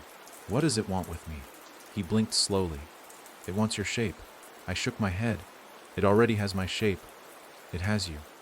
His eyes glimmered. "Not the right version." A cold wave crawled under my skin. "What do you mean?" He lifted one hand and gestured to his face. "This is the you the house made from echoes. From predictions. from the small pieces it caught before you even entered the attic. He reached toward me, but it wants the real you, the one with the full voice, the full fear, the full breath. The hollow walls tightened, branches creaked. The creature outside dragged a limb across the opening of the trunk, brushing bark away in long strips. The house, my double whispered, wants to put you where I am. It wants to store you. My pulse pounded. Stored where? In the hollow, he said calmly. In the walls, in the faces. In the places you saw. He leaned even closer. There are so many versions of you waiting. You just haven't met them yet. The hollow entrance shook as a huge weight pressed against it. Something wet slid down the bark. The confined space filled with its hot breath. Daniel, the creature whispered outside in my voice, my exact voice. I can smell you, my double inhaled deeply. It's getting closer to finishing, he murmured. It's almost ready to build you. I snapped. I'm not letting it build anything out of me. He smiled again, this one sad. You don't get to choose. I do, I hissed. I'm leaving this place. He tilted his head slightly, studying me. Do you want to know why you can't? My throat tightened. No. Because you're already inside it, he said. You've been inside since the first night you arrived. All the rooms, all the halls, all the faces, they're inside its head. You're not walking through a house. His smile deepened. You're walking through a memory. A dry crack rolled through the hollow as the creature outside pressed harder, splitting part of the bark. I flinched. The other me didn't. You see? He whispered. You're not escaping a place. You're escaping a mind, and minds don't have exits. The bark splintered, large chunks snapping free, revealing a sliver of the creature's form outside a massive, distorting silhouette, limbs bending at wrong angles, flesh shifting like thick cloth being pulled too tight. Its voice seeped through the gap. Daniel, come here, let me finish you. My double didn't move, didn't fear, didn't blink. It wants you, he said softly. And once it takes you, I get to leave. My blood turned to ice. What? He nodded, slowly, calmly. One version in, one version out. That's how it works. The creature clawed at the hollow opening. Bark flew in dusty strips. Help me, my double whispered, suddenly sounding small, real, fragile. Let me out. The hollow shook violently. The creature pressed closer. My double reached for me with shaking hands. Please, Daniel. My breath fractured in my chest. I'm not taking your place. Outside, the creature screamed in my voice. Come, eat, o ia wo you. The hollow trembled like a lung expanding. My double lunged toward me suddenly, grabbing my shirt with desperate fists. Hail PME, LPME GTOUT, PLAS. His grip tightened, his face twisted. I don't want to stay here anymore. Don't make me stay. Don't. The creature tore open the hollow. A blinding spill of forest light flooded in. My double's expression snapped into a grin. And he whispered, too late. The creature reached for me.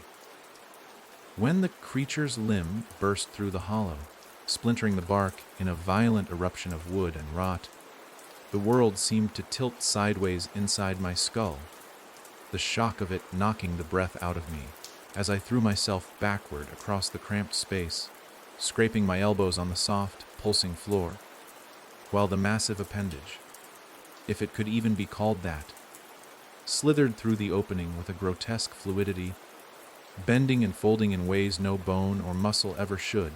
It wasn't a hand, not truly, not in any human sense, but something shaped around the suggestion of a hand, long, jointless lengths of pale flesh stretching like softened wax, tapering into thin extensions that brushed blindly across the hollow, dragging trails in the wood as they searched for me with a slow, curious hunger.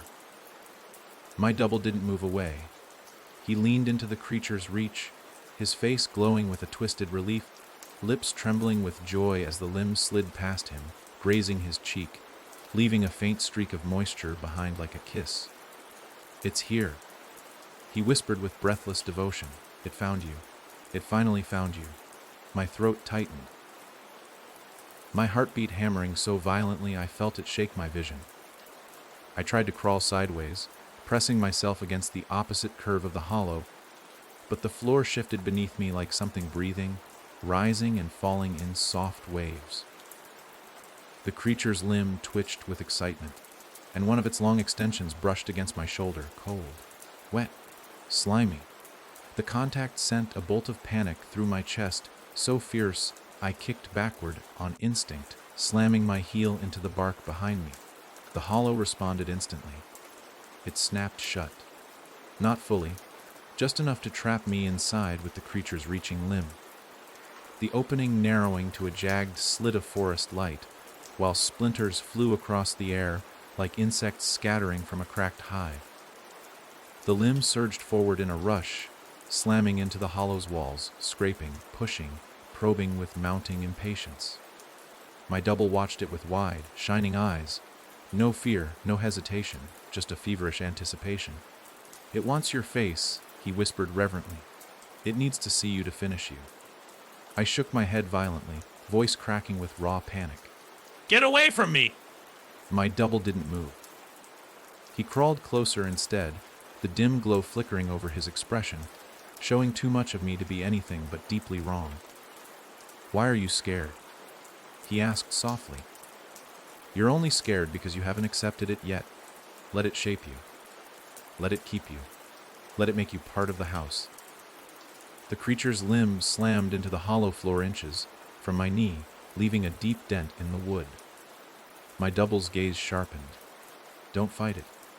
You'll make it worse." The hollow shuddered under the creature's weight, cracks racing along the interior walls like lightning veins. The space felt smaller, days smaller, as though the house wanted the creature closer to me, pressing the hollow inward like a tightening throat. The limb stretched farther, bending in unnatural ways until the longest extension reached my chin, lightly tapping it like a blind animal testing the shape of its prey. My body locked in terror. The touch was slick, warm, pulsing faintly with a heartbeat that wasn't mine. "No," I whispered, breath scraping my throat. "No. No. Don't." The limb pressed harder against my chin, tilting my head upward with gentle force, trying to angle me toward the light spilling through the slit, toward the forest, toward the other faces, toward all the things waiting to mimic me. "It wants to see your eyes," my double said softly, leaning too close, his breath brushing my cheek. "If it sees them, it can take them. If it takes them, it can finish your shape." I clenched my lids shut so tightly they burned. "You're insane," I hissed. "You're not me. You're not anything." He tilted his head with a tragic, sympathetic smile. "That's what I thought too." The creature hissed then, low, deep, rattling, its limb tightening around my jaw with growing impatience. I grabbed at it with shaking hands, trying to pull it away. But the surface felt slick and too soft, like grabbing warm clay that flexed under every squeeze. It wrapped its longer extension around my wrist, squeezing gently at first, then harder, forcing my hand down. A thin whimper slipped out of me without permission. My double flinched at the sound, not out of empathy, but excitement. "There," he whispered. "It loves that. It loves when you break a little." "Shut up," I shouted, voice cracking with terror. The creature tightened its grip in response to the volume, my voice fueling it, feeding it, and I gagged as it forced my head higher toward the light.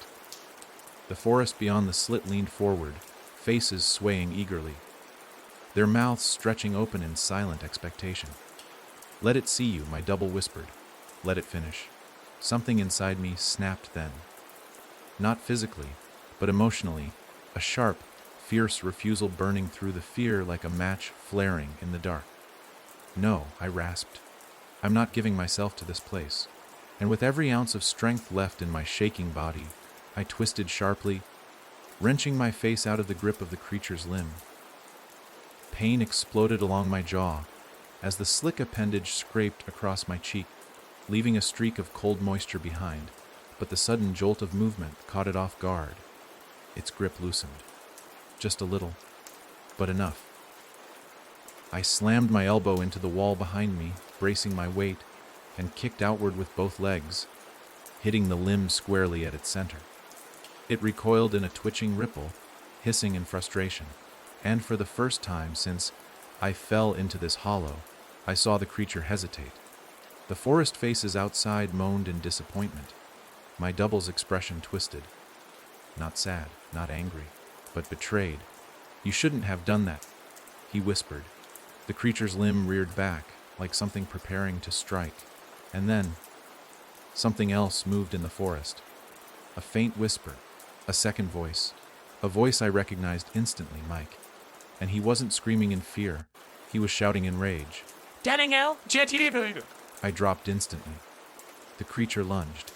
Something slammed through the hollow wall from the outside. The world exploded into splinters, dirt, breath, light, and sound. And everything went black. When consciousness clawed its way back into my skull, it didn't arrive gently. It came as a violent jolt, a rush of sound and pressure and crushing awareness that hit me like surfacing from deep underwater, lungs burning, ears ringing. Vision pulsing with a dim, smothered glow that flickered behind my eyelids, I felt weight on my chest, cold and damp, pressing hard enough to make each breath a task I had to fight for. And when I finally forced my eyes open, the world around me wasn't the hollow, or the forest, or anything that even looked like a place. It was a darkness so thick it seemed to cling to my skin like oily fog, broken only by faint threads of red light that pulsed through the air like veins running across a black surface. I tried to sit up, but something heavy pinned my right arm, and panic shot through me as I remembered the creature's limb slamming toward me before everything went black. My heart thundered. I jerked my arm free with a desperate shove and felt something soft roll off me and hit the ground with a dull thud. I turned toward it, stomach twisting, only to find a long, torn length of bark and wood, splintered and curved, soaked with dark sap that smelled strangely sweet. The hollow, a piece of it had fallen with me. But where was I now? I pushed myself up slowly. The ground beneath my palms sticky and warm, textured like wet fabric stretched across muscle. My stomach clenched at the sensation. I blinked hard, letting my eyes adjust to the faint red glow threading through the space. Shapes emerged. Not walls, not trees, not rooms. The place around me pulsed. Literally pulsed, expanding and contracting in slow, steady intervals, like the inside of a giant lung. "No," I whispered, dread sinking deep into my bones. The air tasted stale, metallic, thick with an old, rotten sweetness that made my throat tighten. I stood shakily, wiping my palms on my shirt, but the sticky residue clung stubbornly, almost binding my fingers together. I closed my eyes and forced a shaky breath. "Mike," silence. Then, faintly, somewhere distant, Daniel, his voice. Weak, strained, but real. I spun toward the sound too fast, nearly losing my balance as the ground shifted beneath my weight, like something turning under the surface. "Mike, where are you?" His voice echoed faintly again, impossibly far, yet somehow close. "Here, Daniel, here." The red threads running through the air pulsed faster, brightening slightly, revealing more of the space around me. It wasn't a room, and it wasn't a forest. The ground rose and fell in uneven ridges, like muscle under skin. The ceiling, if there was one, arched high above, strings of red flickering across the surface like nerves firing beneath a thin layer of flesh. The air shook with a faint rumble, a sound too slow to be breathing, too arrhythmic to be footsteps. Something enormous moved around me, a rumbling shift that suggested a size I didn't want to imagine. "Mike!" I shouted again, voice cracking. A whisper brushed my left ear. "Daniel." I flinched hard, spinning, fists clenched. But no one stood there. Only the pulsing dark. Only the low glow. Only the shifting, breathing ground. My breath hitched. I wasn't alone. Something else whispered from the opposite side. "Dan?" This voice wasn't Mike's. It wasn't mine either. It sounded scraped, fractured, as though spoken through a throat that didn't fully exist. I backed away, hands trembling. "Stay away from me," I whispered. "I don't care who you are. Stay away." A soft laugh drifted through the air then, not human, not mocking, but curious. Testing. It echoed along the pulsing walls, bouncing until it sounded like dozens of voices chuckling in all directions. My skin crawled. A shadow passed overhead, long, thin, sliding across the ceiling with slow precision. I froze. It moved too smoothly to be a creature walking. It glided like a thought, like something deciding. Another rumble shook the ground, this one deeper, almost a growl. I stumbled backward, nearly slipping on the fleshy floor, only to bump into something tall behind me. I whipped around and saw my double, but not the calm one from the hollow, not the smiling one. This one looked broken, face split by deep cracks, skin peeling in strips, one eye hanging lower than the other like a puppet with loose strings. He stood hunched, breathing in uneven gasps. His mouth trembled before forming a warped version of my voice. "Run," he choked. "Run before it picks one of us." "What?" I whispered, voice thin. He shook violently, head twitching to the side. "It's choosing which version, which one to finish." His fingers curled into claws. Not deliberate, but spasming. I didn't run fast enough. I didn't hide. "You still can." Before I could answer, a massive tremor ripped through the place, the ground heaving upward as something beneath it shifted. The cracked version of me fell, limbs flailing like a puppet dropped onto the floor. "It's waking," he rasped. "It's waking for you." A deep, resonant thud pounded through the air. Then another, and another. Footsteps. No, worse, not footsteps. Heartbeats. I clutched my head as the entire space shook with each pulse. The walls tightened, literally squeezed inward, forces rippling through the air like a giant chest compressing around me. The pulsing threads brightened into blazing red veins. My cracked double crawled toward me, fingers dragging. "Run," he whispered again. But this time something pulled him backward, yanking his legs out from under him. He screamed, not like a person, but like fabric tearing under tension, as he was dragged into the floor, sinking into the pulsing flesh, as if swallowed. I stumbled backward, horror choking me as his hand reached out of the ground for one last desperate moment before dissolving into the soft, warm surface. Gone. Something massive stirred beneath the floor. The heartbeats grew faster, stronger, thunderous. I dropped to my hands and knees as the ground pitched, lifting me upward as if riding a massive wave. "No, no," I shouted, scrambling for balance. A voice boomed through the chamber then, echoing, layered, impossible, stretching across the flesh and walls and ceiling simultaneously. Donnell. My blood froze. It wasn't Mike. It wasn't me. It wasn't the creature from the forest. It was all of them. All voices blended into one. Carr. The floor split open. A massive, gaping cavity tore across the ground, lined with twitching strands, opening like a mouth, and inside it, hanging suspended in a thick web of pulsing tendrils, was Mike, his eyes half open, his body limp, his chest rising weakly. "Save me," he whispered. The entire place inhaled. I was dragged toward the opening, and something deep inside whispered, quiet but unmistakably alive, "You're next." The pull that yanked me toward the gaping cavity wasn't like being dragged by hands or claws. It felt like gravity itself had shifted sideways, as if the entire floor tilted, and the world decided that my body belonged inside that twitching maw.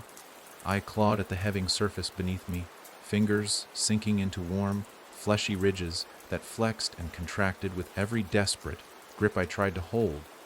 But each time I pulled myself an inch back, the force doubled, dragging my legs toward the opening in steady, merciless tugs. The space around me shook with deep, pulsing beats. Thud, thud, thud, like I was trapped inside the chest cavity of something colossal. Something that wasn't supposed to breathe or live or think, yet did all three with terrifying intention. Daniel Mike's weak voice drifted from the pit, barely audible over the vibrating growl rising from the chamber. "Don't let it take you." His body hung like a broken marionette in the thick web of tendrils, each one coiled around him like pale, Pulsing snakes, squeezing gently, as if savoring him rather than restraining him. His skin looked drained, almost translucent, his veins dark against the glow of the chamber. I tried to reach him, tried to fight the suction pulling me toward the drop, but the flesh under my fingers softened suddenly, liquefying like heated wax, causing my arms to sink up to the wrists. I gasped, trying to rip them free, but the chamber didn't let go. It pulsed once, tightening around my skin, holding me like a thick, living glove around bone. Panic surged through me so violently it made my vision flicker. No, not ego. I screamed, thrashing.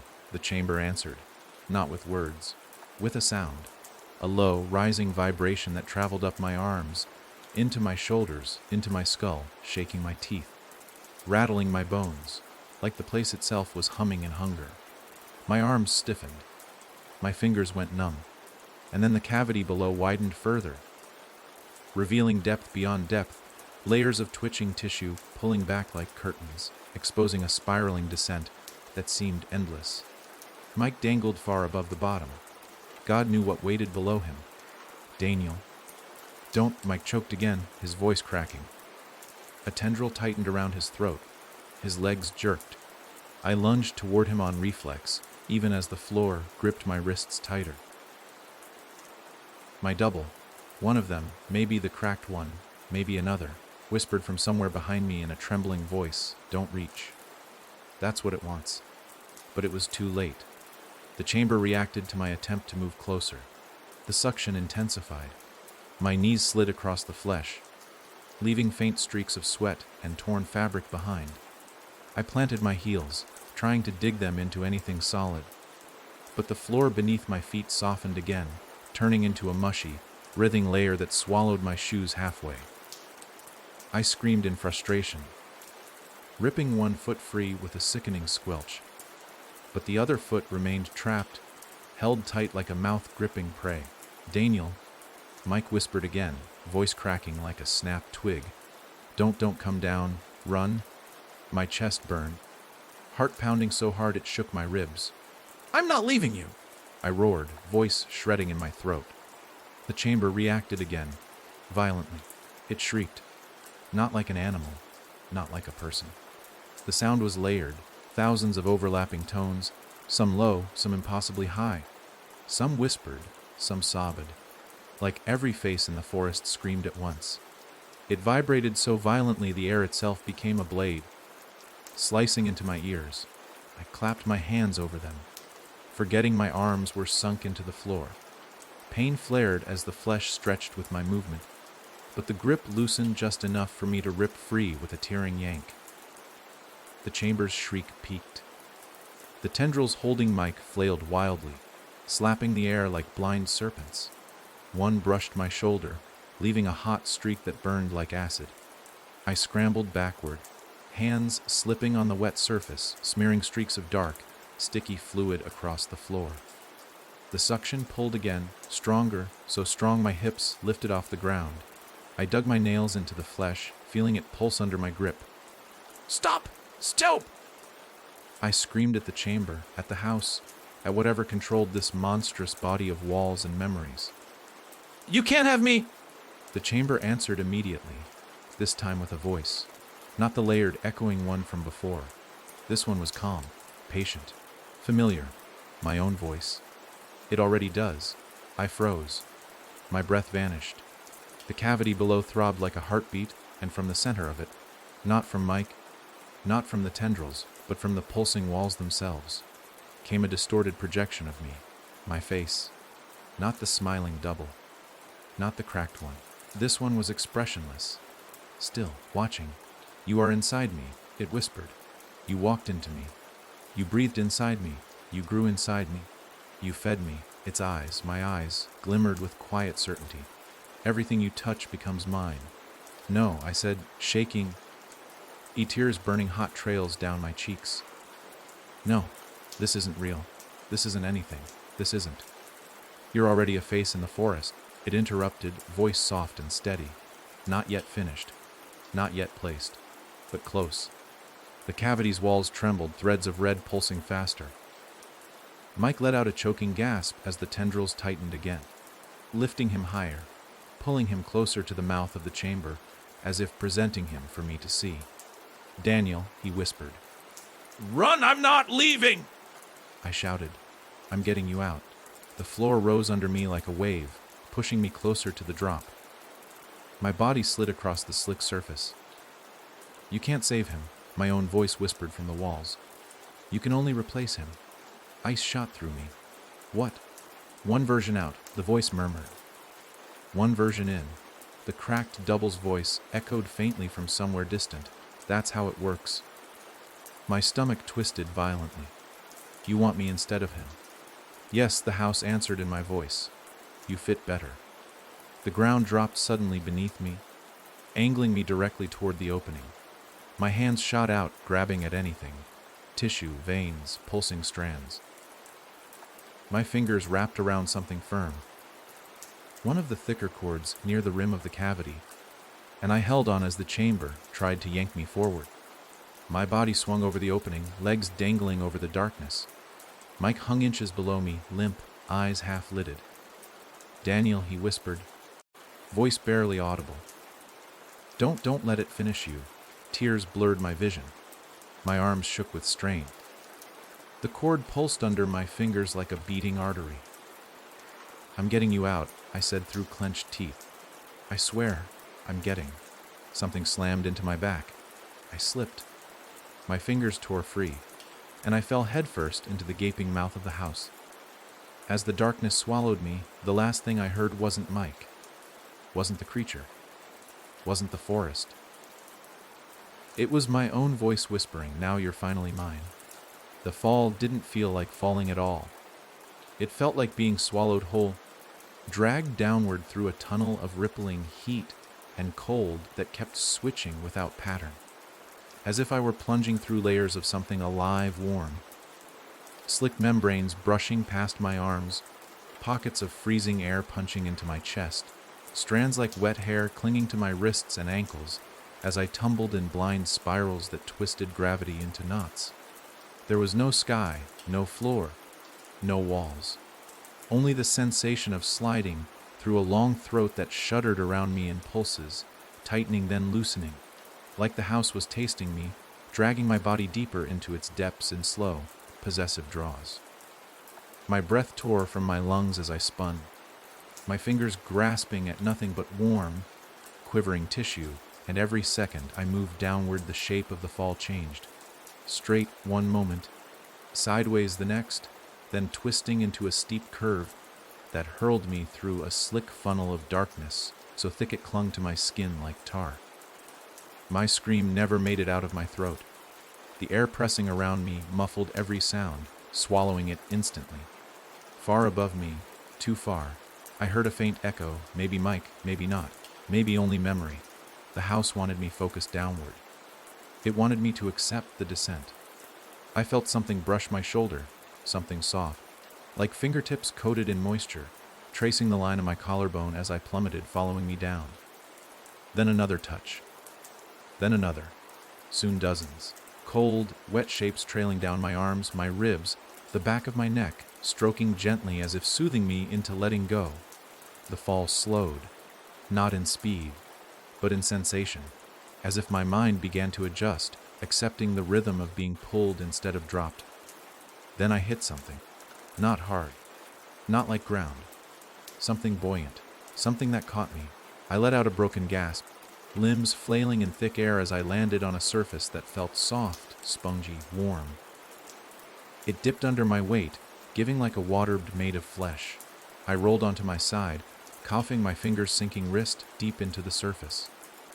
The entire platform pulsed, rising slightly with each slow inhale and dropping a fraction with each exhale, as if I lay on the chest of a sleeping giant. My lungs fought for breath. The air smelled faintly sweet, faintly rotten, faintly metallic. "No," I whispered, still choking. "Please, no." A dim glow flickered around me, ribbons of red light weaving through the walls, floor, and ceiling as though veins had been split open to reveal the faintest trace of life. I pushed myself up onto trembling hands, wiping strands of thick, sticky residue from my face. The fall had brought me here. But where was here? The space stretched in all directions, curving upward like the inside of a vast, organic dome. The ceiling pulsed, shadows flickering across it with each slow beat. And in the center of the floor, just yards ahead, stood something tall, thin, crooked. Something wearing my shape. I froze. My breath caught, broken. The figure stood perfectly still, back turned to me, its posture identical to mine, the slight forward hunch when I was exhausted, the way my shoulders curled when scared. It didn't turn when I rose onto my knees, didn't react when I whispered its name, didn't flinch when a distant rumble echoed through the dome. It only breathed. Slow, controlled, measured. No, I whispered, shaking my head. No, no, please, no more of this. But the figure wasn't the worst part.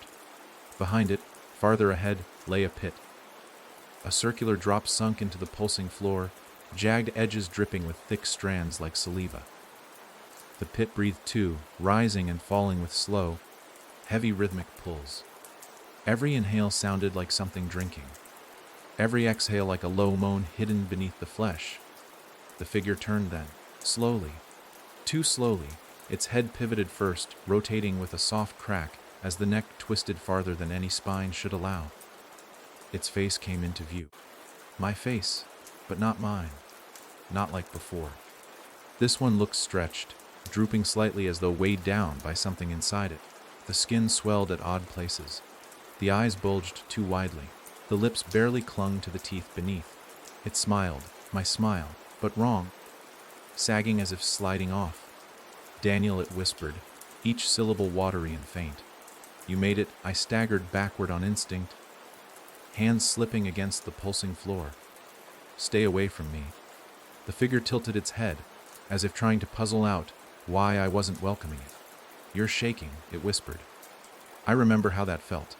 You're not me, I rasped. You're not anything. It blinked, eyelids sticking together for a moment before peeling apart with a faint string of moisture stretching between them. We all think that at first. It stepped toward me then, not walking, not lifting its feet, gliding across the floor as though pulled by invisible cords. The dome trembled. A distant roar, low, echoing, vibrated through the air, growing louder with each breath. The figure's smile widened. It's close, it said softly. It's almost ready for you. What is? I asked, though every part of me didn't want to know. The figure lifted one hand, my hand, and pointed toward the pit. It wants to see you, it whispered. It wants to show you where you belong. My stomach lurched. I'm not going near that thing. Its smile sharpened into something almost proud. You won't have to. It's coming to you. The dome shook. The pit widened.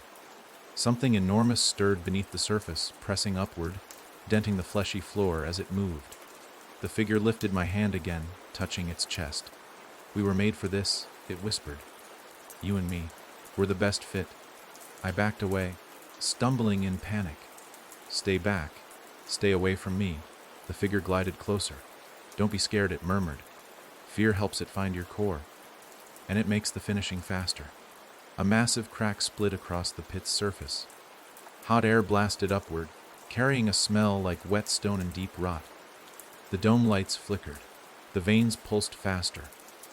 My double's face stretched, skin tightening, cracking. It's here, it whispered reverently. It's waking for you. I turned to run, but the floor pitched violently, throwing me sideways. My palms slammed against the warm flesh, slipping through a layer of thick, sticky goo. The pit erupted behind me, spraying strands of wet tissue across the dome. Something rose, something huge. Something so large the dome warped around its shape. I stumbled backward, eyes burning, throat dry as the towering mass pulled itself from the opening with slow, deliberate strength. It wasn't an animal. It wasn't a person. It wasn't anything with a name. It was a shifting cluster of forms, faces, limbs, torsos, all half-formed, merging, separating, reattaching in a boiling mass of unfinished bodies. This was the house. Not a structure, not a place. A living, growing thing. a thing that collected shapes, a thing that wanted mine. My double stepped closer to it, smiling wildly. "Finish him," it whispered. "Finish me." The creature leaned forward, dozens of half-formed eyes blinking open across its surface, all fixing on me. "Danelle," it growled in a chorus of stolen voices. "You're home." The creature's chorus of stolen voices throbbed through the dome with such crushing force that the fleshy floor rippled beneath my feet as though the entire chamber recoiled from the sound. I staggered backward, palms outstretched, slipping across wet, trembling tissue, while the tower of shifting forms drew itself higher, stretching upward like a column of bodies, trying to remember what shape they once belonged to. Faces bubbled to the surface of its mass. Dozens, maybe hundreds, rising and sinking like drowning souls gasping for air before being swallowed again. Some faces twisted into silent screams, mouths opening without sound. Others stared blankly, drained of everything but a faint glimmer of awareness. And some looked familiar. My heart lurched as I recognized them. Faces of people I'd never met yet, felt like I should know. Faces that resembled the wooden carvings I found in the attic. Faces I'd glimpsed in nightmares or in strange reflections in the house's warped mirrors. The creature lumbered forward, massive weight making the dome shudder in thunderous waves. A long, slick tendril uncoiled from its side, slapping the ground with a wet snap before dragging itself toward me with slow, greedy intent. I scrambled backward, my foot catching on a ridge in the pulsing floor, dropping me onto my elbows. Pain shot through my arm. A second tendril smashed into the ground where my chest had been, spraying droplets of warm, dark fluid across my face. I wiped it with the back of my hand, gagging as the metallic taste reached my tongue. "Come," the creature moaned, its voice a brutal blend of my voice, Mike's voice, and the voice of my twisted double, echoing in a layered, unnatural harmony that made my stomach twist. "Come and finish." My double glided to my side, smiling with that loose, sliding grin that barely clung to the bones beneath it. "This is what we're for," he whispered, crouching beside me. "This is the part where you stop running." "I'm not stopping," I rasped, pushing myself upright.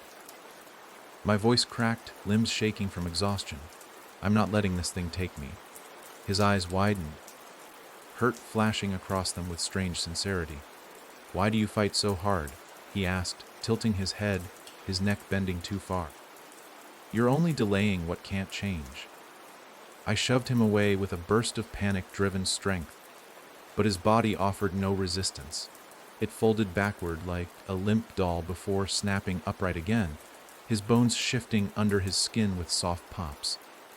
"You can't push me," he said gently. "I'm you." The creature growled then, a deep, rumbling sound that shook strands of tissue from its surface. Those strands hit the floor like wet ropes. One landed near my hand, twitching like it wanted to crawl toward me. I ripped my hand back with a strangled gasp. The air trembled with the creature's breath. Its enormous mass lowered, bringing one bulging, shifting cluster of eyes closer. They all blinked at different speeds, some too slow, some too fast, some out of sync entirely. The sight made bile rise in my throat. "Danelle," the creature thundered, its voices merging into one deafening command. "Loke." I squeezed my eyes shut instantly. No. I'd learned. You didn't look at anything that wanted your gaze in this place. It needed eyes. It needed yours. I felt the heat of the creature's breath roll over my face, thick and moist, carrying the stench of mold and earth, and something older, something like trapped air from a sealed tomb. My skin crawled under the heat of it. My legs buckled. The tendrils whipped again, smashing the floor around me, some landing close enough that droplets of thick liquid splattered onto my shirt, burning faintly through the fabric. "Open your eyes," my double whispered, pressing his forehead against the side of my temple. His skin felt too cold, too slick, like he was coated in the same substance clinging to the floor. "Let it finish us." "No," I croaked, jerking away, but his hand grabbed my wrist. Soft, pliable, strangely weak, yet unbreakable in its grip. "Stop fighting," he hissed, smile falling away, face drooping as if melting. "You're not strong enough. You're not meant to be strong. You're meant to surrender." I said no! The word ripped from me like a wound tearing open. The creature reacted instantly. It let out a roar, an ear-splitting blast that shattered something inside the dome, raining fragments of dried tissue from above. My double staggered backward, covering his ears even though they didn't seem fully functional. The tendrils flailed, whipping the air, smashing into the floor, tearing long gashes into the pulsing flesh. A sudden crack in the dome wall appeared to my left, a slit of dim light leaking through, not bright like daylight, but faint, dusty, almost gray. A way out? No, not a way. A breach, a fracture. The dome pulsed harder, veins straining around the cracking spot, like the house was trying to seal it. I lunged toward it. My double screamed. Still! The creature roared again, louder this time, shaking the entire chamber. The floor lurched. I fell forward, sliding across the soft, slick surface straight toward the cracking wall. Behind me, tendrils whipped wildly, smashing into the ground so close I felt wind and droplets of hot fluid on my neck. My hands hit the wall. The surface wasn't solid. It felt like drenched paper stretched too thin. I pushed harder. My fingers began sinking in. "No," my double whispered behind me, voice cracking with something like grief. "You'll ruin everything." The creature threw its massive weight forward, the entire dome tipping like a ship struck by a wave. Tendrils slammed toward me from every direction. I forced my hand into the crack. It gave way, tearing open wider under my fingers. Light spilled through, not bright, not warm, just a sickly pale glow that felt like the air outside the attic. My double shrieked, his voice high and panicked.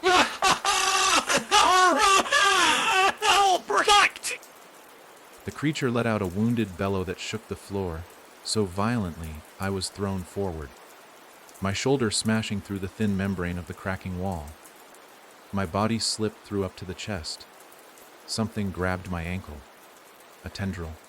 Slick, burning, pulling hard enough to dislocate bone. I screamed, kicking wildly. My double grabbed at my other leg, sobbing in a warped voice. "Dalan evmeher dawan, timake mi stay y. PLS, PES. I clawed forward, fingers gripping the rough edge of the tier. The wall shredded under my grip, ripping apart like rotten fabric.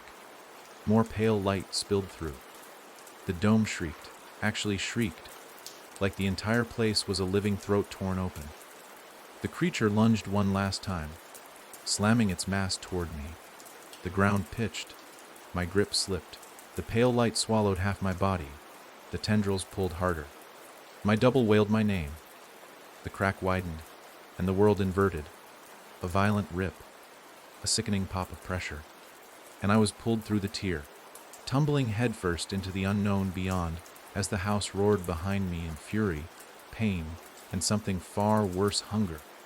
The moment the tear spat me out, the world flipped sideways, my body slamming onto a hard surface, so abruptly it drove every last bit of air from my lungs, sending shockwaves up my spine. I rolled onto my side, coughing violently, palms scraping across cold stone. Clean, smooth stone that felt so brutally different from the warm, living flesh. I'd just escaped that for a surreal, fleeting instant. I thought I'd made it out of the house entirely, that I'd somehow fallen back into reality. But when my vision steadied enough for me to lift my head, the truth crawled into my chest like ice. I lay in a corridor, long, narrow, impossibly straight, its walls made from pale stone blocks that looked carved with meticulous precision, yet somehow still wriggled in my peripheral vision, as though they were trying to decide if they wanted to stay stone or slip back into flesh.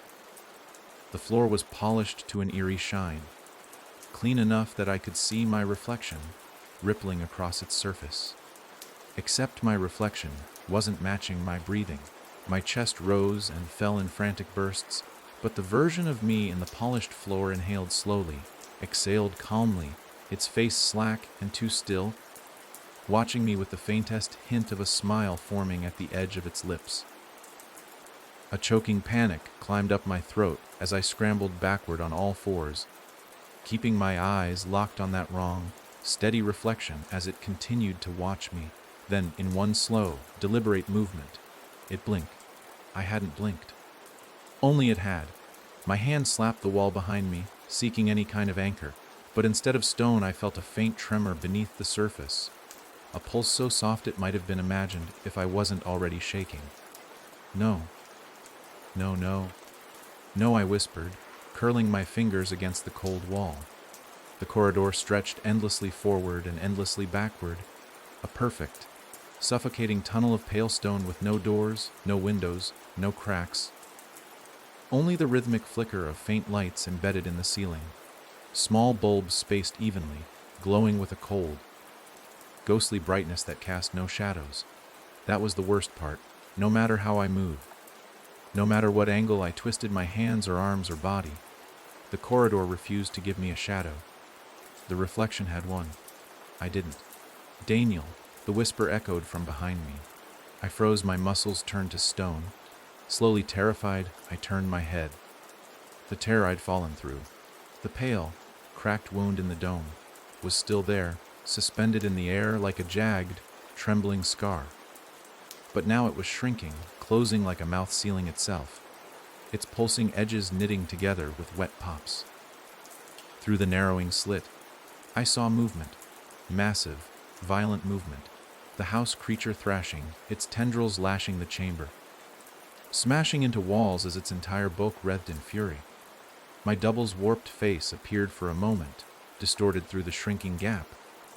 Daniel, he screamed, voice raw with panic and rage. Liti Malia Hacharogh, Let Mencharogich Do T Leav Emni Doent. The creature slammed a mass of its shifting body against the tier, compressing it further. The gap shrank to a thin, trembling sliver. My double's hand forced through, fingers stretching unnaturally long as the flesh of his arm, elongated like melting wax. Dielmami Alon Alihar Doent. The tier snapped shut with a wet, final sound, severing his hand clean off. It fell to the floor of the corridor with a soft slap, twitching once before curling inward like a dying insect. The corridor fell silent, completely silent. The kind of silence that made my heartbeat echo like a drum inside my skull. I stared at the severed hand, unable to look away. It didn't bleed. It didn't rot. It didn't fade. It simply lay there, twitching faintly, as though it still wanted to crawl toward me. Slowly, carefully, I pushed myself onto my feet, my breath shaky, my legs unsteady. The polished floor reflected me again, still wrong, still too calm, still blinking when I didn't. This isn't real, I whispered, trying to convince myself. This isn't real. This isn't Daniel. The voice came again, soft, behind me, but the tear was gone. Nothing was behind me. I spun so fast I nearly slipped, my shoes skidding on the polished stone.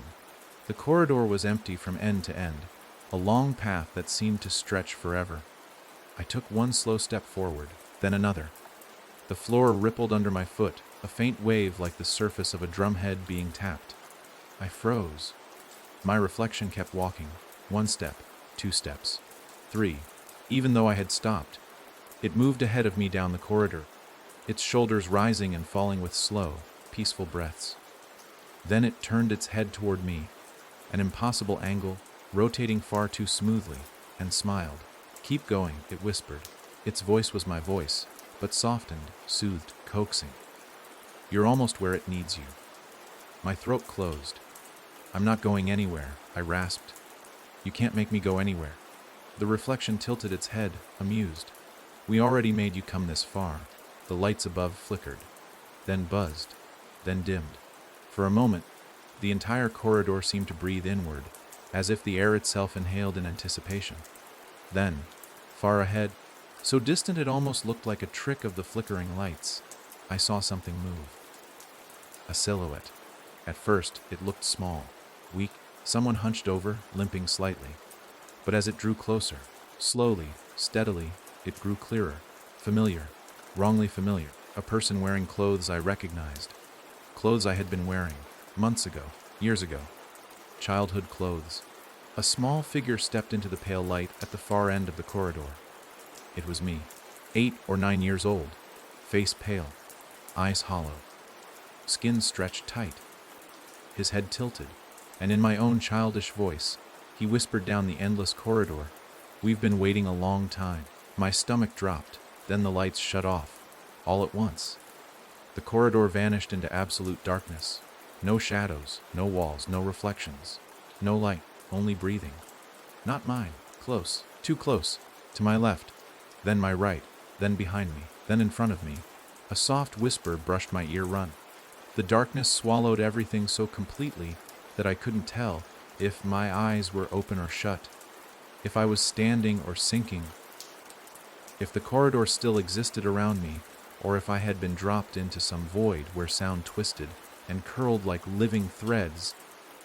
My chest tightened as the breathing moved around me, soft exhales brushing the back of my neck, faint huffs warming my cheek, tiny quick breaths tapping near my ear like someone whispering without forming words. I snapped my hands forward, reaching for any surface, any sign of grounding, but touched nothing, only thick, heavy air that clung to my skin like wet cloth. The voice that had whispered "run" didn't repeat itself. Instead, the darkness answered with the slow sound of feet scraping the floor. Light, deliberate footsteps circling me in patient arcs, growing closer then pulling back again, like whatever walked there was testing my reactions. I forced myself not to move too quickly, not to breathe too loudly. My heart hammered so violently I felt the thump, thump, thump inside my throat. "Who's there?"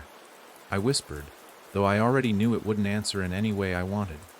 Something brushed the back of my ankle.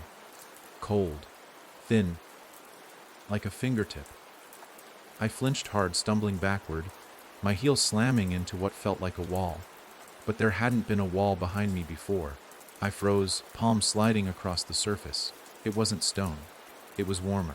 It rose and sank slightly. It breathed. A shudder shot up my arm as the surface shifted, as though adjusting to my touch. Then a low voice, too quiet to be a whisper, more like a vibration felt in the chest, murmured from the same surface. "Found you."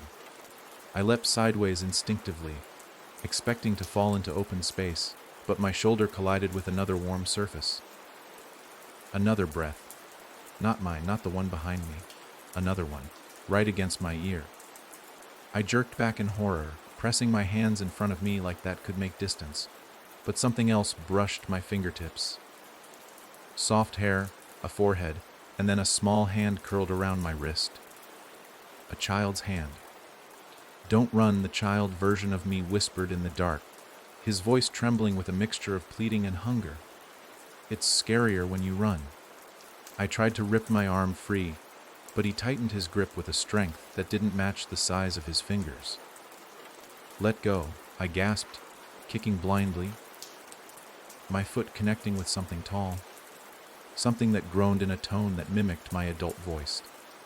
Another hand seized my other wrist, another version of me. A third grabbed my shirt from behind. Then a fourth, the darkness filled with shifting bodies. Me, every age, every size, every unfinished version the house had ever made or halfway shaped. Their breaths merged until the air turned thick with warmth. My lungs stuttered as their fingers crawled across my arms, my neck, my chest, all of them whispering the same thing in layered, overlapping voices. "Come back, come back, come back." No. Look at my... Oh. I screamed, thrashing wildly. One of my doubles hissed beside my ear, a sound wet and shaky quiet. "It hears you." Too late. A thunderous rumble filled the corridor, as if something massive awakened at the far end. The versions holding me stiffened. Some whimpered. Some went still. One clamped a trembling hand over my mouth, pressing far too hard, muffling my breath. He whispered urgently, "Shh, don't breathe like that. It'll find us. Don't." A deafening crack tore through the space as the pale lights suddenly flickered back on. Not fully. Only enough to reveal silhouettes. And what I saw in those silhouettes froze my blood. The corridor around me was now filled, shoulder to shoulder, with dozens of distorted Daniels, all staring directly at me, sagging faces, stretched faces, melted faces, half-formed faces, wooden ones, fleshy ones, blank ones with no features at all. Some stood still, some twitched.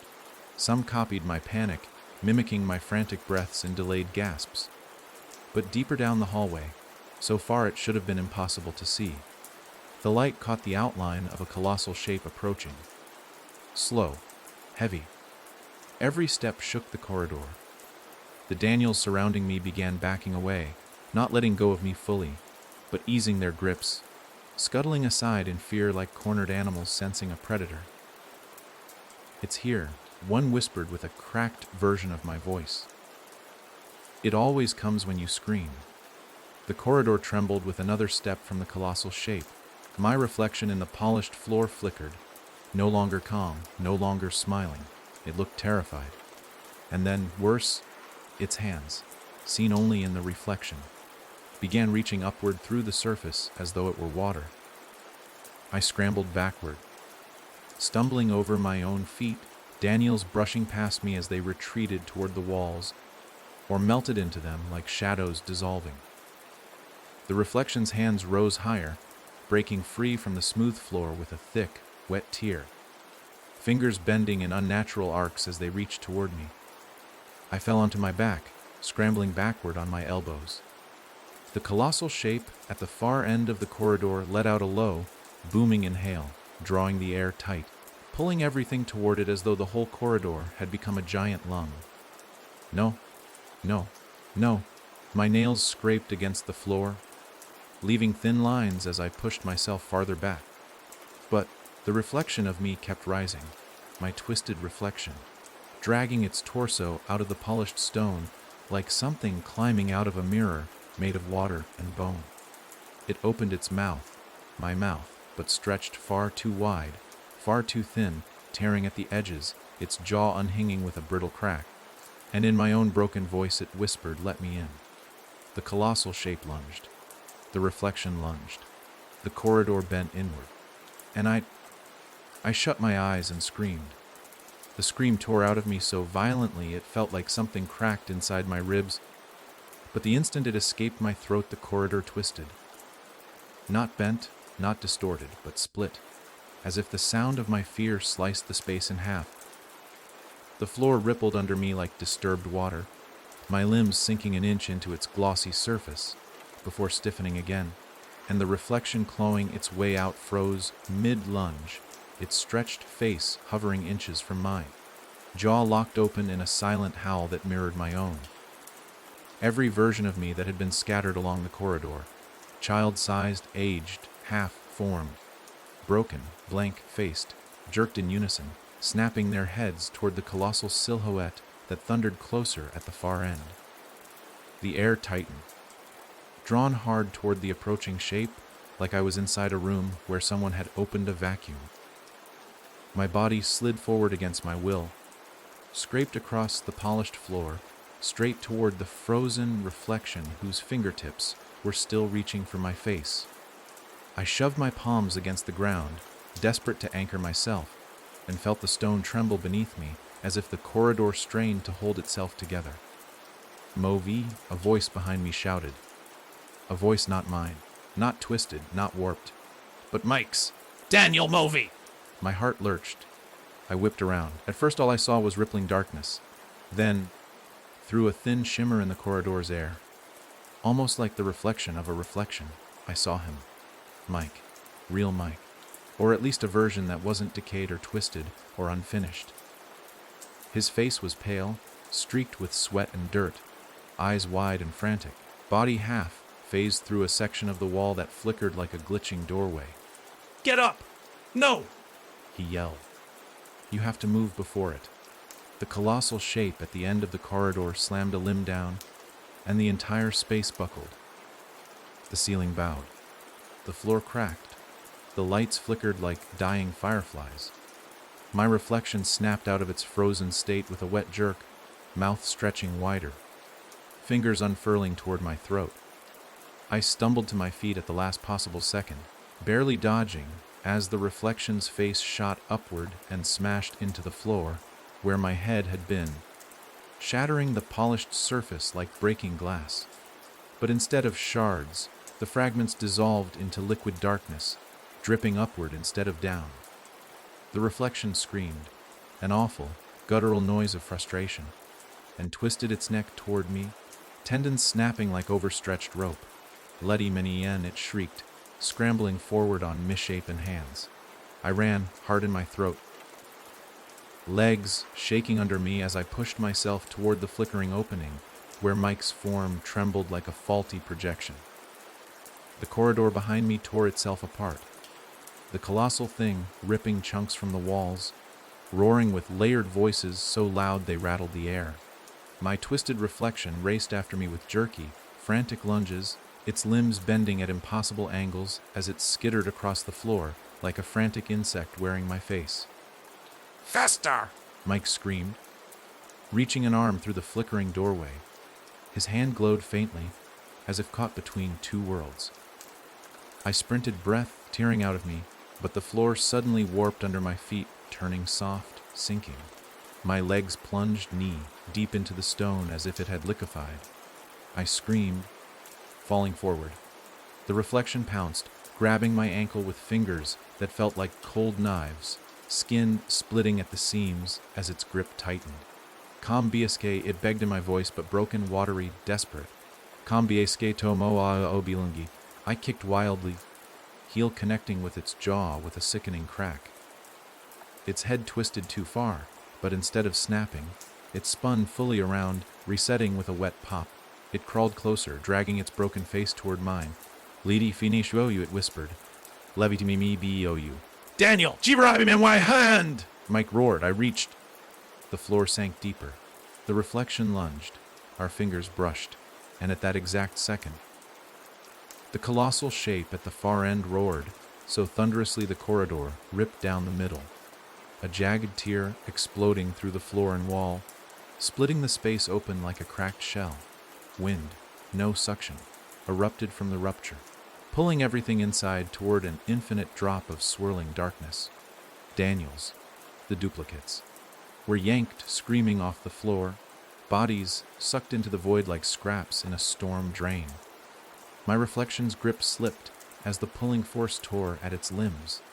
It screamed, not in rage this time, but terror, as the darkness latched onto it, dragging it away. No, oh, no, now note.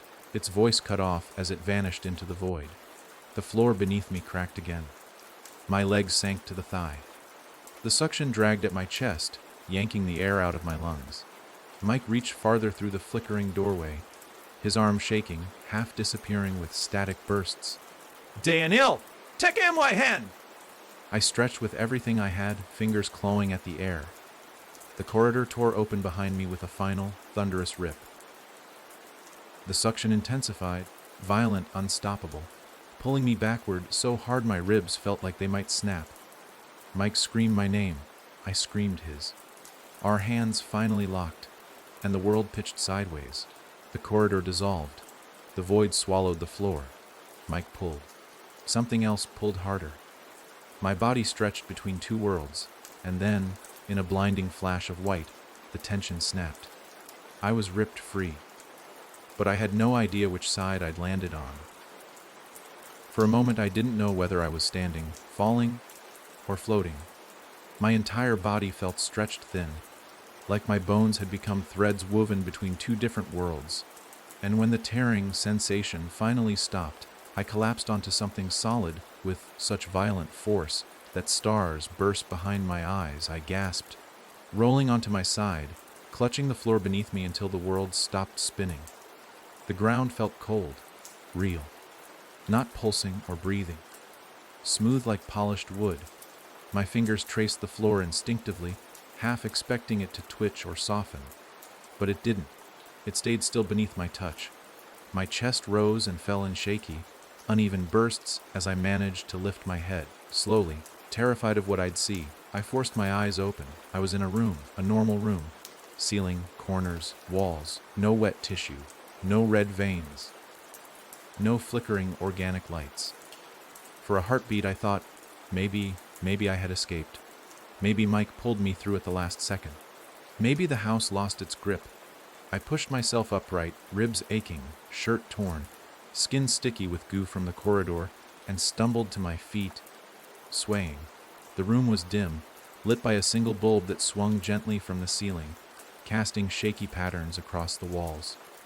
The wallpaper was old-fashioned, peeling in long curling strips. The dresser in the corner leaned slightly to one side. A cracked mirror hung above it, reflecting the room in a warped angle. Everything looked aged, abandoned. Dust swirled in the thin beam of the swinging bulb. "Mike," I whispered, voice raw. Silence answered. "Mike," I said louder, stepping toward the door. "Are you here?" My hand hovered near the doorknob, not touching it. Not yet. Something felt wrong. Not in the room. Nothing crawled or shifted or pulsed. But inside me, a feeling like the air was holding its breath. The walls watched with invisible eyes. The bulb swung harder for a moment, as if pushed by a breeze that didn't exist. I took a slow step back. My gaze slid to the mirror above the dresser. My reflection stared back, hunched, filthy, wide-eyed, but something in its expression didn't match the way my face felt.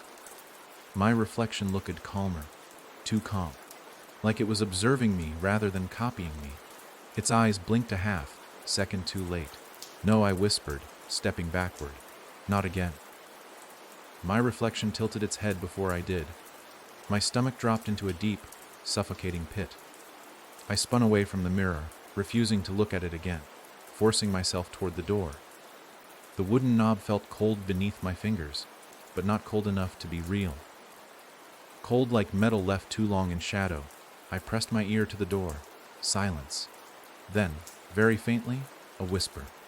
"Daniel," my blood froze. It wasn't Mike's voice. It wasn't mine. It wasn't any of the versions I'd heard. It was older, softer, almost curious. I took my hand off the knob. "No," I rasped. "I'm not opening that." The whisper drifted through the wood again, slow and patient. "Come here." I stepped back. The bulb above me flickered violently, buzzing with static. The shadows in the corners of the room deepened, stretching outward like spilled ink. "No," I said again, voice cracking. "This isn't real. This isn't." The mirror shattered. Not from an impact. Not from anything thrown. It shattered outward, glass exploding across the room in a glittering spray, like something behind the mirror breathed too hard. I shielded my face, feeling sharp edges slice across my arms as I stumbled back toward the far wall. The sound echoed through the room like a shriek trapped inside the glass. When I finally lowered my arms, shaking, I looked toward the ruined mirror. Behind the jagged hole where the glass once was lay another room, a dark one, a room identical to the one I stood in, but empty. No bulb, no dresser, no peeling wallpaper. Only a single, tall figure standing in the center. My throat tightened. The figure didn't move. Just stood there, too tall to be human, yet shaped human enough to unsettle every bone in my body. Its head brushed the ceiling.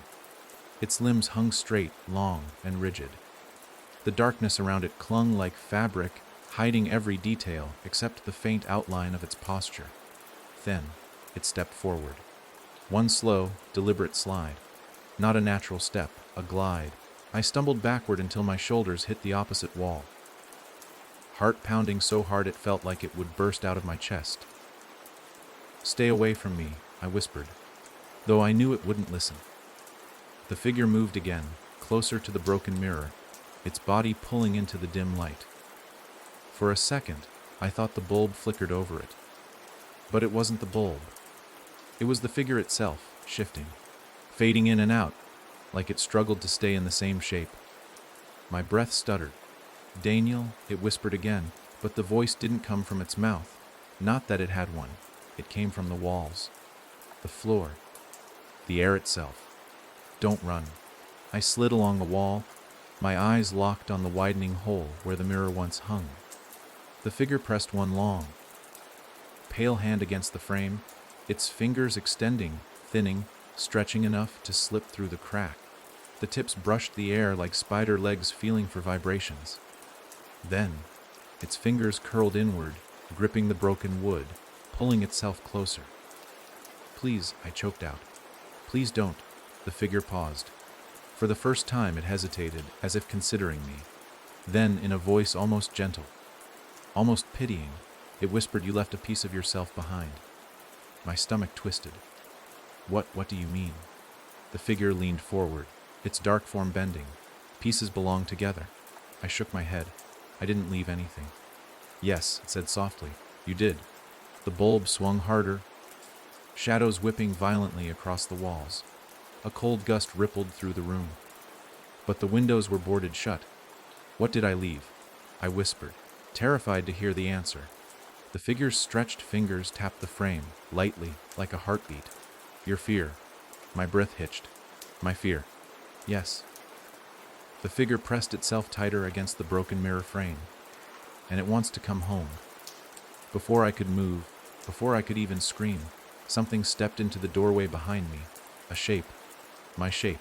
Bare feet. Hands dripping dark fluid. Face blank. No eyes. No mouth. Just skin stretched smooth where features should be. It touched my shoulder and whispered, in my own strained voice, "You left me in the corridor." The room went silent. I didn't turn. Couldn't turn. Because the blank-faced version tightened its grip, and the figure in the mirror reached through at the same time. Cold hands closed around my arms, and the room, the normal room, the safe room, the still room, unraveled.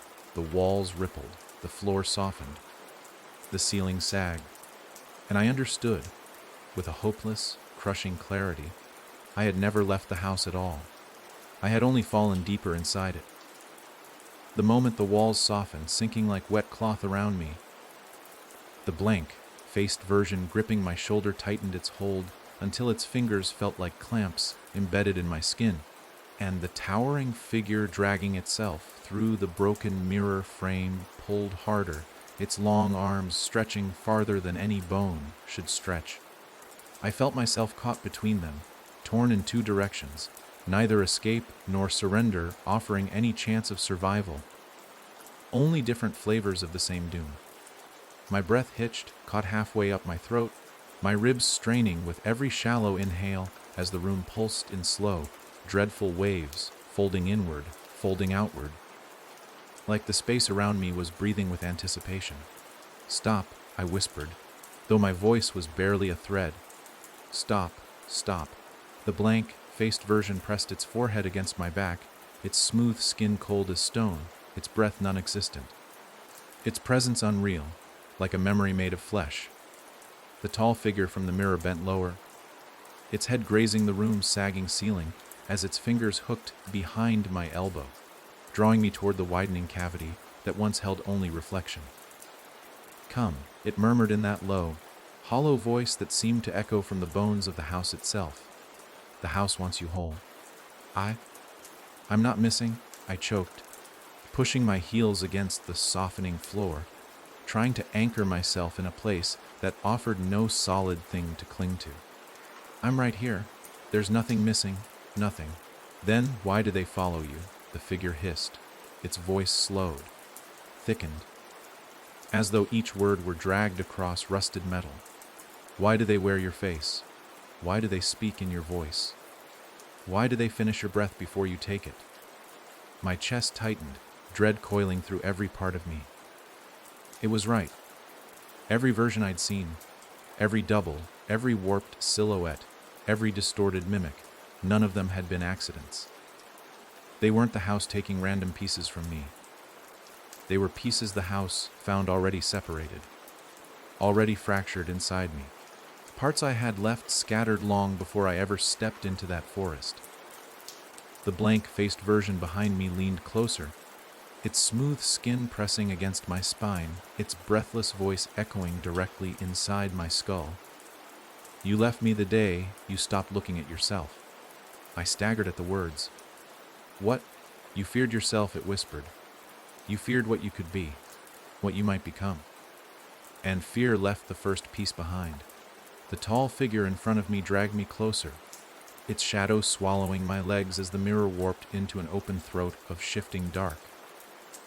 The room's corners sagged further, bending downward like wax melting under a flame. The bulb on the ceiling flickered so violently that each flash carved a new expression into the blank-faced version. Fear, anger, sorrow. Until the shapeless skin seemed to ripple with every lost emotion it claimed belonged to me. I never abandoned anything, I whispered, even though doubt twisted inside my voice. I never, the tall figure growled, a low rumble that vibrated through my teeth. Lies you tell yourself become the rooms you live inside. Stop, I begged, pushing back against both pulls. Just stop, I don't belong here. The blank-faced version's grip tightened. You made this house long before you stepped into it. That's not true. It whispered, tightening its fingers around my shoulder. You built it with every fear you hid, every failure you refused to face, every part of yourself you buried. The forest only showed you the door. We were already waiting inside. My legs buckled as the floor softened even further, swallowing my feet up to the ankles. The room pulsed again, once, twice, before releasing a long, low croaking sound like a throat clearing in preparation for a final swallow. The tall figure pulled harder, dragging me through the last remaining fragments of the mirror frame. I felt the world tilt, like gravity shifted entirely toward the dark behind the glass. A cold wind swept out from the mirror's interior, brushing my skin with the chill of a place that had never known sunlight. My fingers slipped on the sagging floor, which no longer felt like wood, but like softened flesh ready to give way under pressure. No, please. I gasped as the void behind the mirror widened, revealing shapes inside, shapes wearing faces I recognized, faces of people I had lost in life, faces of versions of myself I hated, faces of mistakes I had tried to forget. All of them whispering in unison, "Finish the house." The blank-faced version behind me dragged me backward at the same time, its hands tightening until pain shot through my arm. "Don't go with him," it whispered, voice trembling weak. "If you go in there, you'll break." "Let go of me," I shouted, though it was almost a sob. Both of you, let it go! "We can't," the blank-faced one whispered. "You made us. You made all of us." The tall figure hissed, pulling me farther into the mirror's darkness. "He belongs to the house. He belongs to himself," the blank-faced one growled, a sudden surge of emotion in its voice I had never heard before. The two forces pulling me opposed each other so violently my ribs felt like they were about to snap. My shoulder screamed with fire. My arm strained. The mirror's void pulled harder. The room's walls dissolved faster. The ceiling sagged like thick wax over a flame. My body stretched between two worlds, two selves, two endings, until I felt something inside me tear. Not flesh, not bone, something deeper. Something that had broken long ago, and in that crack of pain, one single thought cut through the panic: choose. Not survive, not escape, choose. I sucked in a shaking breath. Then I twisted violently toward the blank-faced version and shouted with every bit of strength, I had left, let him go! The force of my voice, my choice, hit it like a shove. Its grip loosened. Its blank face trembled. For a moment, I saw every lost emotion ripple across its smooth surface. Fear, sorrow, anger, exhaustion, each one flickering and vanishing like shadows in flame. "As you wish," it whispered, almost mournful. Then it released me. Completely. My body whipped toward the mirror's void. The tall figure's arms wrapped around me, pulling me fully into the dark. The room collapsed behind me with a deafening, wet roar. The last thing I saw before the world snapped shut was the blank-faced version stepping backward into the dissolving room, its form melting into the walls like a final memory sinking into oblivion. Then the mirror closed. Silence, darkness, stillness. I lay there for what felt like a lifetime. On cold stone, breath trembling, body aching in every possible place, until I felt the faintest breeze across my face. Not cold, not warm, just real. Slowly, painfully, I opened my eyes. I was outside. The forest loomed around me, dark, tall, but quiet. No faces in the trees, no shifting shapes between trunks. No house behind me. The sky above was pale gray, the air crisp, the world steady. I pushed myself to my knees, stunned, broken, unsure if anything was truly real. Then, from behind me, very faint, very tired, very human, Daniel. I turned. Mike stood there, alive, shaking, eyes full of disbelief. I didn't ask how. I didn't ask why. I only stepped toward him as he stepped toward me. And we clung to each other with the desperate relief of people who had run out of hope long before the escape came. The forest stayed silent. The ground stayed still. The house did not return. But somewhere deep in the quiet places of my mind, I felt a presence settle. Not malicious, not hungry, just watching, waiting, because the house didn't need walls. The house was never a place. It was me. And now that it had its missing piece, it would never leave.